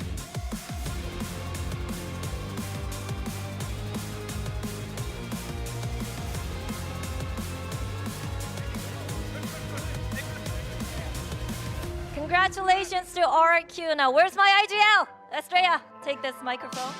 Come over here. Join me on stage. RRQ 에스트레아 선수 만나보겠습니다. 승리 축하드립니다. Massive congrats, Estrella. RRQ lives to see another day. What a do or die type of day for you. What was it like? I mean, you were on fire. Cushy was on fire. Xfero is shooting like he's feeling best ever. So talk to me, what kind of pressure were you feeling before the match, and what is it like to survive another day? 먼저 오늘 총이 너무 잘 맞더라고요. 살아있던데요, 그죠? 그리고 엑스페로 선수도 아팠다고는 하는데 경기 치르면서 낫는 것 같은 폼을 보여줬고, 쿠시 선수도 너무 잘 쏴줬고, 오늘 전반적으로 좀 부담감도 많았을 것 같은데 경기 어땠는지 들어보고 싶어요. 일단 첫 번째 경기 때 저희가 사실 모두가 다 얼어 있었는지 다 이제 제대로 플레이를 못했던 것 같고, 이제 첫 번째 대회 첫 번째 세트 끝나고 이제 두 번째부터 저희 강점을 잘 살리면서 플레이를 해보자 이렇게 돼가지고 잘 됐던 것 같습니다. Well, I feel like on Lotus, it took us a little bit more time to come online, and I feel like we didn't really play the way we used to play. So after Lotus, we told ourselves, let's play into our strength, let's focus and do what we do best. And second map, third map, it was good to go. Now, I want to talk to you about Cushy, because what a great pickup. I feel like he has been such a game changer for RRQ as soon as he joined the team. So can you talk to us a little bit about how he came to join the team and also what it's like to have him on the team? 쿠시 선수 영입에 대해서 좀 여쭤보고 싶어요. 아무래도 영입 효과를 벌써부터 톡톡히 보고 있는 것 같은데, 사실 이 선수가 정말 혜성처럼 등장한 것 같거든요. 좀 영입 배경에 대해서 어떤 얘기를 해줄 수 있는지, 그리고 또 팀원으로서 어떤지도 들어보고 싶습니다. 일단 저희가 필요한 선수를 찾는 과정에서 이니시에이터 선수를 찾고 있는 와중에 쿠시 선수가 눈에 들어왔고, 저희가 테스트를 봤는데 첫 스크림에서 막 30킬 이상을 해버리는. 네. 근데 그 당시에는 스킬을 잘 쓰는 방법이나 그런 방법 잘 몰랐지만 그때 총으로만 했었는데, 지금 점점 같이 배워가면서 더 잘해지고 있는 것 같습니다. 오, 알겠습니다. 알겠습니다. Well, as we were looking for a new player to join our roster, we were looking for an initiator, and Kushi tried out for our team, and the first scrim that we played together, he had like 30 kills.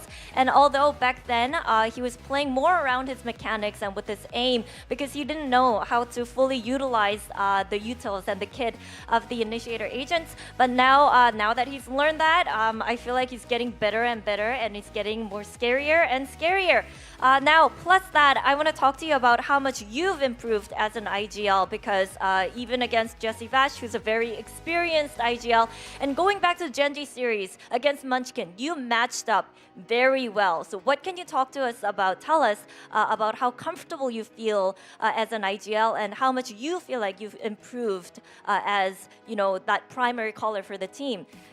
그리고 에스트레아 선수 개인적으로도 IGL로서의 발전 그리고 성장에 대해서 어떻게 느끼고 있는지 궁금한데요. 사실 오늘도 그 경험 많고 어쩌면 노련미가 가득했던 제시베시 선수를 상대로 밀리지 않았고요. 그리고 젠지전에서도 먼치킨 선수 상대로도 IGL 싸움에서 밀리지 않았다는 평가가 굉장히 많이 나왔거든요. 그렇기 때문에 이제 이 오더라는 역할에 대해서 얼마나 자신감이 있는지, 그리고 또 이 역할을 더 잘하기 위해서 어떤 개인적인 노력이 있었는지도 궁금합니다.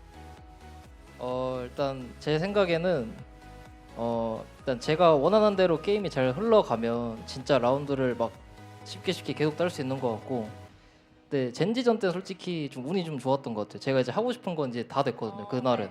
근데 이제 뭐라 해야 돼? 이제 IGL 같은 경우는 사실 게임을 일단 좀 잘 알아야 되고요. 근데 이제 무슨 스킬이 있고 막 상대 이제 무슨 또 스킬이 있고 막 그런 경우의 수에 따라 또 이제 달라지기 때문에 굉장히 머리 아픈 이제 포지션인 것 같습니다. 그 개인적인 노력에 대해서 그러면 그걸 잘하기 위해서 저 같은 경우는 게임을 일단 많이 하고요. 그다음에 이제 외국 이제 막 다른 팀들 이제 어떻게 하는지도 봐보고, 이제 뭐 저만의 이제 뭐 어떻게 굴려야 되는지 게임을 그런 것도 이제 생각해보고 그런 것 같습니다. Well, honestly, as my IGLing style, when we get that momentum going, it's pretty easy for us to keep the flow going and continue. Like as for Genji series, I think I got a little bit lucky because, you know, what I wanted to do and what the calls that I was making seems to be working. But, you know, the IGL, the role itself is such a huge task for anyone to take on, because, you know, you need to know what kind of skills the opponents have left in their agents, and also how to counter those agents. You need to know what kind of game plans you need to have for specific teams that you play on that day. So it takes a lot of work and it takes a lot of energy, but I try to watch the other regions and I try to play a lot of ranked games and really just kind of come up with my own ways of how to counter and how to adapt. It's an ongoing process that I have to deal with every single day, but those are some grindings that I am, you know, keeping up to become a good IGL. Now, speaking of the Genji series, that was so close. So, you know, what were the feedbacks after the Genji series? I mean, what do you think was missing? 젠지전 얘기가 나왔잖아요. 진짜 아쉽게 졌거든요. 좀 어떤 부분이 부족했다는 판단이 있었을까요? 그냥 뭐 제일 실수가 좀 있었던 것 같고, 제가 이제 잘못 이제 읽어가지고 게임을, 그것도 이제 있는 것 같고, 뭐 서로 이제 작은 실수들이나 그런 부분들이 이제 게임에 이제 균열이 생기면서 이제 졌던 것 같습니다. Well, I think I would like to take the responsibility for the Genji game loss because I feel like I made mistakes, and also it was just I wasn't able to properly read them very well to the point to carry the team to a victory. But it was just small mistakes that created huge gaps in that series. Now, lastly, speaking of a Korean team, we have Nongshim coming up next. You know, what do you think you need to watch out for? 이제 한국팀 얘기가 나왔으니까 다음 상대가 농심 레드포스거든요. 어떤 점을 주의해야 할까요? 솔직히 잘 모르겠어요. 그냥 저희는 하던 대로만 하면 될 것 같고, 이제 한국 팀이랑 하는 거는 이제 언제나 이제 재밌거든요. 제가 이제 한국인이라 그런지 언제나 재밌어서 재밌게 할 것 같습니다. I honestly do not know, but honestly, we just got to do what we do best, play our own game. And always, me being Korean, it's always fun going up against Korean teams. So it's going to be a fun and interesting match. Well, thank you very much, Estrella.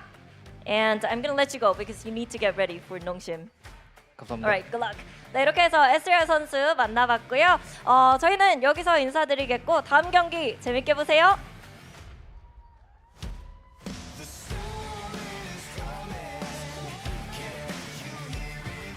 Thank you, Jen. We had the meta matchup on Haven, and RRQ is the one that pulls through on top here. It doesn't matter, you have flu, maybe it ended up being a buff instead, but RRQ looks fantastic. They had good reads and absolute map control. Yeah, it felt like they just rolled with the punches like they usually do on Haven. Excellent stuff on the attacking side to start things off. It really feels like when these guys choose to execute a site, they're usually able to get on there and win the post plant as well. Like they play this very passive style where they're just grouped at the start of the round, waiting for aggression, waiting to see what the team on defense is going to do, and then they kind of react off of that. A lot of the time, Secret was taking that A main control early on, and then they would go and re-clear A main and execute A. It felt like RRQ had a great read on what to do and was always able to find the right passage of play to find success. Yeah, have to agree with you there, and I think it's also worth highlighting the individual level of these players in RRQ. Estrella was a big one. Cushy also looking very, very strong. Honestly, not really a slow day from anybody on this third map in RRQ. It felt like they could all hang, they could all hold their own, and it led to quite a pretty strong performance from them. Yeah, that's exactly what we ended up getting. Just all around good performances from all of them, and a really good showing from Estrella, whom we're gonna talk a bit about more later. But you know, that really dominant first half. Secret did have 4 in the bag on the first half, and there was an opportunity, but you know, they lost that first pistol, and you could just see it all start to crumble. Yeah, I mean, in both of the series for Secret, at the end of the day, they have won the first map and looked pretty nice doing it. It was the same story on Lotus. I liked how they looked on their new comp, but unfortunately on the next 2 maps, not as good of a performance.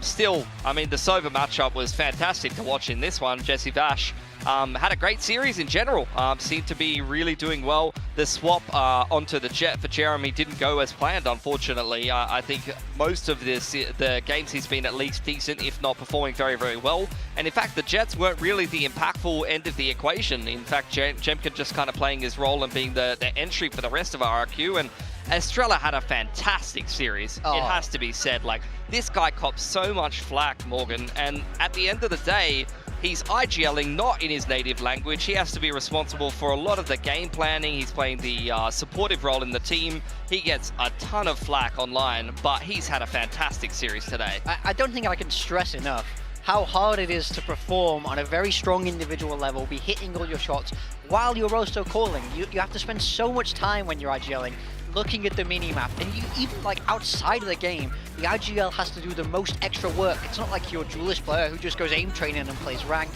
This guy's probably watching the most VODs, bringing the most ideas, and for him to still be performing at this incredibly high individual level in this game is so amazing, and it gives so much power to the rest of RRQ. If your IGL is able to top frag, you kind of have to pull yourself up by your bootstraps and go, well, if he can do it, I need to do it too.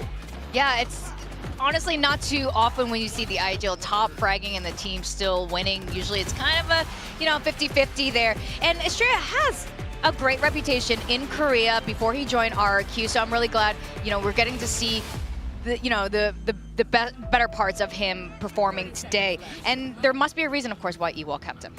Yeah, we could see, I mean, look, he led them to some great attacking sides. 7 out of 8 post plants won, we saw on the game summary there. And this is a perfect example of why they're always able to execute, get up onto the site. Really nice trading of the lockdowns there. They destroyed the defender's lockdown. They read very well that Team Secret, as a lot of teams do, were going to play retake on that A site, and they're able to get their execute off, deal with the defender's lockdown, get their own lockdown established, TP into the site from Monya from the other side of the map, and they closed out that round. But not only just their ability to get onto the sites, but as I mentioned a little bit in the pre-show as well, you could see them just sitting in spawn a lot of the time, holding garage, holding bottom of C long, and they would wait for the attacker's side at util and like say it was an A main take with the dart cover to the backside of lobby and dart up over the top.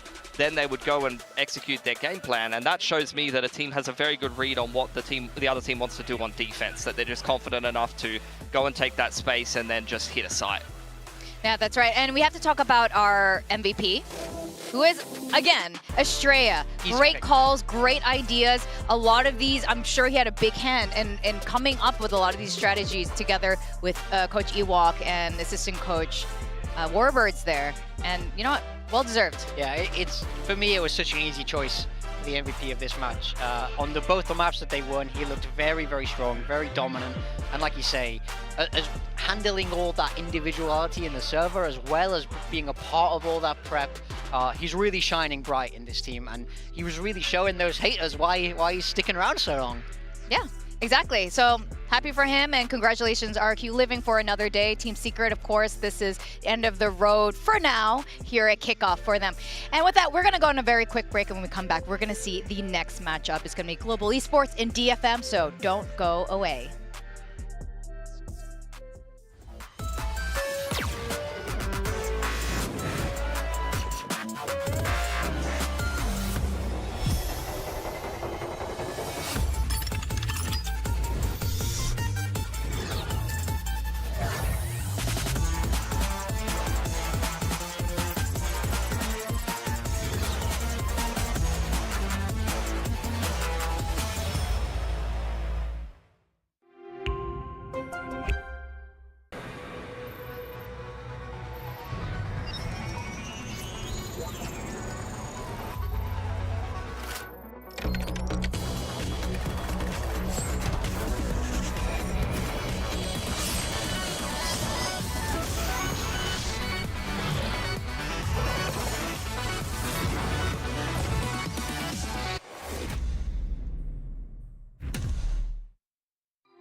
Oh, Pulsar by Naomi. Pulsar by Jenny. Oh, baby. Ooh, there it is. Oh, I'm so happy with it. Look at this. Isn't this perfect? And it even has my name on the side. 마우스 누가 만들었는지 알려주는 것도 같이 들어있고. Thanks, Joshua. This mouse is ready for a fashion show. It's Pulsar by me. It's by me. It's by me.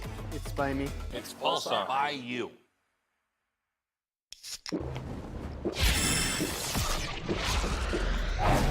Red Bull gives you wings. Red Bull gives you wings.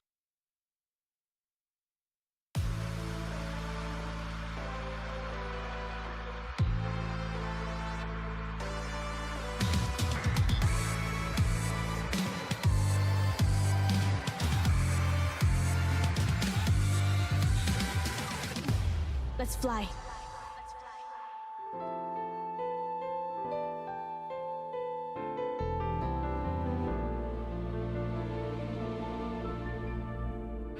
It's day 6 of the VCT Pacific 2025 Kickoff. Stay tuned for some epic games.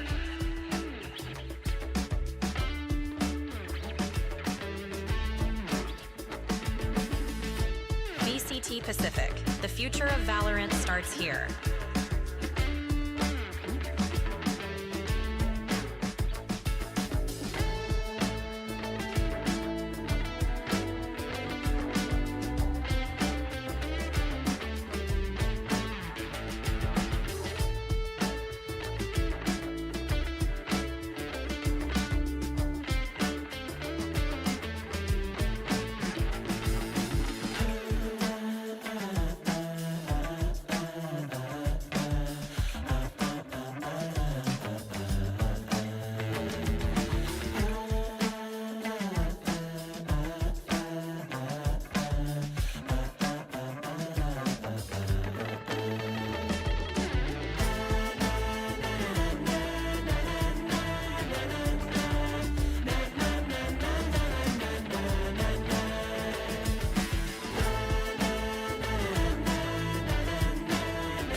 Welcome back to VCT Pacific 2025. We're still in the middle of kickoff. We eliminated another team just earlier, and RRQ continues on. But next up, we're going to find out who's going to be facing RRQ next. Is it going to be DFM or Global Esports? And DFM, great showing in the off-season, especially in the Radiant Invitational, but they had a different player then. They had Cess, and they brought back Jen, and it looks like they're still adapting to it.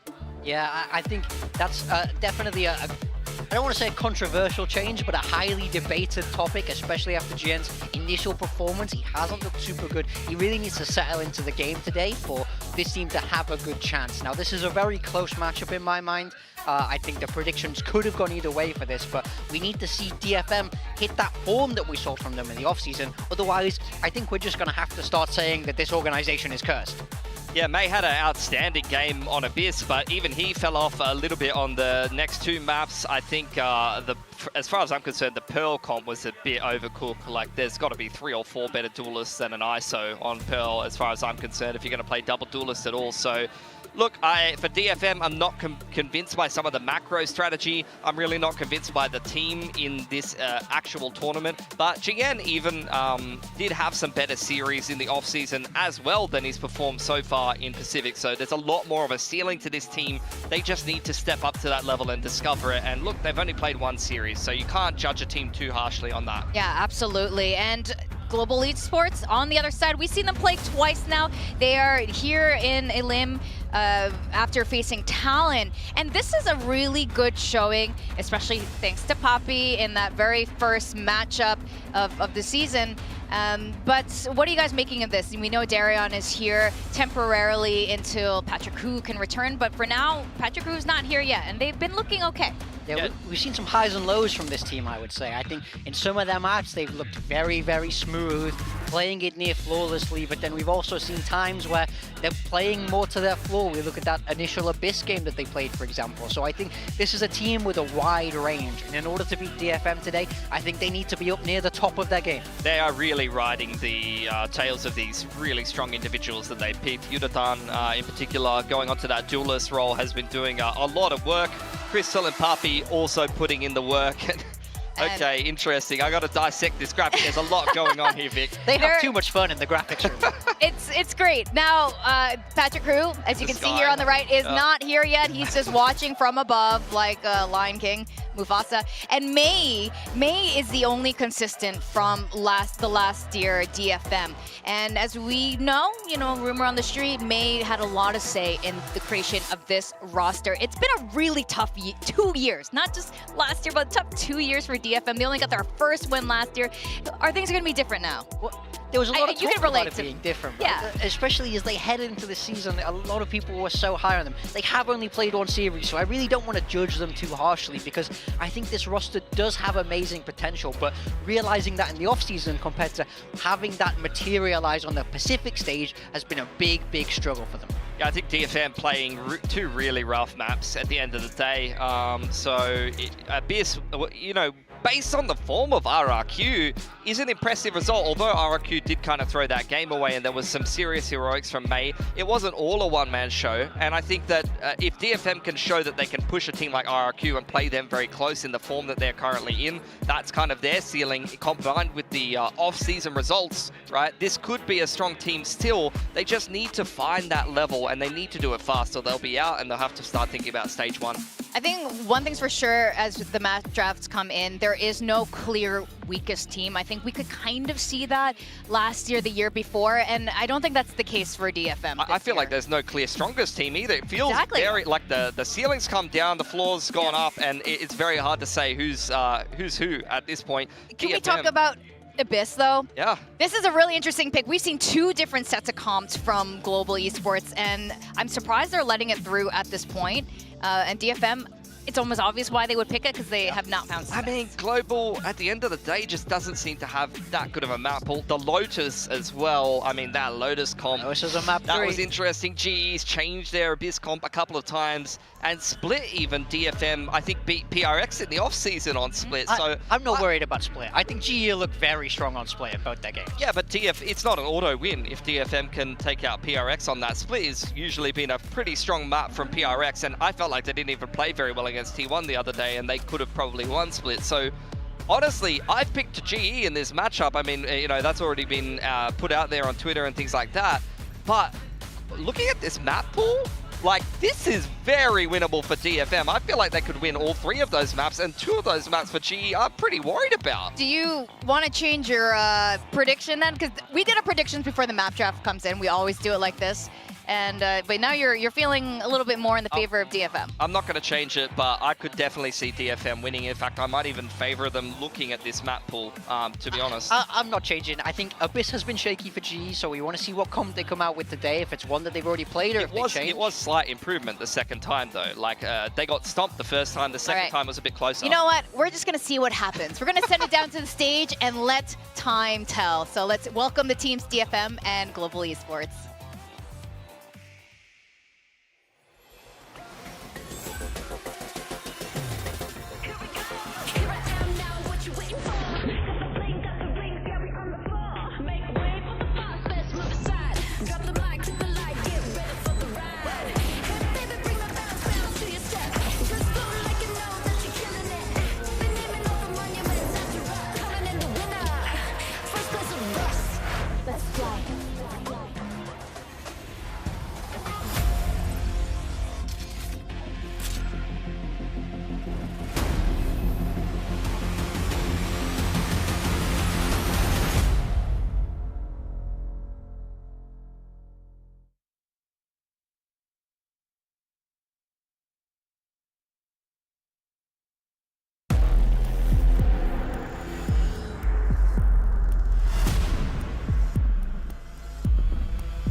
VCT Pacific 2025. Yep, it's kickoff time, Detonation and we have focus. 2 of the freshest rosters in Pacific facing off against one another. We have DFM here, and of course, May leading the pack here with his, you know, they always have the best walkouts. I think we can give out the walkout prize to DFM already. I love a good walkout. There's nothing more fun. It shows me you're ready to go. It shows me you're having a great time and loving life. Yeah, I mean, they might not have many more walkouts if they play like they have been in the first series. That's what I'm gonna say. That's harsh. Oh, don't say that. Look, I've been smack talking the Japanese teams way too much today. I need to relax. Well, they're going to be facing off Global Esports. This is a team that's had an also equally rough time here in Pacific over the last 2 years, but this is such a different look for this team. Both of these squads facing off against each other. And you know what? There was once a time, I'm sorry, Big Time, there was once upon a time seeing these 2 teams face off against each other. We weren't particularly super excited, but I think we're really excited now. Yeah, I don't blame you. I think there's a lot of potential on this stage. I think a lot of these players are built to have these big careers. I think there's just so much to look forward to from both of these rosters, and it's very sad that we have to say goodbye to one of them today. Yeah, I totally agree, but at the same time, you know, we've got a newer roster formed for both of them, and you can't be consistent when you're putting something together, especially for an accelerated format like Kickoff. You're bound to stumble here and there. You've seen stumbles from both of these teams. That is why they're in the lower brackets, so let's see who's going to be able to pick themselves back up today. Yeah, that is definitely the question. Both of these teams have excellent players. They have had all had really great showings right now. But I have to say, especially on the side of Global Esports, I can understand why you guys picked GE as your prediction today. Performances from Crystal, you know, coming from VCT China as an IGL experience, kind of acting as a second IGL on this squad under Kelly S, and it's been working out really marvelously for them. Yeah, having that secondary caller can be huge just to be able to mid-round a little bit, give some ideas. He's often playing the info in it as well, so being able to read the setups and things like that, gather the info and set up the team for success really helps out. Looking at the comps here, looks like GE is going to back themselves with the comp change from the last game. It was an improvement from their first series here in Pacific, their third time playing Abyss. Hopefully it's going to be the third time lucky. For DFM, they swapped off that Cypher on Jimpung a while ago. This was the same comp they played against RRQ. Yeah, the DFM comp is one we see a lot with that DICE double controller with the Omen and the Astra, designed to just kind of sequentially take space, and has a lot of strong potential to anchor with the Astra as well there. GE with the Chamber. Chamber is the real wild card of this composition, I would say. It's something a lot of teams aren't used to practicing against. Yeah. So GE, you're trying to run it again, and I'm looking to see what they've changed. I feel like Talon were fantastic at neutering Darion and minimizing his ability to get picks. So we'll see if they're well drilled enough, DFM. Well, we're going to find out. They didn't have a great last time on Abyss, but let's see, maybe 3 times a charm. We're going to go to our casters Trobar and Quack to take Abyss away. That's right, we still have a full best of 3 waiting for us tonight, and maybe this one could go all the way as well. The Desk talked about it, but on paper, it really kind of, maybe it depends on the map, maybe the condition of the day, but it could go 50-50. Yeah, it really does feel like that. I mean, just again, like looking at the map, like Pilsky said, you really can't fully tell, and then this Chamber, I'm feeling a little bit iffy. I normally love Darian, but yeah, I mean, I think we're all seeing the same patterns, right? The Haven continuously getting banned regardless of the opponent, still leaving this Abyss open despite some of the mishaps. But this time, some consistency carried over, sticking with that Chamber composition. And I think we saw some inklings of, okay, this is what the theory is behind it. They just weren't able to get the win. We'll see if it's cleaned up a bit more in just 2 days' time. GE going to be starting on that defense. DFM will be looking to attack in this very first half. Yeah, I really gotta hope that, kind of like what Big Time was saying, this wildcard at the Chamber really finds its value right now. I mean, it really hinges on some of the shots, especially on the defensive side. You're banking on, you know, the sniping and whatnot, but DFM now on the attack, movements in towards mid. Yeah, they want to deny any sort of this early position from that Chamber. Jesus! And didn't have that rendezvous set up, so Darion just nowhere to go. It's just gonna fall. The second one with the wallbang as well. Oh my god. Now DFM pretty much kind of get free reign across the map. Be slowly a little bit in towards B now. There are still some stars to work against. There's going to be some long range from Yudotan, trying to keep them at bay, but he takes so much damage down to 6. You have to give him space for an inkling. What's going to be a re-clear from Poppy as well, the high-low, but Poppy falling. That leaves Yudotan again with just low health. So maybe not all hope is lost, but still needing to do quite a bit. Yudotan looking to set up a bit of a flank, but straight in towards the smoke. It's just Jinpung taking down Crystal. And Yudotan already just taking the choice of, hey, I'll get whatever kills I can on the exit. He's gonna run in, see if he can catch anyone off guard. Looks like they heard some noise right there at the end, so they're ready for it. They'll mass themselves away. Yudotan should be falling to the spam. Aren't gonna get a second one for that ultimate towards that Hunter's Fury. And that's just how quick the cookie crumbles, you know? Round starts instantly. DFM kind of assert themselves in towards mid. Getting that shot against Darian, but at the same time, the secondary wallbang, just quick off it off the 0 point. Down in towards the side as well, and you know, just being able to find those angles and duels against GE.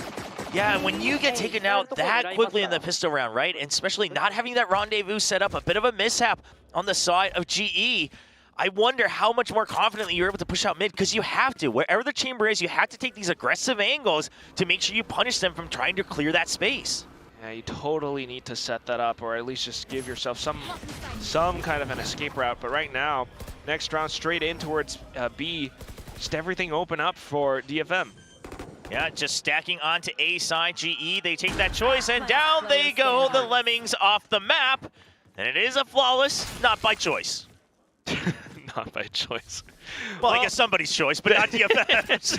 Yeah, G's choice to really deny those ult orbs, possibly. And just quickly going next in the next round. So rifles now all picked up all across the regen shield for me. Oh, you know, in the future, I want this to be the new meta. All right, on your anti-eco, you go B, but you have someone with the Ares just waiting outside of A main, and once the spike's planted, you just start running into the site and see if you can gun them down before they hit the ground. Just pick up those free ult orbs. We gotta stop this. Stop this nonsense. Anyway, GE now with their own buy. Gonna send out the recon. It does get shot down immediately, so some presence, but not sure of the exact information. Crystal doesn't have a good out right now. Just some smokes to mask his position. It's gonna be the double fake smokes coming up from DFM, and then they look to jump in, but the fault line delays just in time. Yeah, good timing on the util back there from Kelly S, but right now, I mean, Art still being able to barrel through in towards the site. Sees that backside is clear, so the spike gets planted, but Heaven now a little bit more presence out from GE. Spike is planted in a way where you have to fight on site. They have to just hold on. They cannot back out. It's not a great angle. Ooh. So DFM knows he's sending everything. They know there's one Heaven. They know there's multiple in the back of site as well. Yeah, Art trying to send some util too, has to be a little bit careful with Crystal right around the corner, but straight into it. May now trusting his aim to hold off against the smoke. First kill goes down, picks up the Phantom. GE not quite able to break through just yet. So much time already passed, and May's still free to just duel back to back to back. He's isolating these fights so well, eventually gets shot down. Poppy and Darian, they open it up. But time not on their side. Akame still holding onto the site, and it has to be a save. Straight up, just no chance whatsoever. All those smokes and everything cycled through. So much time already spent and burnt, and unfortunate for GE because this bonus goes again to DFM. Yeah, Jian, sure, he loses out on that weapon, but it was your bonus, so you're pretty happy. You'll still be able to snowball forward. The most important thing is you committed to just staying on that site, fighting for it, and it actually led to a round win. And now, I mean, every time we see May holding that backside, ready for the anti-flash, you gotta get scared because we've seen so many highlights from this kid right there in that same exact position, once again, leading the charge. Truly right where he's able to make it happen. Still though, being able to keep some of these guns at least for GE, maybe able to strike back. There is a bit of a stack towards the B site. Waiting for that push out. Given the round, they know that there were saves, so they imagine kind of these hero rifles gonna be doubled up and pushing out. Crystal just holding on his own. He cannot land the headshot and eventually gets taken down. Just a little bit of damage against May. I don't know, even if he did, it's just way too wide of a position to be in, so that is gonna be the open A site now for DFM. Fully on through and in. GE, they might be able to get towards the back side of things, but how do you really launch a retake like this? You're just looking for, maybe some possible kills to start things off. Yeah, they are going to have that fault line to peek, but look at Art's position. He has no intent on fighting this. They want to catch info and then back out in towards the site. He's going to see it. He's going to back out. There's that fault line, but there's the recon. Jinbung by him as well. It is more than one. So DFM almost baiting them in towards the kills. If Art gets it, great, but if May or anybody else can, it's even better. Art going to continue charging forward. May gets 2 for his name as well. Now finding all that. Just the last one is going to be Kelly S, who's still able to find a couple of shots, so not too bad for GE, but Jin will be able to pick it up at the very end of it all. Looking very smooth at the start so far. DFM surely happy with their map pick in the first couple rounds. Not only identifying the fact that they had some good success on this against RQ, but also the fact that GE still showed some weaknesses. And right now, I mean, they're not even giving GE much time to really regroup and say, okay, what do we adapt from round to round? Yeah, really not too much of it, just given the guns at the same time. But right now, first full buy truly coming up from GE. The operator for Darian. It has to come down to this, right? You're relying on the chamber being able to hold down these long sight lines. Yotan not able to really dodge the flash, but still trying to hold on to the position. Sensing the util reinforcement call already made. The Hunter Sphere being sent through. It's an all-in from DFM. Straight off towards the off angle, though. Yudotan not quite able to find too much just yet. Darren up from heaven, picking up the first. Yudotan falling back in towards the smoke just to buy a little bit more time. Yeah, but now they have so much more room to re-clear, so I love the fast flash, but May is going to get 1G in there for the cover, and they'll hold on to the back of sight.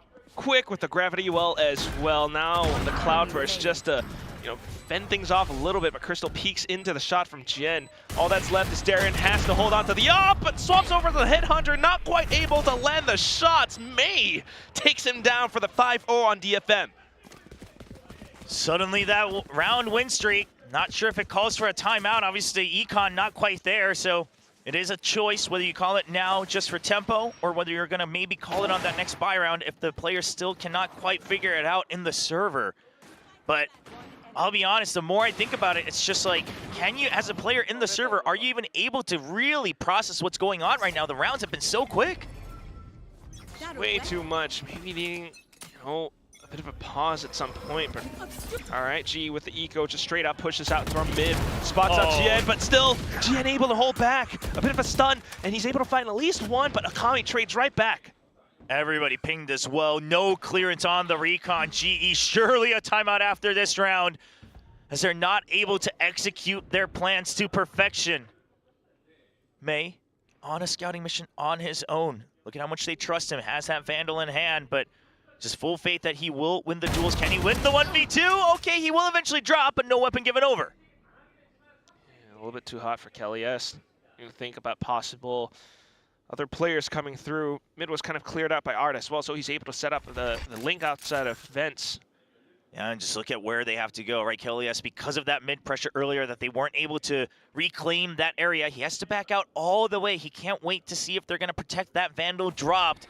Now he's back on the site. He gets one kill, isolating the 1v1s. He's ready. No, he doesn't quite see it. I thought he might be, but looking the wrong way.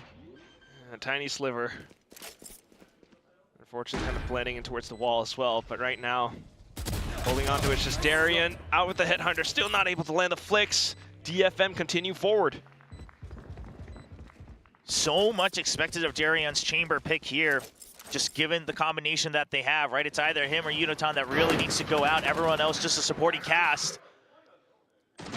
And their last match, I mean, Darian started to warm up. I mean, the desk kind of joked about it. You got to tell him that it's map 3 every time because he really starts to pick things back up. But maybe this time it's still that first map coming through for Darian, not able to start right off at full speed. Certainly got to wonder, what that speaks to mentality on the GE side for now. So the timeout hopefully allowing them to kind of reset. Because so far, like you mentioned, even with the game plans, the execution just not really quite there. And it's also to the credit of DFM, who were able to start things off so quickly, so hot. I do wonder if there's a consideration here to go for re-clears yourself. Now, looking at the compositions, I mean, yeah, you're much better at setting up and then planting the chamber or the jet somewhere aggressive so they can hold that angle, get the early pick, things like that, especially on defense. But DFM right now is so prepared for those early positions. They're just clearing out A main and then mid immediately every single round, back to back to back. So if you just wait for their users to come at first, go for a little bit of a re-clear, and then start to plant your feet. Wonder if that maybe gets you a bit more value. For now, position-wise, Darian going to switch over to the A side. It is going to be that operator. So it looks like they're going to wait for the early tag on the 0 point and then start to creep back in. There's that creep. Oh, but there's so much distance to cover. Recon bolt. Yeah, so here you go, right? You wait for that early util, but he has to get scared and run away. Just too many pre-fire shots coming through. Yeah, May was kind of holding on to it as well with the blades now. Off to the one and done spot. Drone will suss him out though, so needing to kind of hang back while the rest of the team maybe inching a little bit closer towards B now, where Poppy is jiggling. But when this happens, GE has to have a different plan to push out and gain space elsewhere. Right now, you've just given up A main, and you haven't really gained anything else. B, always going to be a bit of a stalemate. But mid, Unotan jiggle peeking, he has info, but you don't really have any space to control to say, okay, this is a deduction, this is where the opponents are coming from. And GE, now they just have to rely on that first shot. Yeah, still a really passive plan overall. And hinging on Darian with that first shot once again. He does have Crystal with him though, so maybe a little bit more support, but now with the null command, you don't really have the rendezvous. Straight into the site and so much space afforded to DFM. Crystal though, great opening shot against me. Unotan has to make a good choice on when he needs to pop out. Crystal's waiting for the call as well. They're just gonna try to go for the spam. Just wait for the backup to arrive. Right now, Poppy coming through, and there's the spray from Unotan. He only gets one. The Rolling Thunder not able to fully clear the site just yet. Akame eventually getting taken down. Jinbung, he's ready for one more, but there's just too many angles. He gets one. The fault line eventually keeps him tied up, and GE will finally pick up a round. So just kind of playing it safe, trying to get the read for it and quickly rotating on over. I mean, a little bit more textbook, but also with that fault line, keeping them honest. GE able to find a round back into the game. Yeah, this is a rough one. I mean, because you still get the round win, but you have to invest so much, right? It's double ults, all the util, but you'll take whatever round win you can, and KeleS once again trying to get everyone on board. And it was Crystal with the opening shot too, so kind of little details with how they are able to spot, you know, possibly players who are trying to get on towards elevated spots, but then it can only work a little bit. Now the tour de force with a peek out from Darian. Yeah, I like that you take this position. I would love to see them do this more often whenever they're on defense, because this area is hard to hold, but this is why you play something like the Chamber, because you can get out without too much risk. Holding on to it for now. KeleS is still watching window for him as well, so Darian just needs to stay full focus, but oh, the timing, he wants to get ahead of it, but the smoke blooms right before. Especially the smoke really might suggest that DFM really kind of anticipating, especially with the alt audio cue. Yeah, it's just a hard read from DFM, right? Just saying, okay, are you on B? Because we haven't seen you on B yet. And he absolutely chomps on the bait. Now Crystal, all alone. KeleS is nearby for a crossfire from heaven, but it looks like it's going to be a tough one.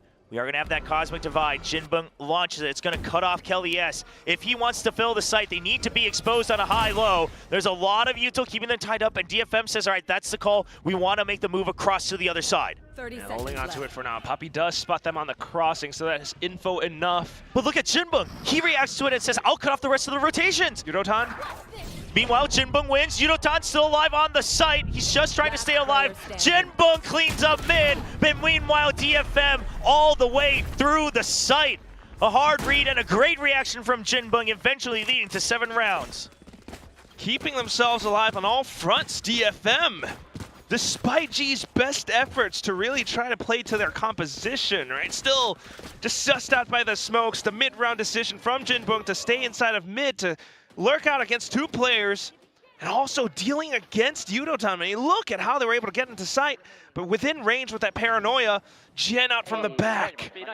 Yeah, and let's give Jian a little bit of a shout out, right? I mean, it's not like he's solo carrying the game or anything like that, but 8-2, looking a lot more comfortable. The team seeming to set him up better for success. Darian almost getting spotted as he breaks that door. You're trying to keep some of the attention towards mid. There is that push out towards B now, though. Yeah, now they do have Yudotan way further out. We have seen this before. DFM, do they sense it? They have an inkling. Yudotan did see a gun barrel, but he just has so many angles to cover. He needs to watch his own back as well. Oh, that's way too many targets. Unfortunate timing. And DFM, that's the call to start pushing forward with better weaponry. Yeah, just a little bit quick and overwhelmed. The shot out towards heaven from Akame as well. Although you have the sight, it still is KeleS just trying to do as much as he can, but only good for the 1. Now the rest of him trying to come back in to refill, but of course without the guns, it still is DFM able to land the sharpest flicks.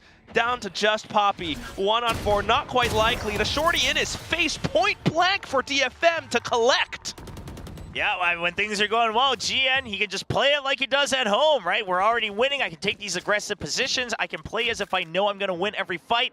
10-2. Great to see the rookie who was put under so much pressure by everybody watching because of how well Cess performed in the offseason. But right now, yeah, I get it. It's a bit of a snowball of a map, but still great to see him start to get comfortable with the rest of his teammates on stage. Definitely feeling that, you know, giving him that boost all throughout. Might even say quite a bit for the rest of the day as well. I mean, the series is just kind of getting started. We're already midway through the first map, but DFM looking really, really fluid. Darian with another operator, but oh no, he has no idea. DFM's so ahead of it. They know that the only thing GE has going for them are these off positions. Crystal will hold them down for now. Paranoia comes out from afar, but no entry just yet with the jet down for DFM. GN answers back. That's a quick response from Yudotan. Well, back towards mid just to check. Found someone. Straight back in towards A from DFM though. And KeleS sends off the flash just to buy a little bit of time. little bit more from Heaven, not from Yudotan, but not quite able to find too much. Art just getting that position up against Kelly S. Jen with the 2 kills as well. And now just holding back sight. Already in position for Art. This way they don't have to worry about the front. Jen just going to be the scout. Lots of angles to cover. Jen not watching for it. Now Art knows of exactly the position. If Poppy remembers, Jin was looking up, so he doesn't have to worry about Heaven just yet. But there's still a lot of room to clear, and Art finds the timing, and it's gonna be a 9th round win. Incredible. Just a little bit way too much for Poppy in that moment, but at the same time, just Art able to play it to perfection. DFM, you know, getting a good read for how GE can play. And that's just being able to find those counters against it. I mean, I think GE trying to play with that as well, right? If Darien does die, they can kind of find a trade off of it, but it's just still not quite enough. Yeah, I mean, GE, you might get frags, but you're not getting space. I think that's the biggest problem right now. And at this point, they're basically just saying, Darien, we just got to hope that you get some kills. I mean, let's be very honest. Darien's not exactly getting fully set up for this either. It's just a recon every start of the round. Recon on his aim. Unfortunately, I mean, when DFM are this prepared, this sharp with the reads, you know, you're not quite able to react in time. Now with the Outlaw being sounded off towards mid as well, you got to respect it. Yeah, 2 Outlaws, in fact, against this half armor buy round. This is DFM showcasing that they know they can basically finish this map, because it's not just because it's an eco, but you know that G has to try to buy up if they want any more rounds in the first half. And for DFM, they can keep buying up. There's the first shot down towards mid. Darren able to hold one against Akami though, so not too bad.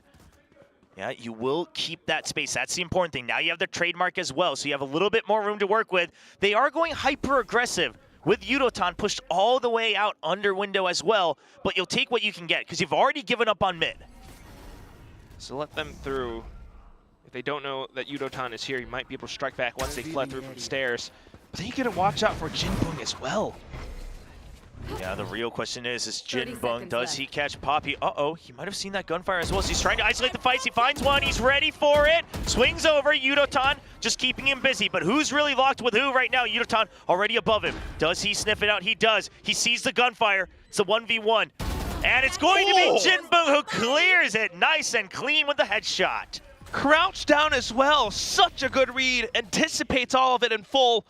And now it's just a desperate play from Kelly S. and Darien. Needing to go for the save. It's the second round of the last round, of the first half, and they really need to really hold on to their guns and find whatever advantage they can going towards the round 12. This one stings. This one stings a lot because you're one away from the Rolling Thunder as well. You'd like to do whatever you can to make that ult happen in the first half again. But with 0 creds, nobody else being able to buy, just doesn't feel good. May just showcasing the DFM spray. I mean, DFM, they know they're about to win this map. Last round before the switch. I mean, even down to the second half, you know, not quite sure what else you could pull out of the bag at this point.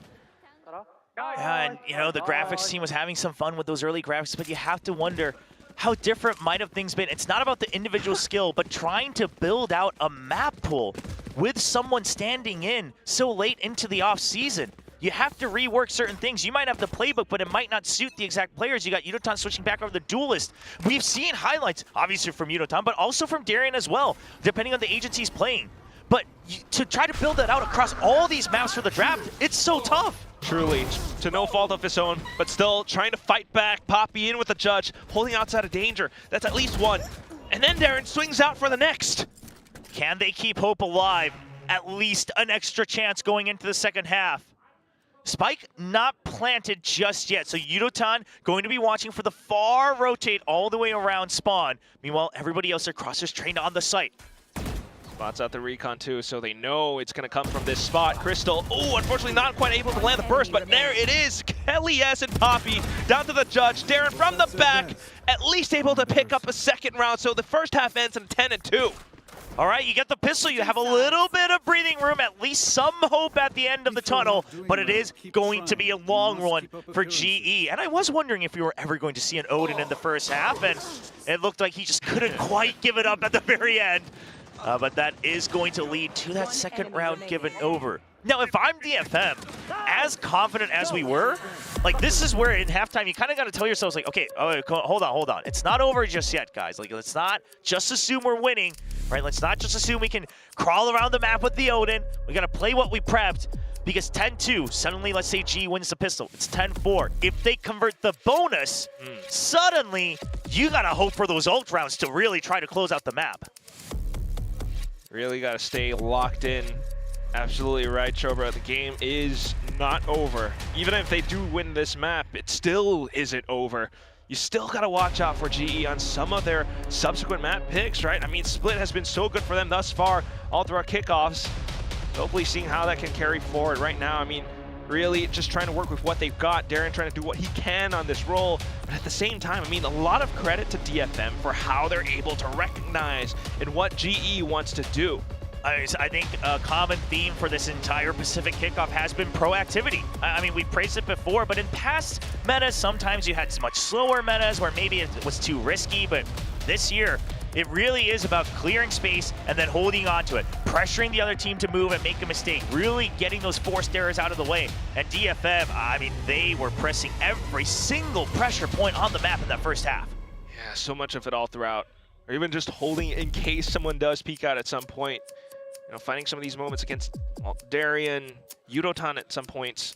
So a lot of it really working out for them thus far. See what the changes are. Does look like we may need to wait a little bit longer for a couple things to get sorted. I was wondering because we were looking at the GE side during that halftime and nobody was speaking just yet, but so maybe a bit of a late start to that halftime, but now the players getting ready for the second half. Coaches finishing their thoughts. And now GE, they will have to complete a marathon if they want to extend this very first map of their elimination match best of 3. First map, second half. Pistols on the side of DFM though, it's May on the Sheriff. And for GE, it's just going to be a full send into A main at the very least, right up to the entrance. Just clear that. I mean, given the position of the trademark as well, I imagine you are just looking to barrel through, banking on the fact that it's going to be a bit of a default hold and not too much delay on the side of DFM, especially on the pistol. Do have the double controller though, so at least the Star alongside Jen to try to fend something off. The one-way comes up. And we'll see how good this Paranoia is from GN. Combination with Art's position there. There's a Paranoia, but it's a little bit too late, or Yudotan perhaps a little bit too fast, way ahead of it. He's able to peek around, gets that first kill. Backup has arrived in the form of May. He's got that Sheriff, and GN, he holds backside with the classics, opening up a little bit extra time, trying to get it there, but he misses, and it's going to be clears from Darian. Right click, unfortunately, goes right by. Akame only able to get one. Darren with a trade, all down to just Jinbong.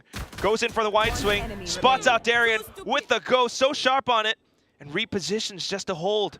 But Crystal's seen him, I believe. Jinbong hasn't, but I'm pretty sure Crystal saw him on the cross. Looks like it. There's the shock dart. It's just going to get the damage done. Jinbong closing the gap, and he finds the timing, going for the kill. It's a reset. Still 35 seconds. Holds back, sets up the Star. Look at Crystal getting up with the Foxes! Down with the classic, he left clicks and gets the wall bang through around the edge. Picks up the pistol round for GE. Well, if you ever needed an advertiser for the GE capsule, I mean, just spam through. You're going to be able to get that 1v1 clutch. That was one of the more tense pistol 1v1s he's had. Both of them just trying to make sure they have the better angle, the better timing. And eventually, Crystal just says, I've had enough of this. And pushes forward, bringing GE to 3. Still far from the point to get excited, but now 5 buys. You got an Outlaw, 2 Guardians, 2 Bulldogs, full firepower in the anti-eco. I need to keep as much as possible to keep this momentum going. Drone out, and that's going to be Jinbong trying to come back into check. Does spot it out. The Outlaw sounded off by Darren as well, though. Yeah, so DFM knows it's either a fast flood or you're not going to have too much of an opportunity, so they're already starting to encroach onto the site. Backside already cleared, Heaven still covered, but Yudotan in a little bit of trouble. He's going to extend the distance, he gets 1, and he's good for 2. Good backup from his teammates as well. Able to spam away, Akame now on towards elevation, looking for anything possible with the classic, but nothing found, and GE will be able to pick up onto everything. It's a flawless round for them moving forward. You gotta watch out if you're GE. A flawless to let them try to get a snowball going?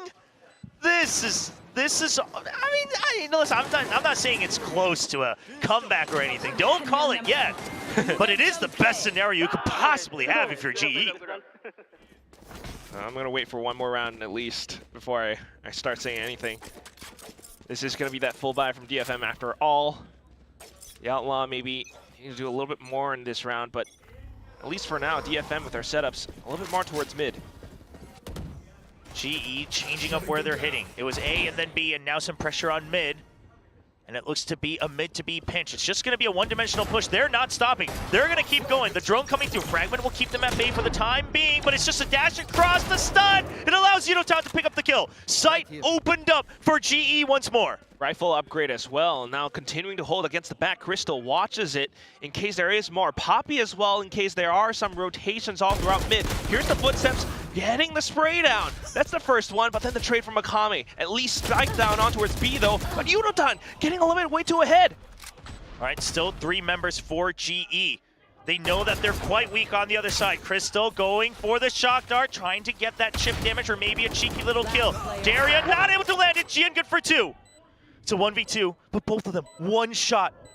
Crystal, he can't land it, and May will continue to be leading for DFM. 30 HP, and he'll be able to close it out alongside GN.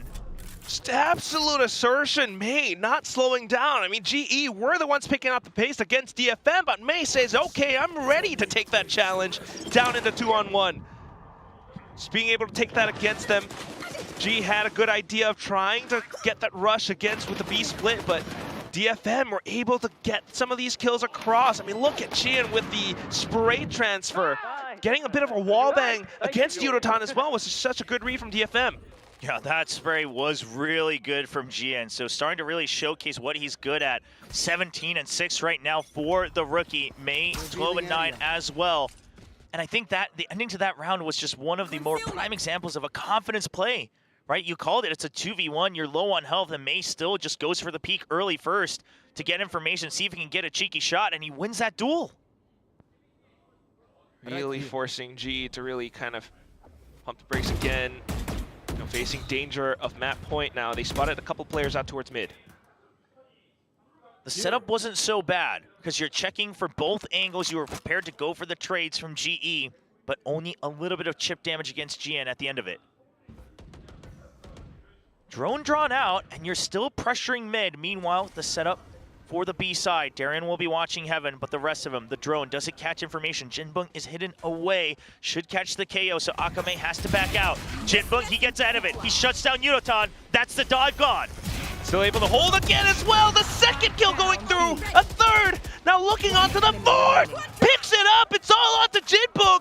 And Poppy trying to hold off against the back line. Jinbung looking for the ace. He peeks out off the recon and gets the ace under his belt. Jinbung for DFM on towards map point. And that's how you set up your teammates for the ace. What a nice recon. Good timing. Jinbung putting that on the board for himself. What a hold. And meanwhile, I gotta say from GE, I still just fixated on all sorts of angles, but not Jinbung, the one that's been getting the frags. Just nice and calm crosshair placement from Jinbung. A lot of us have praised him throughout the offseason, even in the opening match here for DFM, but continues to prove that value, now shooting up to 15-9, but also just the util has gotten even better than before. So much that G are truly forced to pull everything out of all the stops. It's the blades from Unotan, but May looking to get ahead of it.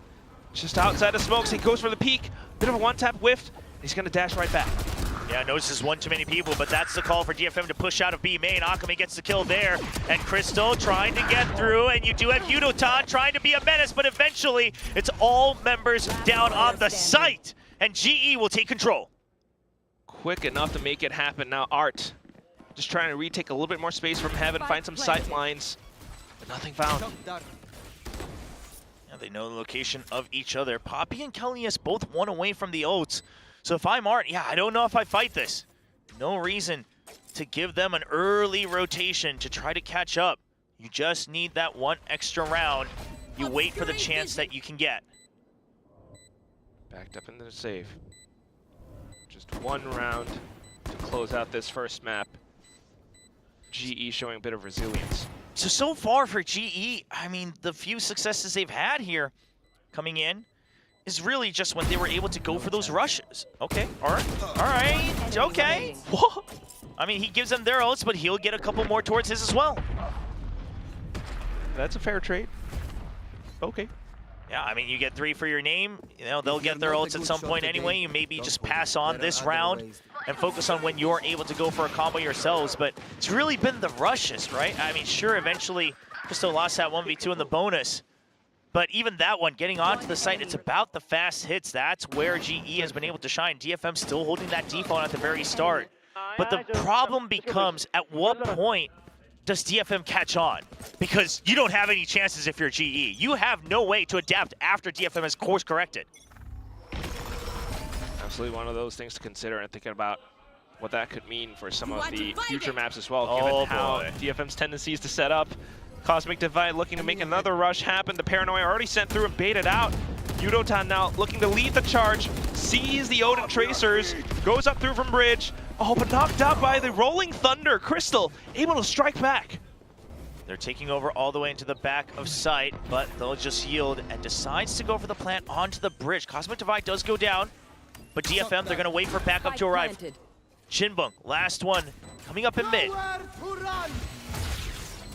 Crystal trying to push them out of uncomfortable positions. Gets a tag as well. That's health down for Mei. Whoa! What in the world is that drop shot? Gets him through the wall. Darian getting stunned. There's Yard. And with the Odin.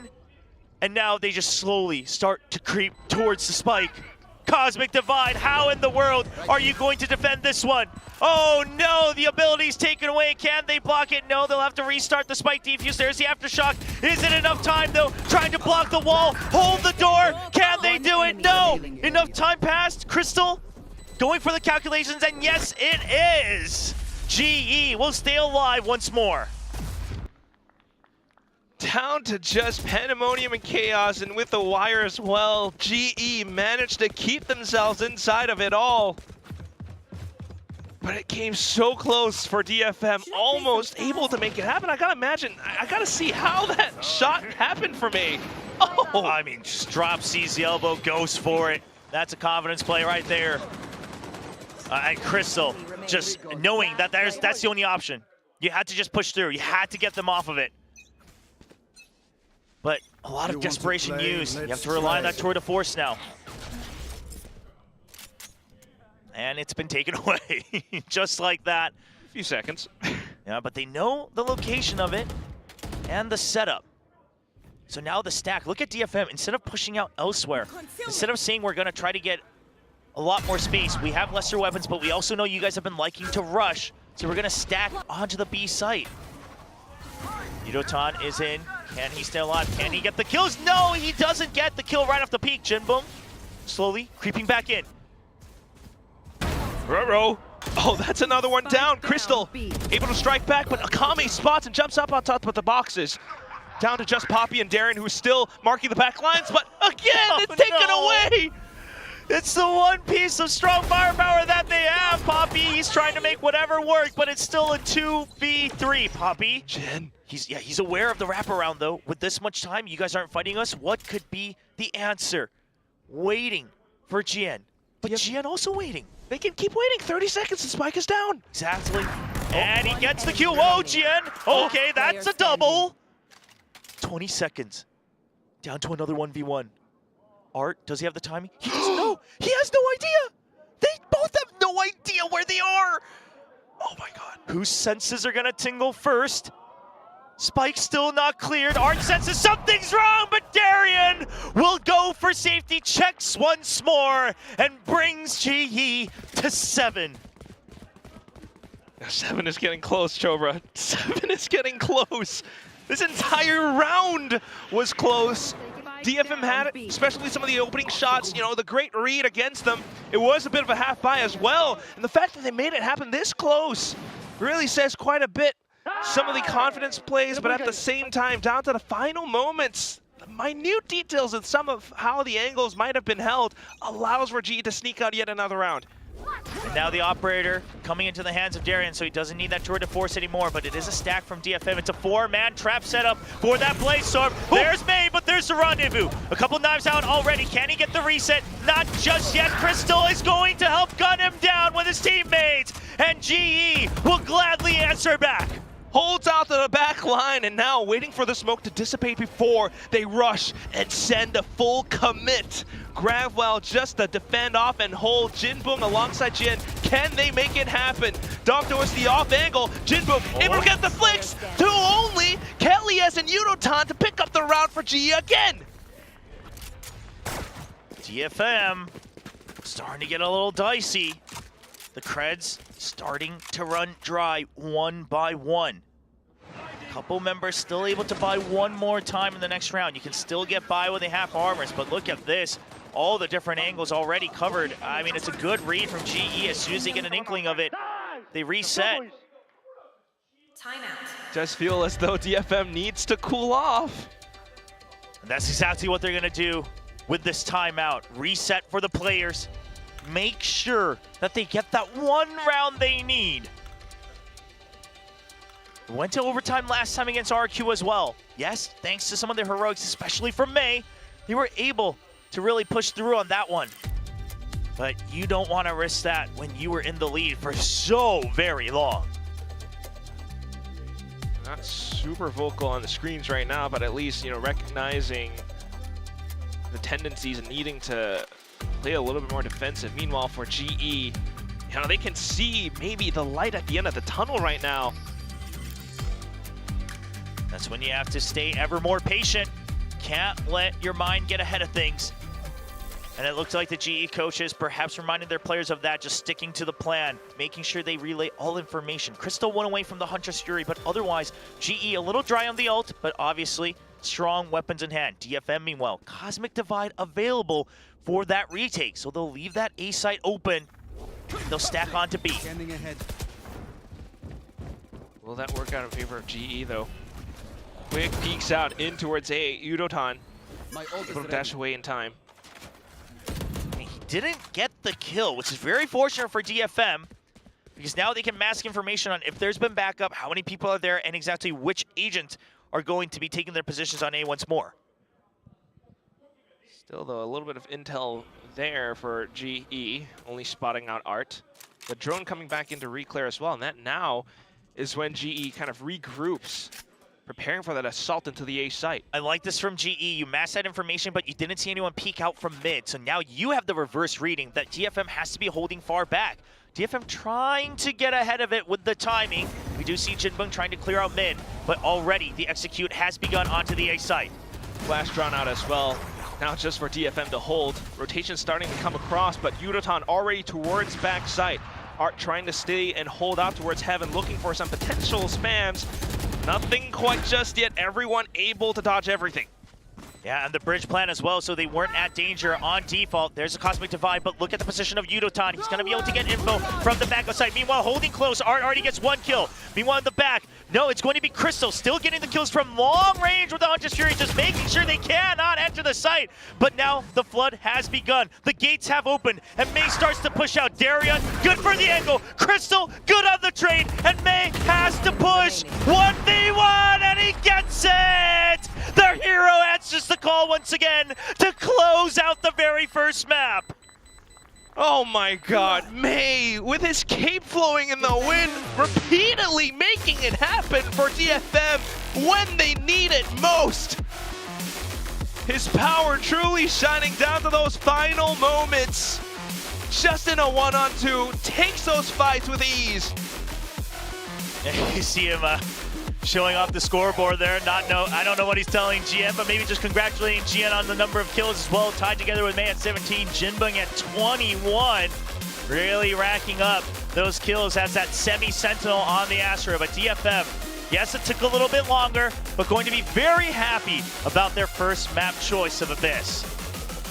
Yeah, definitely can keep that one in their books for now. Meanwhile, though, at the same time, despite this being a loss for GE, that attacking side, that's where they really started to experiment and cook quite a bit.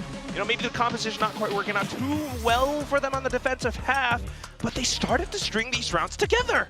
Yeah, it does just feel like if you could just get a hotter start, maybe things would be different, right? Win some of those duels in the first half, but right now in this studio, what they have to focus on is going to be that next map. You can retool that later, maybe in another match kickoff, maybe for stage 1, but it's not the time to think about that. You've warmed up, now you got to focus on your own map pick as you get ready for the second map. And that's truly what it is, because we still have a full series on our hands. GE definitely doing so much on Split thus far. Right now, it's DFM's time to shine, but can they continue shining onto the second map?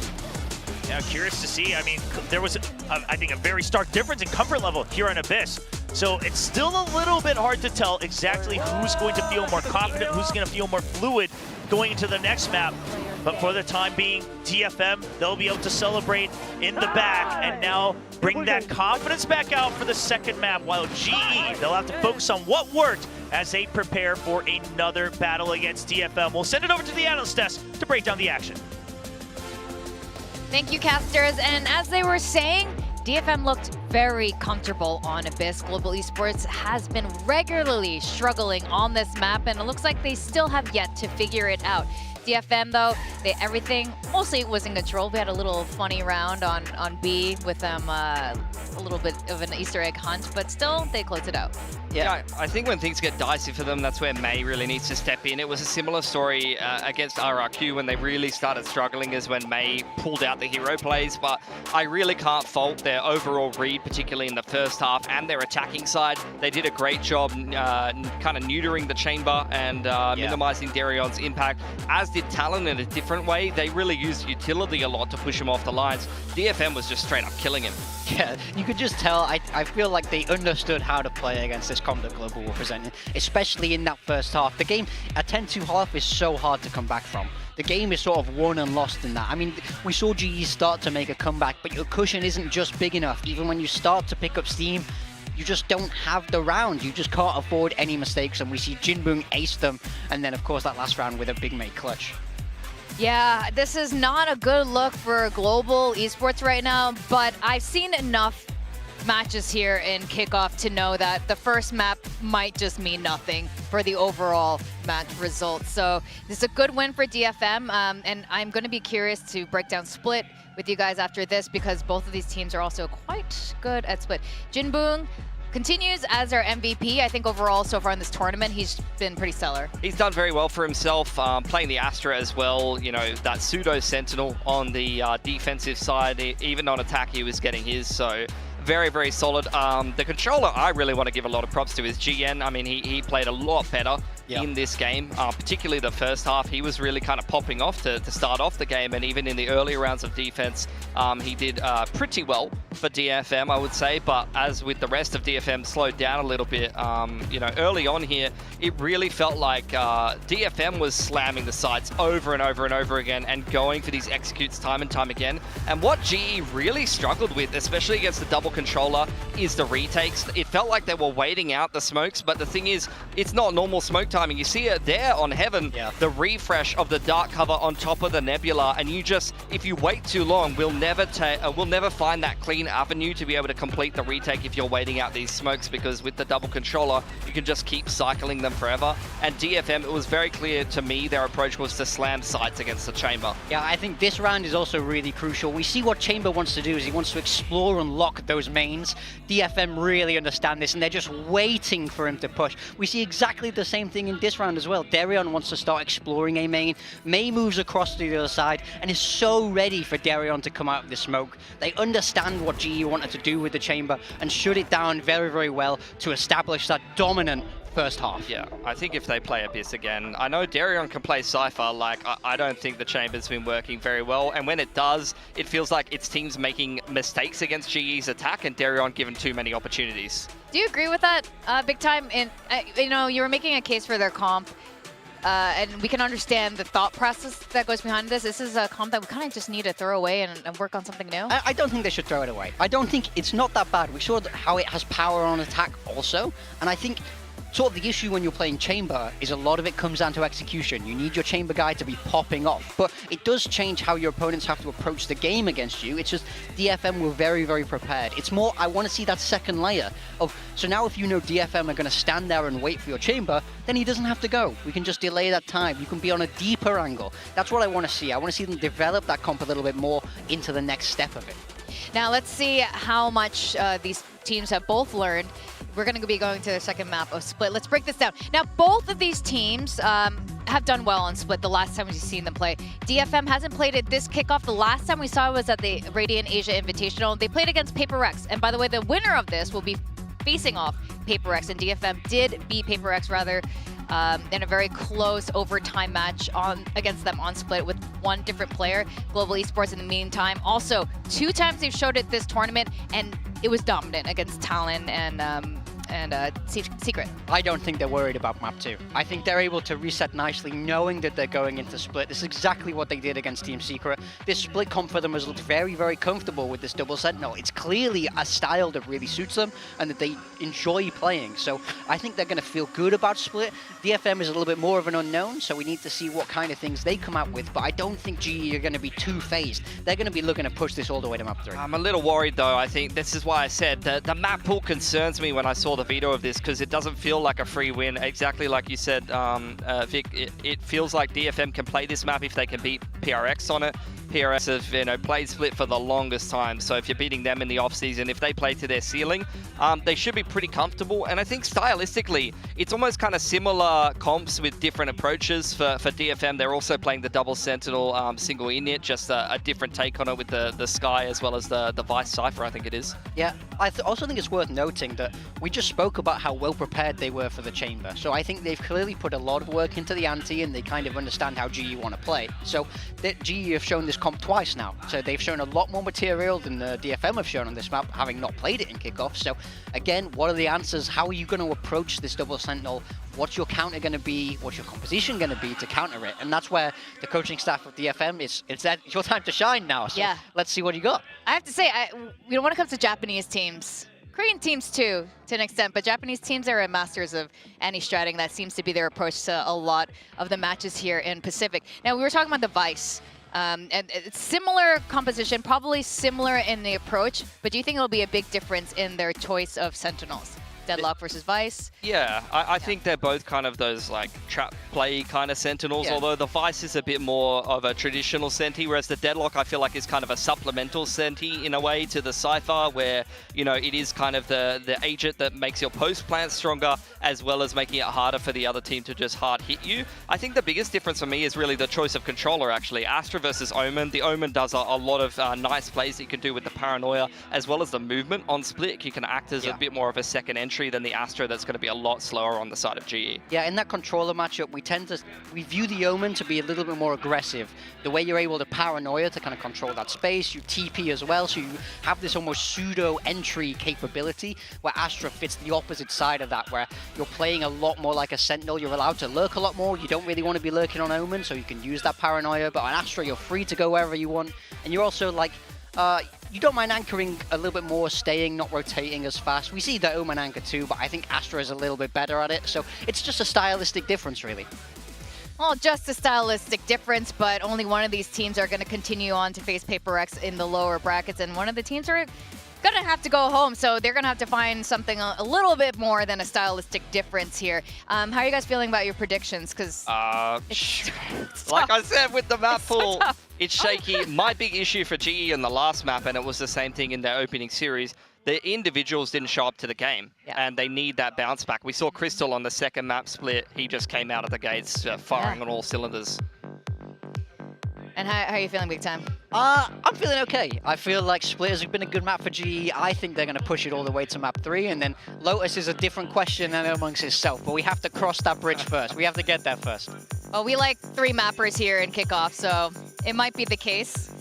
Are we having much No changes. Both teams backing themselves with the last comp that they played. Especially on the side of DFM, they get to start out nice and comfy on that defense with their double senti. They know how GE have had to start on attack. They are the team that have had to pick this and start attack with this double senti style a lot of the time. So we'll see if GE are going to be allowed to get away with some of the things that they were doing. They really do like those A executes and just getting into those really strong post plants. Yeah, the Deadlock is a Sentinel. Like, we talk about it as a Sentinel, but it's almost a Sentinel Initiator hybrid, where the Deadlock gives you a lot of power for getting in the site with the grab net, and it also strengthens your post plant. So I don't think GE will mind starting on attack at all. Yeah, well, let's find out if this is going to go the distance or if this ends here for DFM. We are going to go into map 2 of Split. Let's give it to our casters, Troba and Quack. Chobra. Sorry, let me pronounce the R. There we go. Take it away. Thank you. Thank you for the correction. I do appreciate it. I do appreciate it. So GE and DFM, obviously just breaking down the compositions. We have seen them before. And my big question is going to be, GE, I mean, they've looked good on this attack, but now there's that vice, right? The Raze doesn't, you know, they can't break all the util on their own because of that shear wall. So we'll see what the answer is from GE. Starting things out at least. A lot more bunched up towards A. And just checking for that early push out, not finding it. They'll go for the re-clear. Mei going to be all alone. Mei versus Yudotan on the Raze. This is also going to be a fun fight right there. It's just a trade for trade. Okay, and allows for G to at least flood in through, but Jinbung does spot a lot of it all out. But oh no, the whiffs! It's going to be the pickup from Kelly S instead, but Akame able to answer right back in with the classic! The third kill! Picked up! I mean, literally fighting for his life. Trapped in by the barrier mesh, has only a way out behind him. And he just goes for 3. What? But it's Poppy in a clutch situation. Turns on that switch for the clutch. Whenever he's left alone, we'll put up that smoke. He still has a lot of time as well, so he can try to fish for these 1v1s if he wants to. He's heading back towards top ramp as well. Ooh, Poppy spots out the first, and that's Jen down. Okay, now has an option to head on over all the way through to B, but you gotta read the timing of how they're able to rotate. Yeah, they do have a faster point. Art ready for it. He's gonna let him drop. He wants to wait for the 2v1. I love that patience from Art because you have the numbers advantage.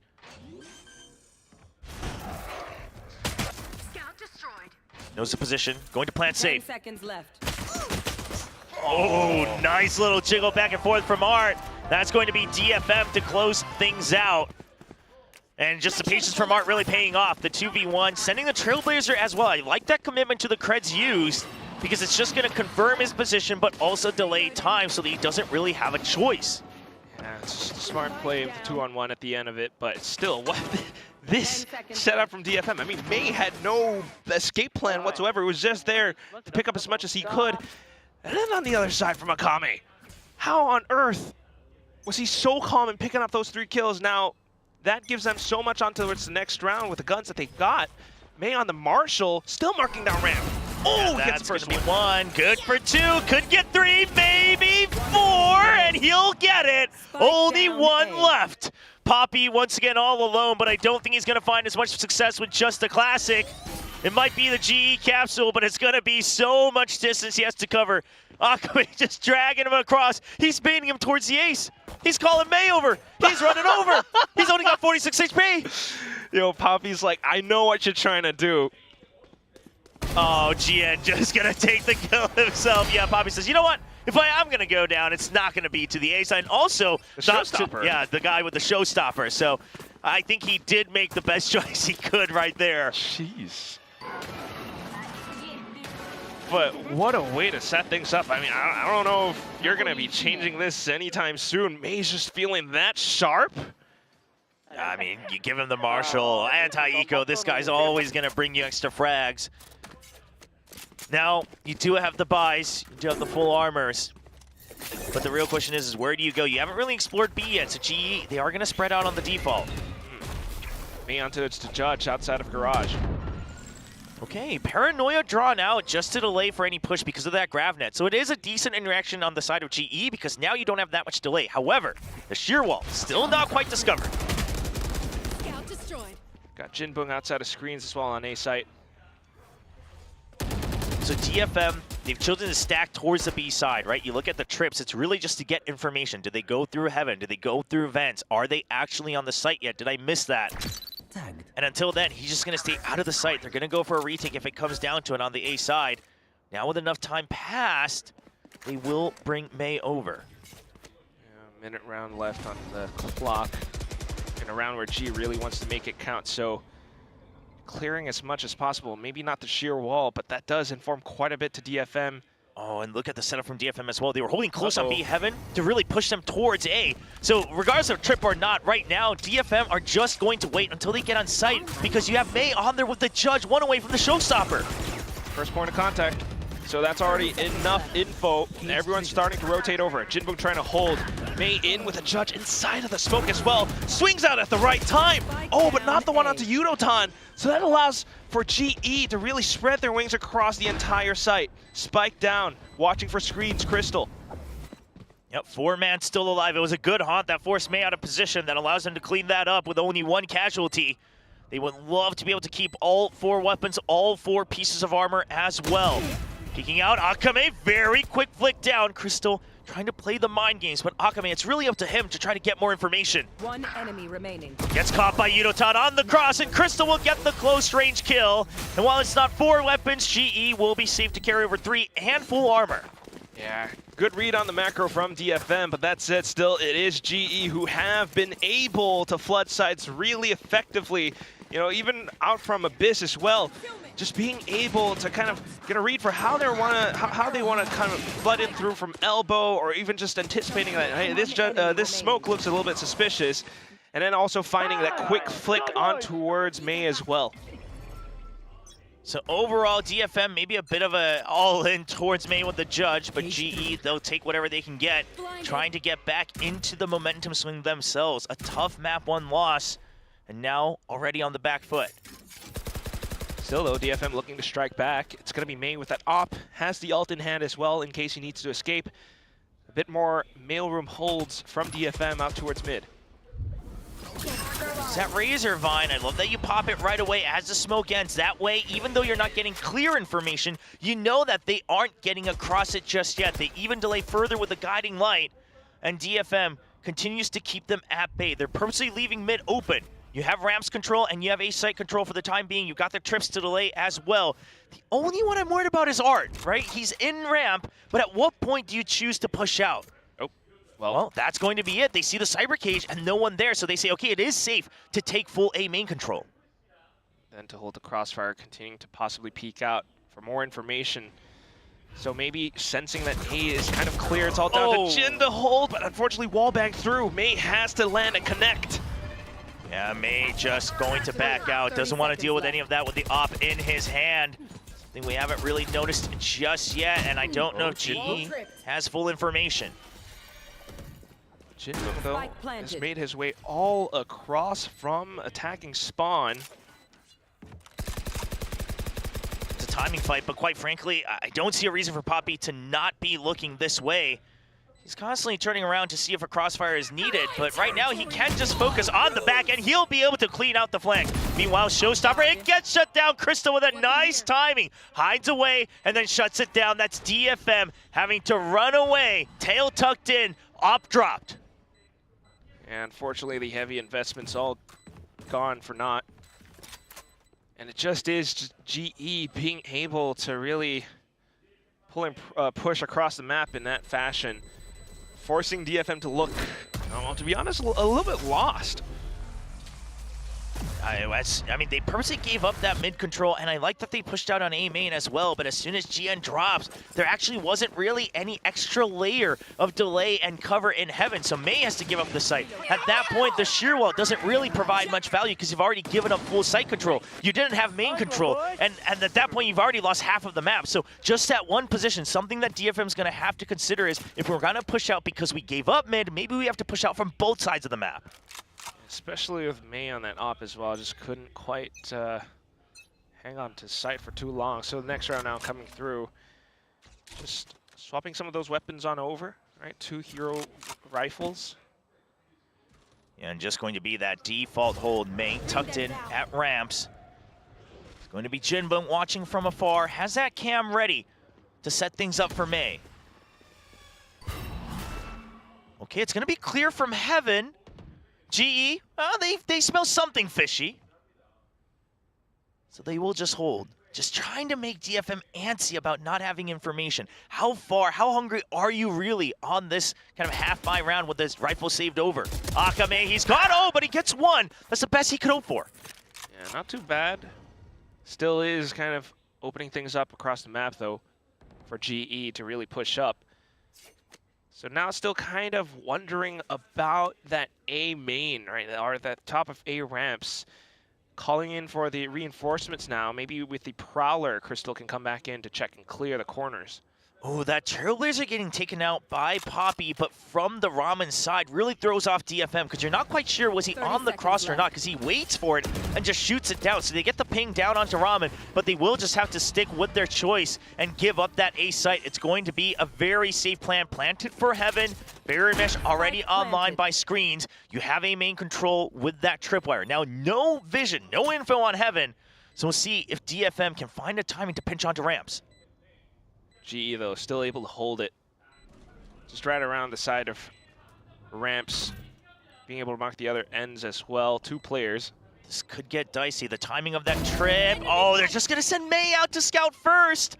And now, going for the swings one by one. Art wins it first, but it's still going to be a trade in favor of Jinbung. 2 left on the site. The timer continues to tick. Crystal peeks out into Heaven.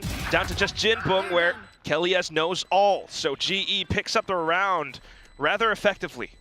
Yeah, I mean, again, given the fact that you only had the 2 rifles carried over, sure, you get what you can. You got some old points.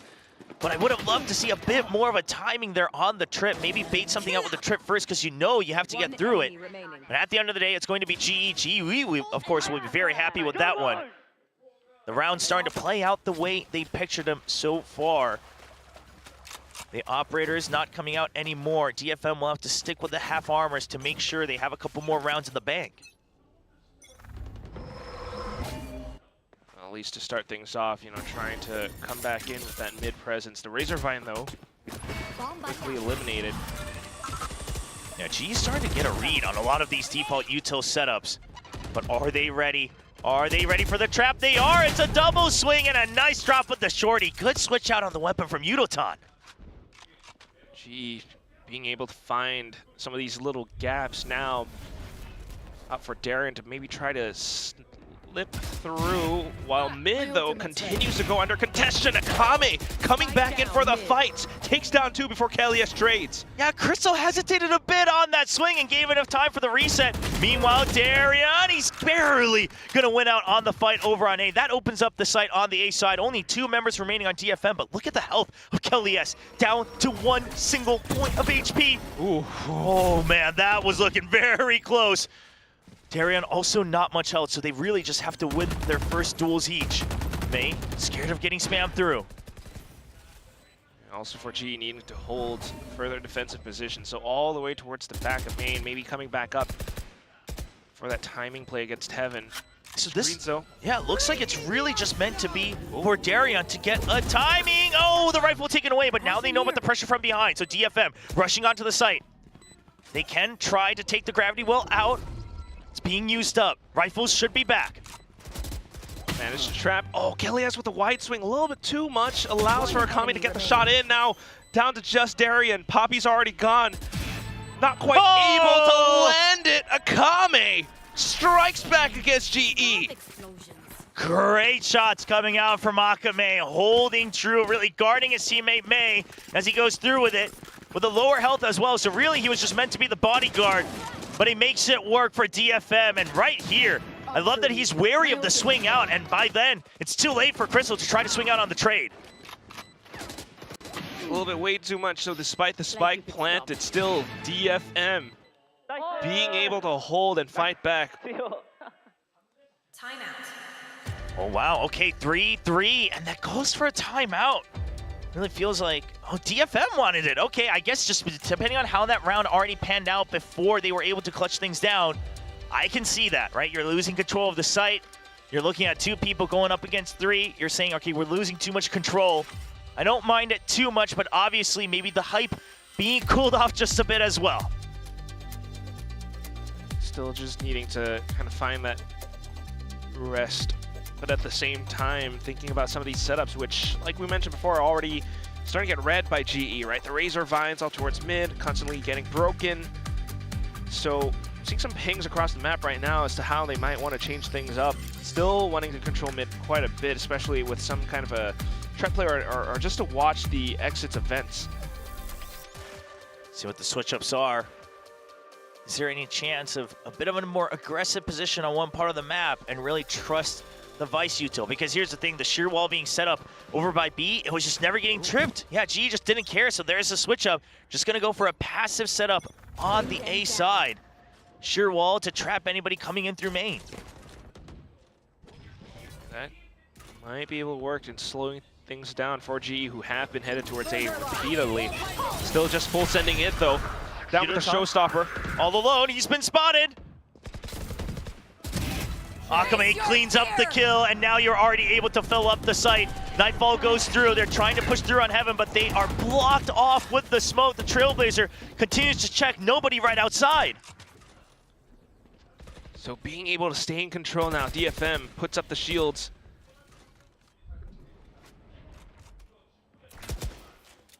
Manages to hold Jinbung though. Paranoia to push them out of position as well, trading kill for kill, but DFM still ahead in numbers, playing it to their advantage. Everybody getting spotted. May trying to go for the combat, but Crystal, he's regaining that confidence, he's regaining the aim. Just being able to hold out towards the back line to continue to find some angles. Evens out the numbers for now, but then the quick transition over onto B, where DFM is already reading the situation. Okay, this is a send, right? Crystal going for the fake because they realized they've pulled off so far. DFM would have gone for the rotate. They even invested, but there's the spike dropped. This is where it all falls apart. They can retrieve it, but he has to rush in. He just has to get the kill. Only 8 seconds. Akame knows the mission. He just needs to buy time. 4 seconds pass, he gets the kill, another 4K for Akame. Akame just able to fend it off and hold, despite the fake from GE. Jen got felled out towards stairs, but Akame was able to swing out from screens. Just to clear and check, gets down the spike. So much value found in those impact frags. I love that he just doesn't leave his post. It doesn't matter what the fake is. As long as he holds true, he knew that they would get 100% information, and it pays off. DFM able to convert that timeout, and now continuing with that setup, the Vice over by the A, the trips in mid, even if it breaks, that's information. They have always been leaving it empty, so all they want to know is, okay, are you pushing up or not? They don't really have any sign so far of wanting to take over that mid control. A bit more active control for DFM outside of Garage as well, with the smokes out from Jen. So now just trying to hold, at least knowing that there is a bit more mid presence from GE. Jinbung. Yeah, this is a much better move, though. This is what I talked about during that timeout. Do you push out a bit more aggressively on one side? And also, are you ready to potentially push out of A as well, since you've given up that mid position? Garage taken over, A main now being cleared. DFM turning into a bit more of that proactive team that we've been talking about here in Kickoff 2025. Still, though, as it continues to move across the map, I mean, now GE getting that space on towards B Heaven. It's being read by DFM. Now they're prepared to get them down as they try to push on through, but the swings, they don't quite pay off. Kelly's able to strike back against Jin. DFM, they're trying to fight back as well. Jinbung out from the top of stairs, but Yudotan strikes them down. Yeah, Yudotan just able to pick them off one by one as they're trapped. They're sitting down in the grab net, caught up in the cyber cage. Akame sees him, and he will get the kill, but Yudotan gets a third as well, and that's going to be Akame all alone. He's gotten 2 great rounds in a row, but I don't know if you feel confident enough to go for this one. Yeah, 1 on 3. It's a little bit much. He's going to respect so it. much, though. Just backs off. Oh, he is 1 away from the Steel Garden, but looking at the creds, GN not able to buy up in that next round, so they'll have to make do with what they have. So the switch-ups for DFM, having the ideas for trying to hold for the active map control, unfortunately doesn't quite pay off. You know, it still is GE being able to rush effectively. Pushed up mid, getting that space in towards B Heaven. DFM read it. They sent in that flash, but maybe it was a little bit slow. At the same time, for Art to swing up from the left side of the pillar as well, it was just clear and simple for GE to hold together as a squad, a firing squad really, to come with those sprays and bursts. I mean, that spray through the cyber cage as well, just understanding, okay, you're probably trapped here. If not, that's fine, but you haven't taken the space. So Yudotan starting to come online. The two raises, just one apart on the kill score. So GE abusing the fact that mid has been empty for DFM against them, masking that information and using the numbers advantage. This calls for yet another change on the setup from DFM. Looks like they want to set up Mei in a bit of a position, but too much opposition scouted. You're going to have to back off, rely on that sheer wall for the delay. While holding the sightline back in from screens. Oh, a little bit spotted out. Paint shells defend them off. Trying to trip that sheer wall, but not quite able to make it happen just yet. Yeah, the Razor Vines will delay it just a bit further. That allows for a reset onto Heaven, but you have to watch out. There's a guiding light. Love the safety from Art, but are you both able to get in just yet? They're just going to yield it. They say if you want to go Heaven to B, we have the setup there to try to anchor down on the site. Akame, he's got to get so many kills. He's going to hide behind the map. That Arcros needs to go big, and he does! He catches him in the sky, blind as a bad Yudotan falls, eventually getting caught by the Annihilation. Sight still in favor of DFM. GE frantically trying to regroup in Heaven. They have to rotate over. They have to get the kill as well. Akame dropped and stranded on Heaven.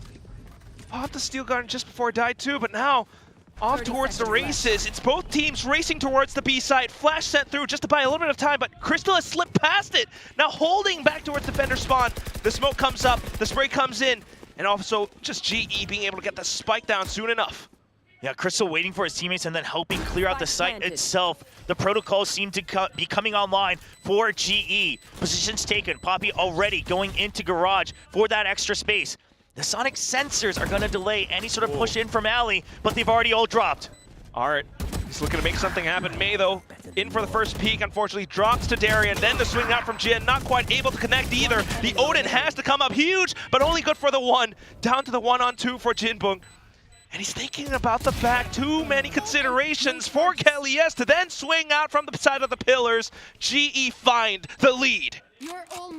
Just inching ahead one by one, barely able to stay ahead, but starting on the attacking side, I think GE will gladly take the scoreline.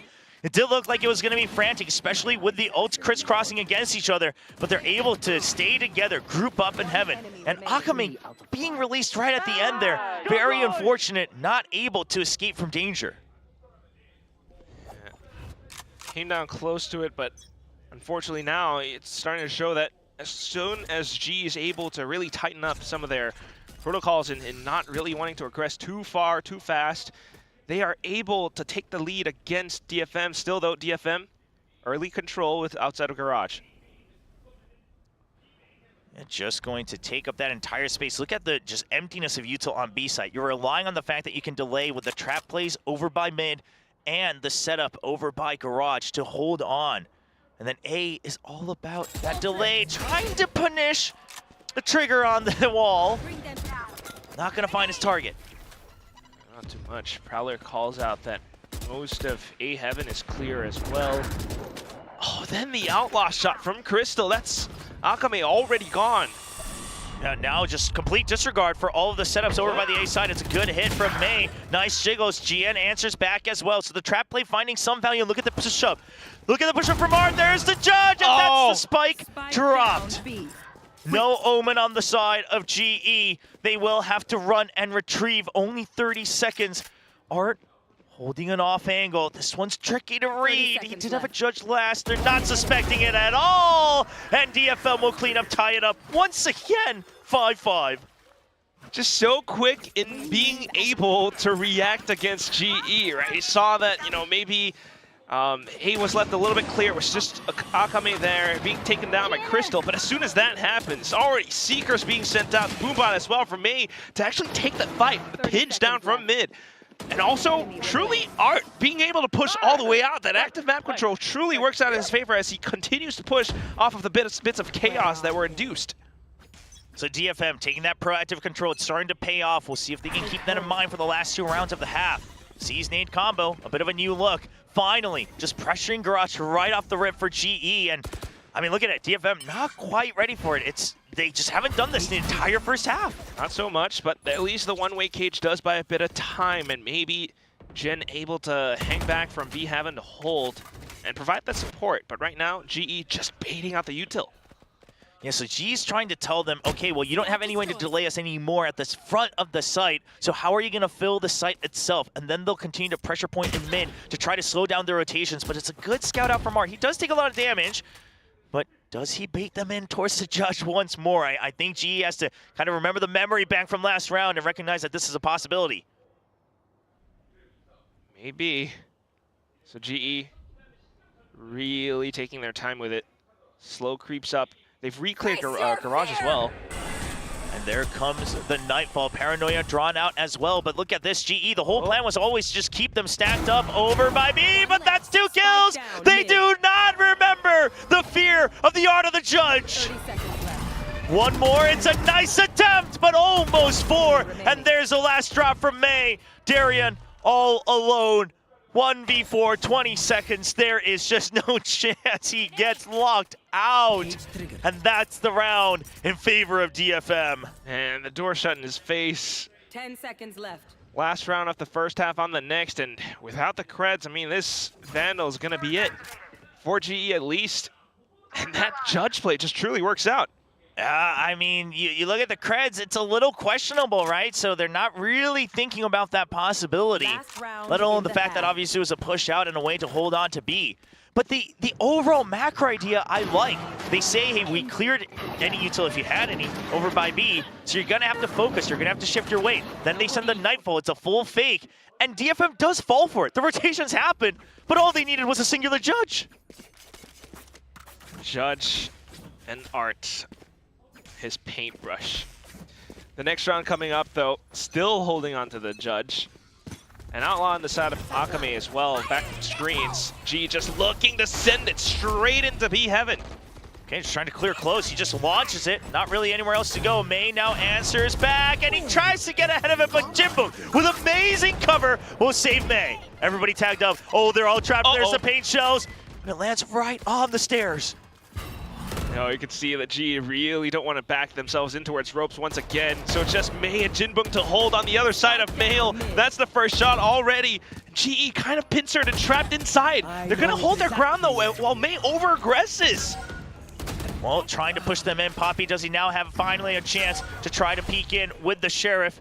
Site cleared out. DFM will wait to regroup. It's a 3v3. Just to hold on the other side. GE looking to get the spike down. Mind games. Oh, Gian might have spotted him. Right on the exit. Still a little bit risky. Waits for the Trailblazer.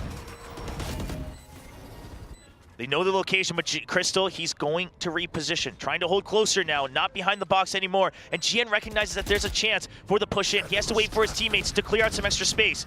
There's the jump forward. Crystal, he hears it. Not quite sure yet, but Poppy with 1 kill.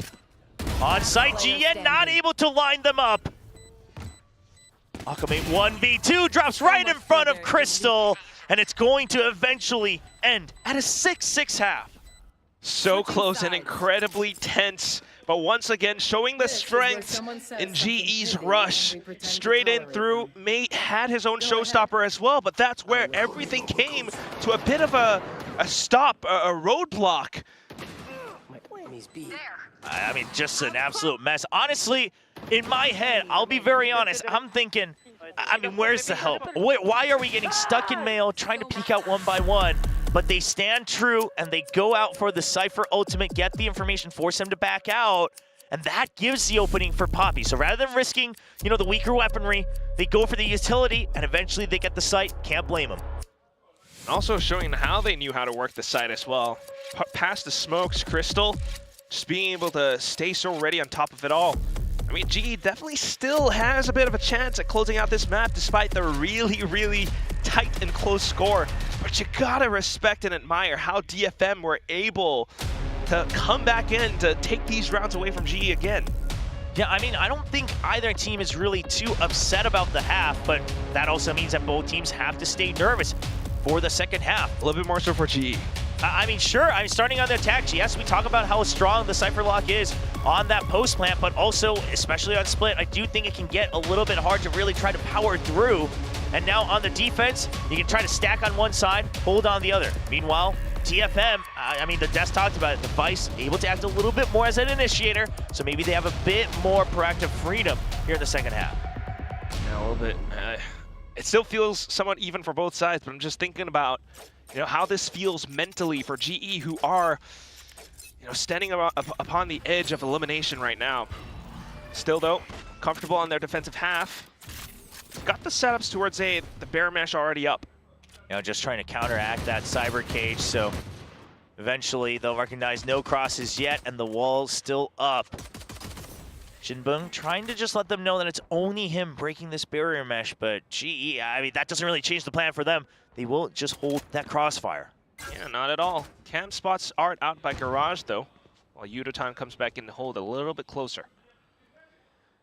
Yeah, the classic Art of Nobody with the Sky Lurk on the other side, trying to throw out a couple fakes there here on the pistol, but not really gaining too much information, decides to bank on the strength of numbers here for DFM. Huge catch onto Yudotan, a lot weaker now. That's gonna have to call back up over from mid. So instantly filling back in, Crystal out to the top of Heaven, but May repositions alongside his team as well. They have to suspect this. They purposely pushed him into that corner. Eventually he falls, but he does take out Art. Now Kilias holding close. Jinbong still over by the ramp. Akame once again opening things up with another kill. Everybody taking one each on the side of DFM. And with 4 members alive, it's once again just Poppy alone. This time it's a 1-on-4. Sure, May might be low HP, but look at the setups up around elbow as well. No information. You just got to take the 1v1s as much as you can. And DFM, they won't take any chances. Now that they know where he is, they'll just bring him in. Akame with 2 on the Sheriff, and DFM start things off with a pistol once again. Just looking to peek up bit by bit, but still, Akame, or just the entirety of DFM at least in this pistol, right? Getting the reads for how, you know, GE might have themselves set up, but then making the swift decision to really work together as a team to barrel through out towards A Heaven, maybe a bit of a split push out from the ramps as well. They really kind of broke apart G's defenses back there. Now onto the next round though, buying up, it's Akame on towards the Marshall, Jinbong on the Ghost. And we got triple Bulldog as well. So a bit of a heavier buy. Akame going to be a little bit on that back line as that Vice. So keeping that Marshall for himself. May already looking to charge forward with a Bulldog. So much space already taken by Jinbong. Oh. He's the one with the Ghost. So looking to slip through his cyber cage. Crystal marking the other side, but lets him slip. Yeah, I mean, the timing actually works out. I was wondering if he really needed to over-aggress this much. He can always just go for aggression after the plant. But he takes Heaven fully. All they need to do is worry about behind the map. It's a 50-50, and May will clear it. Safe and sound. Crystal now caught off guard in elbow all alone. Jinbong. And look at this, Jinbong ready to collect. Oh, that's a nice shot on the jump. And now all of a sudden, if you're Yudotan and Kilias, it's like, I know he's got the Ghost, but I still gotta be careful with how I want to retake that space. And it's just spawn. All this while, the spike will continue to tick away. The problem here is that the G players do need to die. So eventually they'll need to run towards the spike, but currently they were a little scared because DFM is probably waiting with open arms given how much space they've taken. They'll slowly start to creep up so you don't have to sprint in. Standing right at the edge looking for a jump in. But look at this, DFM, they're ready for it. All charging forward, and it's just an instant kill. Jinbong and Art picking up 1 each. Just immaculate. I do love how DFM were able to take down the round, though. I mean, just Jinbong be able to slip all the way through, but the way that he does it is thanks to his team, sending out that util, right, down towards screens or elbow at least, and that's why Crystal kind of left his post. Jinbong was then able to set himself up towards the back of spawn, cutting off on all those rotations, just so much space, so much. I mean, you gotta imagine if DFM pulls things off like that again, it's not gonna look too good for G, but then, you know, this is where G gets the buyback up. Yeah, waiting for that barrier mesh on a timing. Going to respond to util. All right. does still have to get spent very early, and DFM wants to get rid of it ASAP. But one thing I also want to point out is that on this default, GE, look at how spread out the Cypher util is and the Sonic sensor. So a single nade not going to clear out the entire site on either side, because on the B side, you have the Astra as well. And they haven't taken out the Baron Mesh either.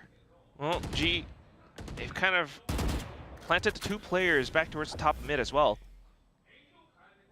Waiting to see if there's a final poke in towards that barrier mesh. So GE securing all that information, but it looks like it might be a strong hit towards that B side. You're not seeing any tripwires. You're not seeing the cam. You see the jump up from the Astra, and they will just drop the gravity well. All right. And that's the signal here for Jinbong to go across. Now, he does get tagged, but they don't have full information on the side of GE. So they have to wait. They have to fish for information, and Yudotan pays for his curiosity, and that calls for Jinbong a nice timing peek. Oh, man, Jinbong. Just so much already afforded to DFM with these tiny movements. Earlier on was a little bit of a dog to clear out mid as well, and that kind of baits in for Yudotan, thinking that maybe it was just one person. Now that's going to be the flood for DFM into the A site, and lo and behold, it's just Darian here. He's hiding inside of elbow, looking to maybe deny the spike plant, but May's gotten it in a safe spot. Yeah, I mean, they don't even care about fighting him. They'll just keep him trapped in here. There's the Pain Jones, pushes him out, and that's right into Art's crosshairs. It's a good setup. DFM is playing so calm, so patient, and there's sheer will to watch their back as well. Kelly S has to back out. Thoroughly calculative as well, Chopra. I mean, the way they were able to bait out all that util from GE, it's just a little bit dangerous outside of garage, but baiting out that grab wall and then with a quick reaction to push out mid and into A, just so quick. Now taking down Kelly S as well.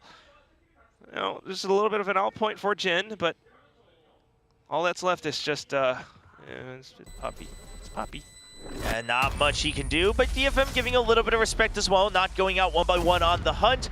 They will just clear the site. He's hiding in a rather hard place to find all the way out by Ramen. Akame currently up to 18 kills, but I gotta point out, right, just not over-aggressing into elbow, not kind of ego peeking into these 1v1s where you think you can win, and DFM just saying, hey, our win condition, we already have the spike, we already have coverage, you don't have to worry about it, I'm watching from heaven, and then we push him out afterwards. And at that point, there's really no other option for GE but to save. You gotta love it when DFM continues to make plays like these happen and to play to their advantage as well, not greeting too much. I mean, this can really snowball into a huge lead. GE, though, trying to get ahead now with the slight half buys. They peek out. Poppy actually getting away with daylight robbery. Just that hero rifle, finding its value so far. Yudotan still left in mid with the Sheriff. Almost had a timing, but he will have to back out. Oh! Wallbanged. Yeah, gets chipped right through, only 29 HP.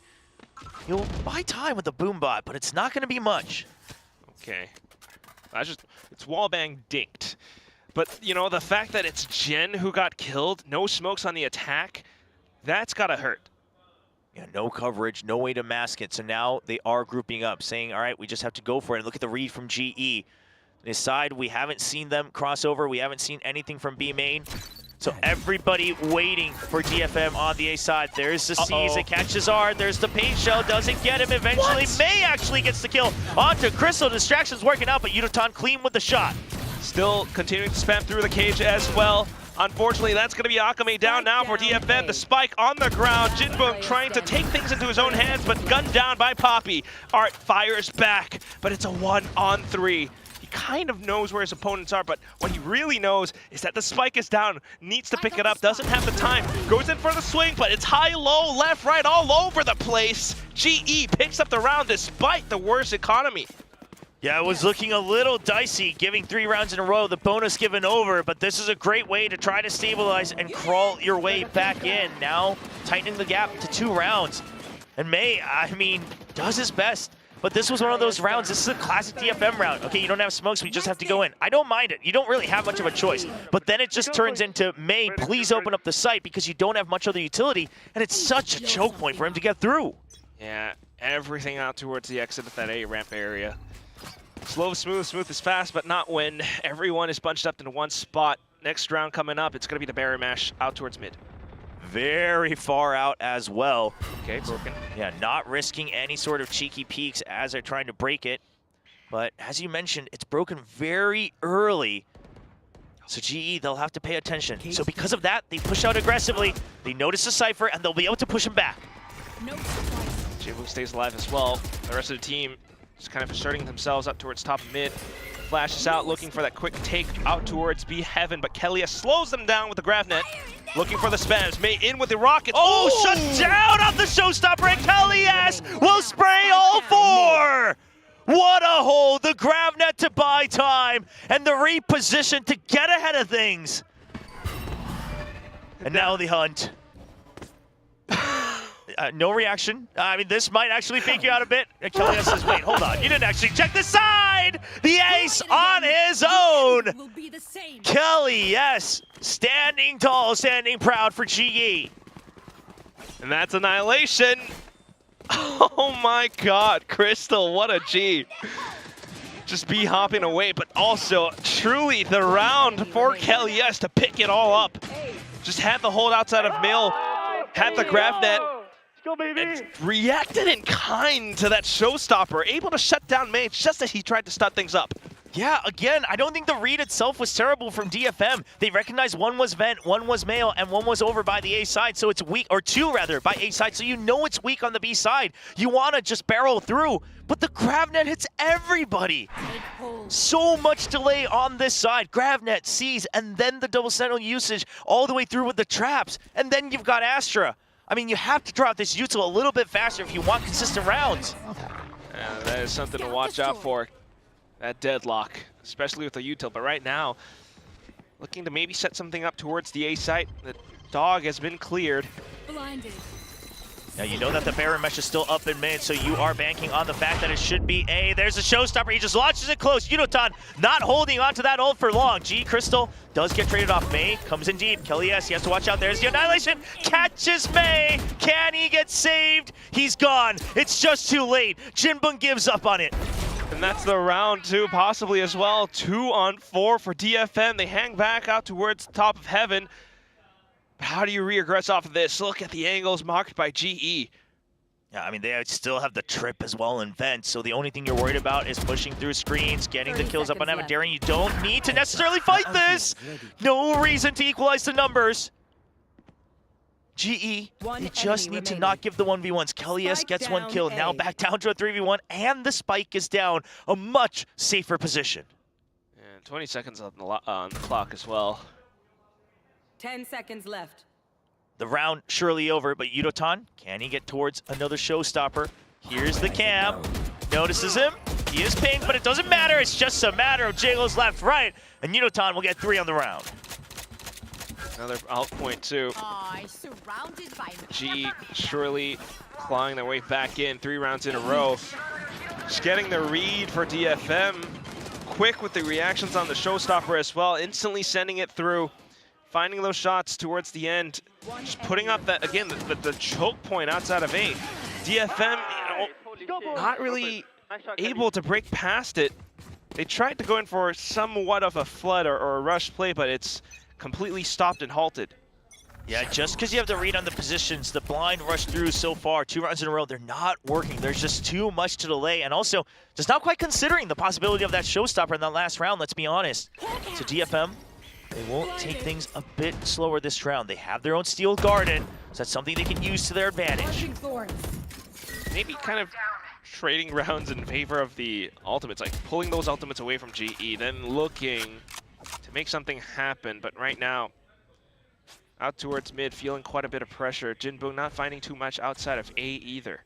Yeah, that Razor Vine thrown forward, I am curious exactly what the purpose would have been, because you weren't crossing over. It doesn't really find much value. It gets erased immediately as well. So not much space created, not much value gained. But the Barrier Mesh instantly destroyed. They do hear the Odin. It's back. But the Sonic Sensor still online, so look at that. GE says, okay, we still see nothing on A with the cam. We still have the tripwires there to buy time. It's going to be that B side hit. Poppy not hit by the Steel Garden. He's in the way back. Not quite spotted with clarity by that Trailblazer. Does pull some attention away though, so allows for the trio to push up in the mail, and that's Jen taking down Yudotan. Poppy though, still holding from backside. Akami trades. Crystal now from the bottom, takes down 2. Jinboo with the trade as well though, so now able to somewhat take the side a little, but things are still opened up from GE. Darian The shot from heaven. And now grouping up. They know he's still on the site.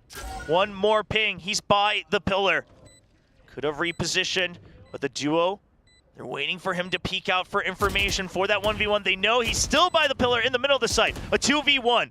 What's the position? It's going to be a double swing, but Akame, he eliminates them 1 by 1. Talk about slicing the pie. He doesn't need it. Just quick with the stutter step. Akame has been on a tear throughout this whole map, and he continues to make it happen. Just great clutch right there. Understanding it's a 1v2, expecting them to play it properly with the double. And like you said, nothing fancy, just a little bit of footwork. Trusting that the shots are going to hit. Keeping themselves in the game off of plays like that. Still though, Ultimate's now up and online for GE. Nutan noted, up by Vents. Kelly's not able to take away that Razor Vines again, but simply means no one's pushing out. Space not quite taken. I was getting a little worried there, pushing up that far with a spike in his hands, but he'll back off.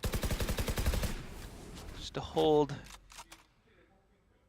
He's looking for that bear mash that hasn't quite yet been thrown out. Oh, there it is.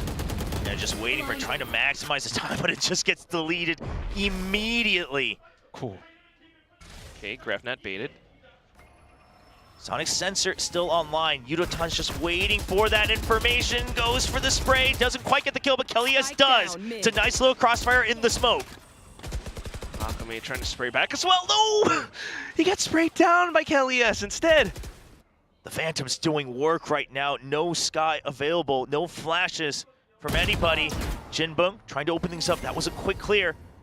Pushes through on a timing. Kyria knows where he is, and he waits for it. Chooses the right angle on the peek out. Left. And he will clean up that A site. So now it's just Poppy waiting for it.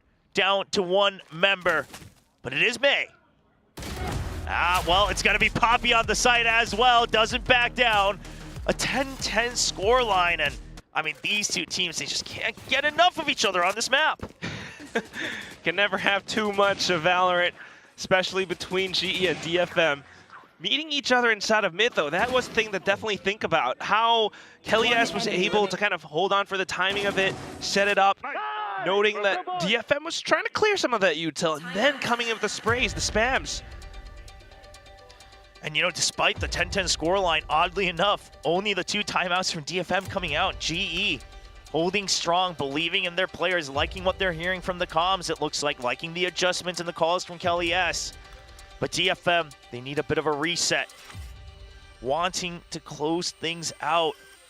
Perhaps the pressure mounting onto them, wanting to not go to that third map.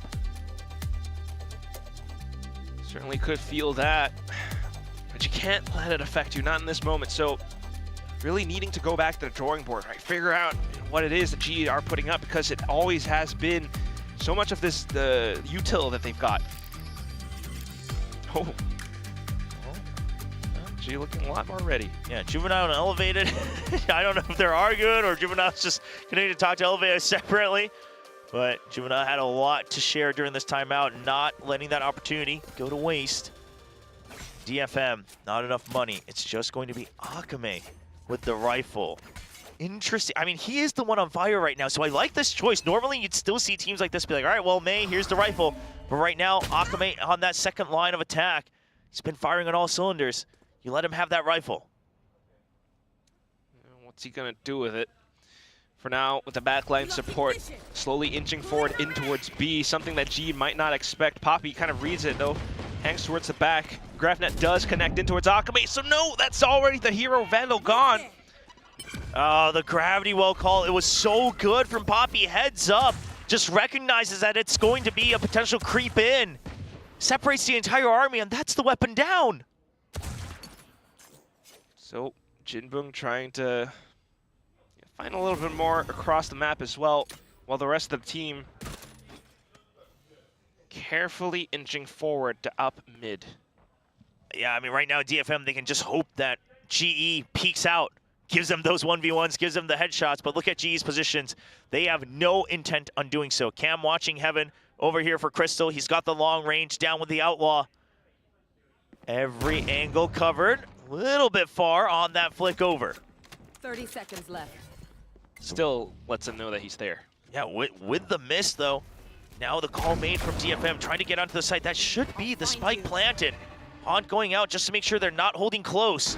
And gee, they need to wait for backup. But look at May's position. Trying to make sure they can try to win this round, turn things around.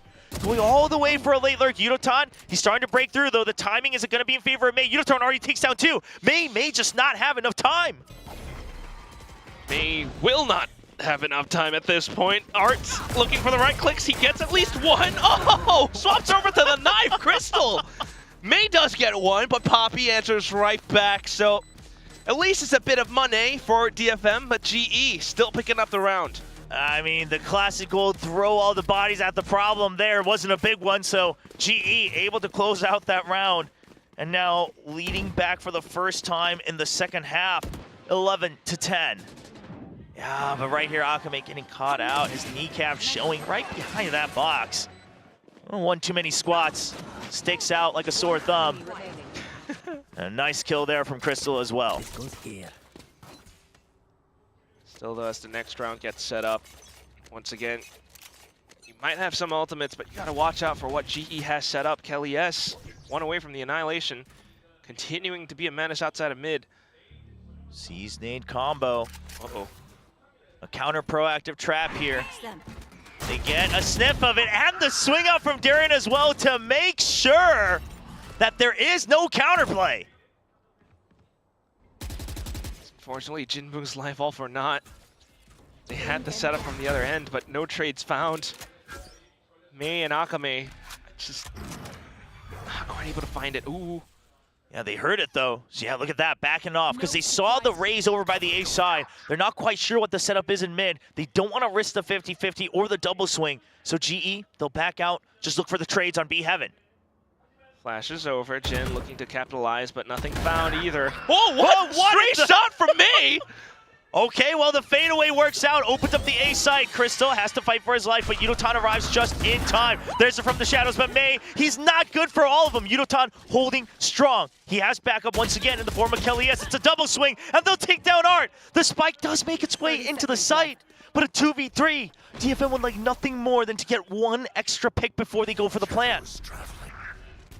Quite safe enough, at least the smoke refreshes, and there it goes up outside of screens, but nobody's watching elbow. Annihilation sent through, a bit of a shotgun one with that, but unfortunately, Akame just kind of gunned down. Showstopper in hand as well, and Yudotan able to blow things up on the site.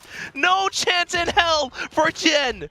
I love that Yudotan doesn't even fire blind. He just waits and he says, well, you're the one running out of time. So if you peek me, even if you fire, as long as I let my rocket launch, you are done. That's the round secured. I mean, this shot, if May was able to carry this round off of that fadeaway, he's just the chosen one for DFM. They got to keep him forever because that would have been ridiculous. But nice and safe playing with the calculations here from Yudotan. Nothing too flashy in this match so far, but doing what he needs to. This time May online with the showstopper. Steel Guard still in the hands of Akame as well. Overtime or nothing. The operator being sounded off in mid scares them away. And look at the setups. Over by B, it's going to be a double. They've done this before when they want to kind of close things out. It is going to be that 12-10, the double high-low setup over by Garage. Yeah, trying to do it again. But off for DFM, trying to hang back. This does take quite a bit of time away though, and still GE holding on to their utility. The Steel Garden tripped off, but I don't know what much it finds, and Crystal still holding true with the op.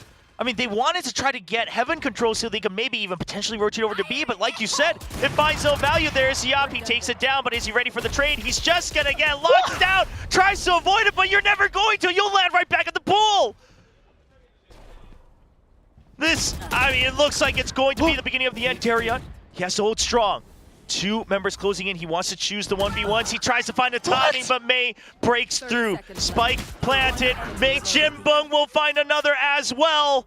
Perhaps we spoke too soon, because DFM just isn't quite done yet. Hold on. It is Poppy. The Clutch Master himself. Cosmic Divide already used, but GN getting ahead of it. Just 10 HP, but he's been so quick today. Poppy swings out, and GN is good for the kill. 1 point away from overtime. Is it possible? They did it once. They did it once last week. Can they make it happen again? You're all thinking about it, but so far it still has been GE with the effective setups. That grab net still being able to disable Akame. Yeah, but you can tell on May's face as May, well. Yeah, oh my god. It's just taking so much, taking everything that they have as a team for DFM, all the heroics across the board right now to even just try to bring this to overtime. GE, they want to close this out. They want to get backstage, rest up, get ready for a third map. So looking to set themselves out outside of A. To stack onto the A site, and then a close hold on Vents. They are happy to give up Heaven right now, and then it's going to be a repinch onto the Flood. Trying to get ahead of the Seekers, he gets caught, and GN crosses over onto the rafters and opens up Heaven. GrabNet avoided and baited out as well. But into the site though, Crystal alongside Darren still holding strong. They are spotted. The paranoia keeps them tied up. The wraparound. Wait, DFM? Waiting for the rotation, but they might get caught themselves. They have to watch out. They have to watch out for their positions. They're giving the peeks. GN trades 1 for 1. It kind of hangs back, but into the site. Crystal, another shot through. Jinbook taking down Poppy. The spike has been dropped though. 40 seconds on the clock now. Darion and Crystal grouping together. Do they go for a double, try to get ahead of things? They do, they split, but Darion left alone, not able to pick up the kill, and Crystal will fall to the hands of May. He says the game is not done just yet. I am still here, and I'm still playing. We are going to overtime. Just as it all happens, GE, they had the setup. They had 4 players stacked up on the A side, but as it all kind of breaks down, DFM slowly able to break on through thanks to Jen, who actually TPs from the side out towards Heaven. Continuing to hold on towards the back of Spawn as well, though. I mean, it came quite dicey, but Jinbong managed to land some nutty shots. Well, 23 kills for Akame, 22 for May. May definitely has the support this time, but it looks like they're going to need a lot more to close things out because GE was the one resting at match point. Neither team using their new timeouts during this overtime. Starts with GE's attack. And Art on an Odin. Holding close. Clears out Garage. Remembering that proactivity that started to pay off in that first half. With an Odin, though. The smoke lets him have that angle. The util comes in, it's just going to be a spray. I mean, we've seen what this guy can do with the Odin. He isn't just any other player, but there's a spray from May, trying to keep them at bay. But they get over. The tripwire broken a little bit late, but you still have to respect the vent space. And Jinbong backs off. Does have the camera, so might be able to hold it out from screens, but then you're giving up quite a bit of space up A Heaven as well. At least no trap plays this time, and GE is able to get a little bit more space on through. Thinking back in towards Mail. May, as well as Jen, they need to stay alive. GN and May have to stop them here so that Art can only focus on Garage. And there's the creep in. They didn't want to get caught by the trap play, but they will get shot down by May. They're once again trapped in Mail. There's the paint shows. They have to split. They'll avoid the bulk of the damage.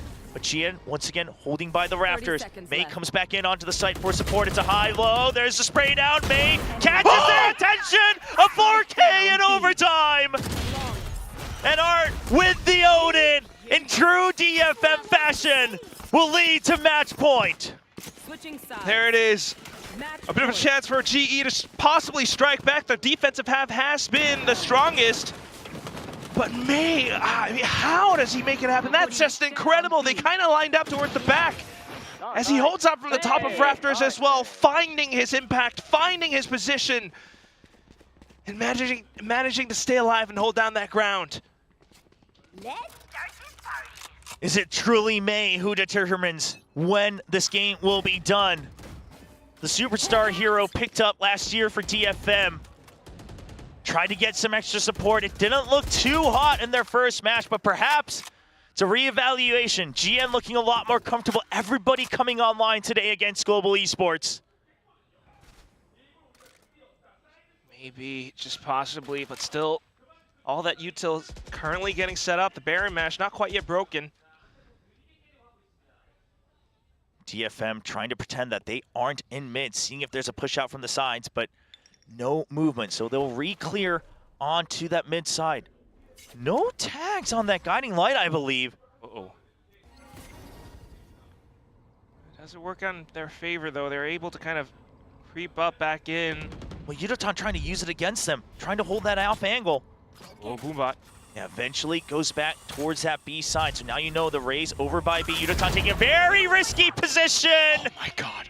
And the Sonic Sensor not going to help him there. Poppy takes a lot of hits, but Kelly S, he guns down too, but is it enough? Poppy all alone, only 59, 49 health. He's stuck in the Razor Vines. He can't move. You can't move anymore, Poppy. You just have to be a turret. He's locked in. DFM knows this. They have him pinned.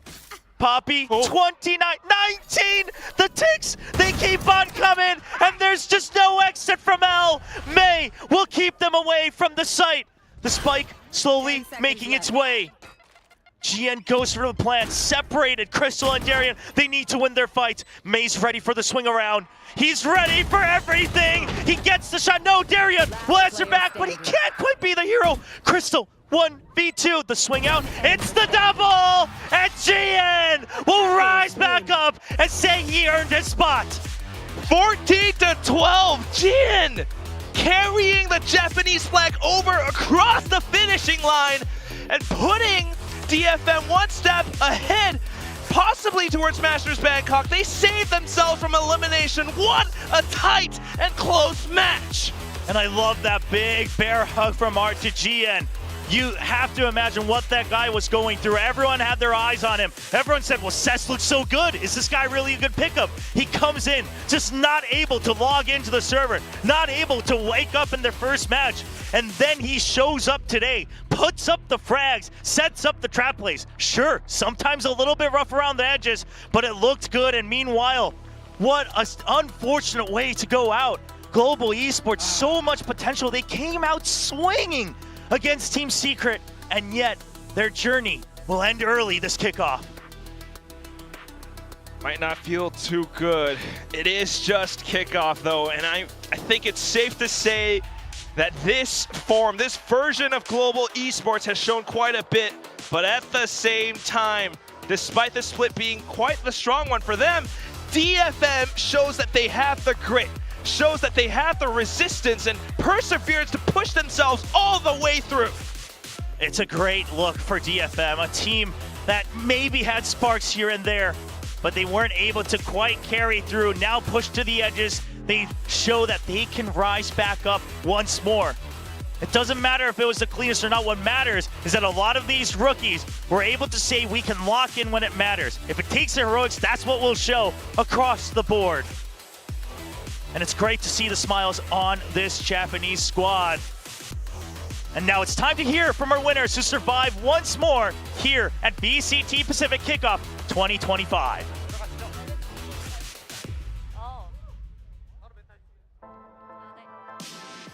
Well, with this win, DFM keep themselves alive and in contention for kickoff. Now, congratulations, DFM, GG. Hugo, I need you for the interview. Come on over here. May, of course, our superstar. Over here in the middle. Congratulations, May. Thank you. ありがとうございます. 네, DFM의 메이 선수 만나보겠습니다. 박수 부탁드립니다. 정말 연장 가고 로터스까지 가나 했는데 2대0으로 오늘 깔끔한 승리를 가져가게 됐습니다. 일단 오늘 경기 소감부터, 총평부터 들어보고 싶네요. That could have easily gone to Lotus, but you guys closed it out 2-0. You guys still get to play, keeping your hopes alive for the kickoff journey. So how relieved are you, May?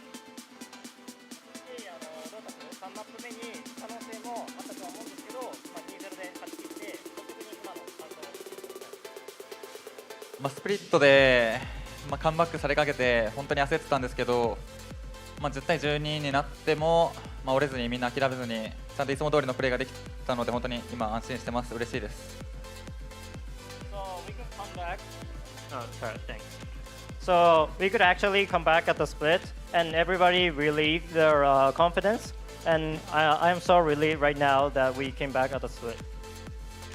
I need some time to turn on this microphone. Would you like to turn on this microphone? Okay. Thank you very much. 스플릿에서 충분히 해낼 수 있다고 생각했기 때문에 자신감을 갖고 이제 스플릿 경기를 했고 오늘 승리해서 너무 다행이라고 얘기를 하는데요. 그러면 또 이어서 메이 선수 마이크 키는 시간을 버는 동안 메이 선수의 헤어스타일에 대한 스토리 들어볼 수 있는지도 물어보도록 하겠습니다. Did you get the microphone on? Okay, good. All right. Small talk though. Tell me about the hair. What's the inspo? 髪型についてちょっと教えてほしくて、もし何かからインスパイアされたのか、何か影響を受けているのか教えてください。いや、何もないです。何もされてないです。There are no inspiration. I don't have anything. Okay. 그냥 뭐 영감은 없고 그냥 머리 기르고 싶어서 길렀다고 얘기를 합니다. 그리고 오늘 경기 보니까 확실히 지난 경기에 비해서 지엔 선수도 훨씬 더 팀에 많이 적응한 것 같은데 지엔 선수와 함께 팀 합은 어느 정도 올라온 것 같은지 그리고 오늘 지엔 선수가 좀 자신의 몇 %를 보여준 것 같은지도 물어보고 싶네요. And it looks like Jien's feeling a lot more comfortable with the team compared to the first game. So how well do you think he's adjusted to the new team and the system? And also, how much of his full potential do you feel like he's shown today? 今回の試合では特にジェーン君が自信を持ってプレーしているように見えたと思うんですけども、例えばチームのシステムだったりジェーン君のポテンシャルを考えて今日の試合はどうでしたか？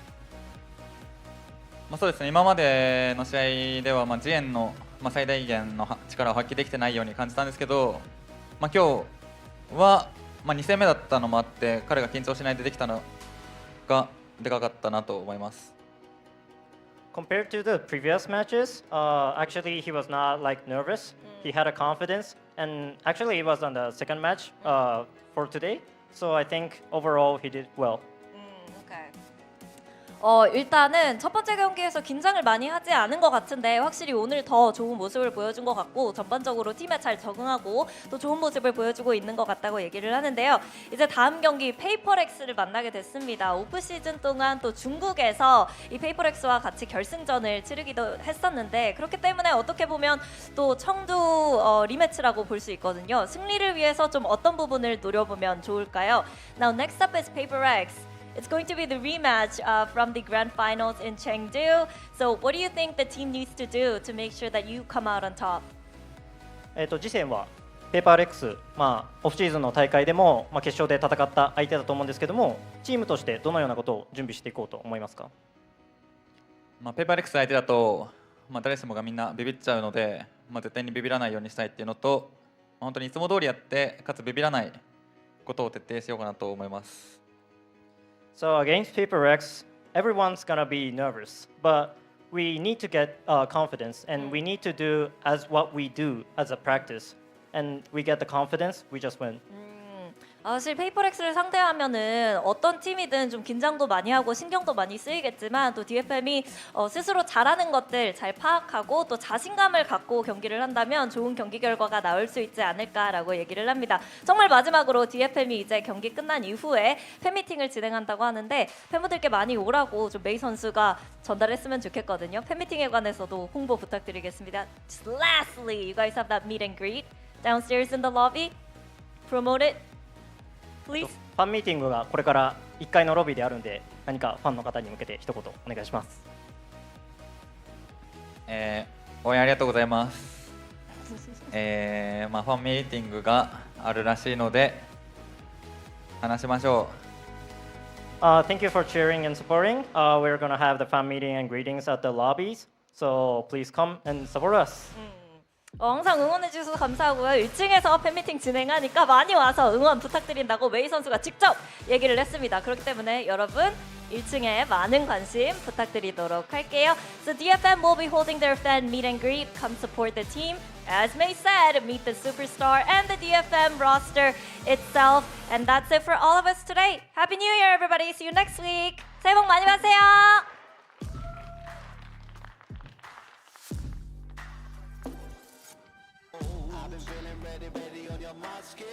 Ready, set, go, go and take your first step. You could do all your best to try, but you know that I'm the winner.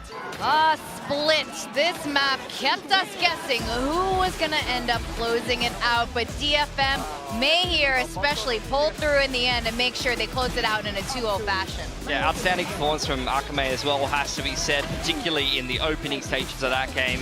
Really kept them quite competitive, particularly in that first half. You know, the Vice is a really big point of discussion in the meta at the moment, so the fact that he was able to really pull up the team on the defensive side of Split when they're starting out with that double sentinel made a huge difference. Yeah, even though I predicted GE, I have to say I'm happy to see DFM kind of pull it together, because when teams are new and you're kind of going through that rebuild, one of the hardest things to do is close out these close games, where I feel like if they let this map slip away and we go to map 3, the momentum starts to go. So it's a really great sign for this roster that they were able to close out map 2, and now they need to carry that confidence forward if they want to make that lower bracket run happen for Bangkok. Yeah, that's absolutely right. I mean, they had a great showing over in Chengdu, as they were just discussing in the interview. And this is the kind of spirit we want to see from DFM. Now, this was a really close matchup. In the beginning, it looked like it was going to be it looked like it was very much in DFM's favor, but then Global started to figure a lot of things out. Yeah, I think at the end of the day, the way I feel about this match is, you know, one team was slightly more consistent, but there wasn't really much in it.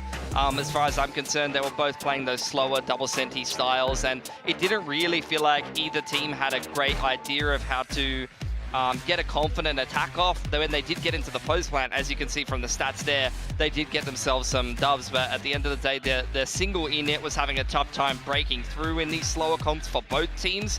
And it came down to, you know, which teams were making more of those individual plays, and I felt like May was able to come up huge enough times, so was Akame, and look, this is what happens when the individuals don't show up for GE. When Kelias is topping the scoreboard, is the one making the most plays for GE. That's a worrying prospect, especially because in previous matches, really, Yudatan has been outstanding, Crystal's been outstanding, Puppy's been coming through with some clutches, but May definitely outshone all of them. Yeah, in games like this where it's a real stalemate, when no one team is really able to get an advantage from their macro, from their kind of individual set strats, which it felt like here, you need the individual to step up, and I felt like just in this map, the individuals stepped up just that little bit more for DFM, and that got them across the line. Now, there was another individual we were talking about from DFM, Akame Pilski. Yeah, I mean, on the Vice, you can see he's getting aggressive in the mid-round. I just talked about the single inits on both teams, double senti. These are the slower styles of play, and on the defense, you could see that the aggression in the mid-round and his ability to hold his sight and multi-frag was invaluable. On the GE side, you actually saw a similar thing from Kelly S, aggressing into middle in the mid-round when there was nothing happening as well. It's just what you have to do when you don't have enough utility to actually go searching for information. You got to make those dry pushes off of the intuition, and when you're having a good game, it can really be a difference maker. Yeah, this right here is where I saw the game kind of turn around for DFM, and they managed to get a little bit more back into it. They were losing mid so continuously. They realized this, and then they set that 3-man trap up, and then they put this judge in vents. This gun is so strong on this map.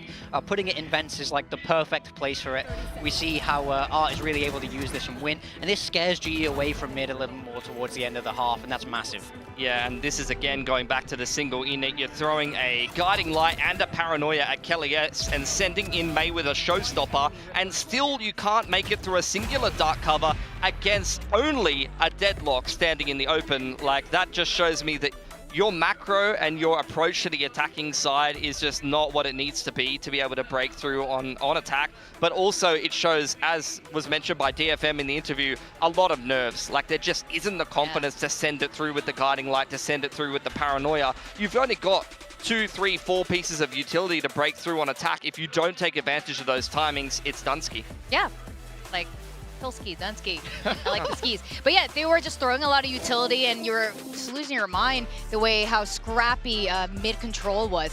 And our match MVP, you know, there was some debate about Akame, but May, the majority of us ended up voting for May. I think it was a little bit more consistent. He's just getting his numbers. I don't think it was an incredible performance or anything. I think this is just his average day at the office, which is scary because, you know, he's putting up good numbers regardless. May is always going to get his numbers at the end of the day. Even an average day is someone else, like a tier 2 duelist, really, really good day for Mei, but he did have help today, for sure. I think Jinbung was kind of my outstanding pick on Abyss, and then Akame was very, very good on this map as well. So some of the players stepping up around Mei when needed on DFM. GN had a good first map as well, but then again fell off a little bit on split. So still showing a little bit of inconsistency, unfortunately, on his side. Yeah, I do think that's the key though, is Mei looked good even last year when they weren't winning, but it was more like Mei couldn't get his team across the line. This time, Mei's still able to perform in the same strong way we expect from Mei, but now they're getting those wins on the board. They're getting their first win in early this year, which is really good to see. They've doubled their amount of wins in Pacific. It's only up from here. Yeah, this is already more than last year, and Ooh, paper thin. Paper thin, and the thing is, Paper Thin's been picking, and yourself, but Paper Thin's been picking a lot of these Japanese teams, but he's got one of the highest pick rates out of all of us. He like, must he have goes bald. You got to give credit to him. it surprises me sometimes, but it's, you know, I think a lot of these matches, we were talking about this, the ceiling has, I don't want to say necessarily lowered, but everything, the skill level here has gotten a lot closer here in Pacific. I think a lot of these matches are so hard to predict, which is why we have these 3 mappers, except for DFM, which I predicted with Paper Thin, and it was a 2-0. Which is so smart, We're just really, really lucky. So it's been really exciting here at Kickoff so far, and I think this is still hard to predict. So RRQ moves on in the bracket. They'll be facing Nongshim, and I think this is going to be a really exciting, explosive match. And of course, DFM goes on to face Paper Rex again. And we say again, for those who've missed the Radiant Agent, the off-season event over in Chengdu, this was spicy. DFM beat Paper Rex, and we had a really exciting grand finals between them. So to have them face again each other, this will be super fun. What is popping out for you guys here in the brackets? I think the lower bracket is so dangerous. It's such an exciting lower bracket for us, and such a horrible bracket for all of these teams. If you had showed me this at the start, and you said that the Nongshim against RRQ and PRX versus DFM were the upper semi-finals, I'd believe you. Like, to see all these teams in the lower bracket, knowing that half of them are going to have to go home before they get through, it's scary. And Pilski, on Friday, we're going to be seeing all 3 Korean teams facing off one another, and a wild talent there. Yeah, there's so much talent in the Korean region at the moment, and Talon, obviously, their motivation is sky high to try to get to Bangkok, although they've looked quite rough around the edges. To be fair, Talon kind of always do, but when things click for them, they can definitely be taking it against the best in the league, so they're going to need to bring their A game against T1. And on the other side of things, a new kind of addition, DRX lineup with a lot of up-and-coming players and a new mix going up against Gen G, who I feel like definitely do look shakier. I had a lot of faith in the core, and they did get their win regardless, but it was anything but clean from Gen G. Really big games. I think both of these games can go very close, as seems to be the mantra here in Pacific. It doesn't seem like you can switch off early at all, to be honest. So I'm expecting really fun, really big games happening on Friday, and I feel like you'd be a fool to miss it. I don't think anyone's going to miss it. It's going to be fantastic. And I know a lot of these teams, it is Lunar New Year here in Korea, and Chinese New Year is also coming up. It's going to be a week full of festivities right before we jump back into VCT Pacific Kickoff. And we are whittling down. It's just, I think, 2 more weeks, and then that's it. And then Kickoff is over, and we're going to find out who's going to be going to Masters Bangkok. So, gentlemen, it's been another lovely day at the desk with you. No penalties today. You can go home happy. Nice. We've got Pilski, we've got Big Time, I'm Victoria. Happy Lunar New Year, everyone, and have a great night. Have a great week ahead. Eat a lot. Fill up those bellies. Keep warm from the snow. Bye. Bye.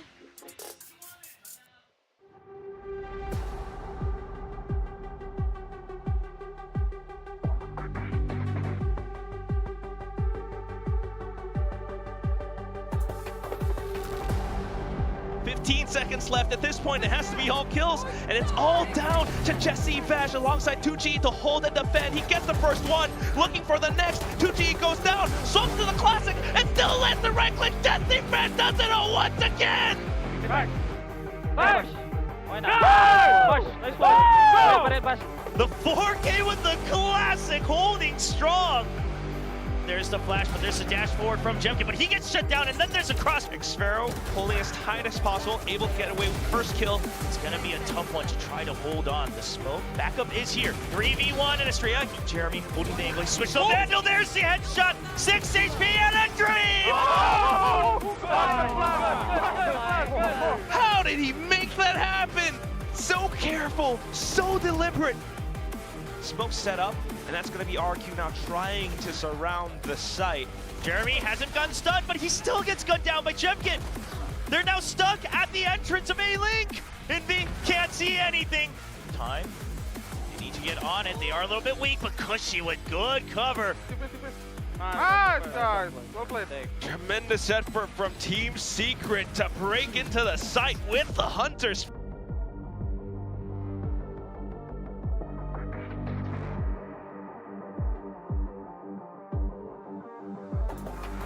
Jinbook is hidden away. Akame has to back out. Jinbook, he gets ahead of it. He shuts down Yunotan. That's the dive gone. Still able to hold again as well. The second kill going through. A third. Now looking onto the fourth. Jinbook looking for the ace. He peeks out off the recon and gets the ace under his belt. That's how you set up your teammates for the ace. What a nice recon. Kelia slows them down with the grab net. Looking for the spams. May in with the rocket. Oh, shut down off the showstopper, and Kelias will spray all four. And now the hunt. And Kelias says, wait, hold on. You didn't actually check the side. Kelias standing tall, standing proud for GE. GNM may have to stop them here so that Art can only focus on Garage. And there's the creep in. They didn't want to get caught by the trap. May comes back in onto the site for support. It's a high-low. There's the spray down. May catches their attention. A 4K in overtime with the Odin in true DFM fashion.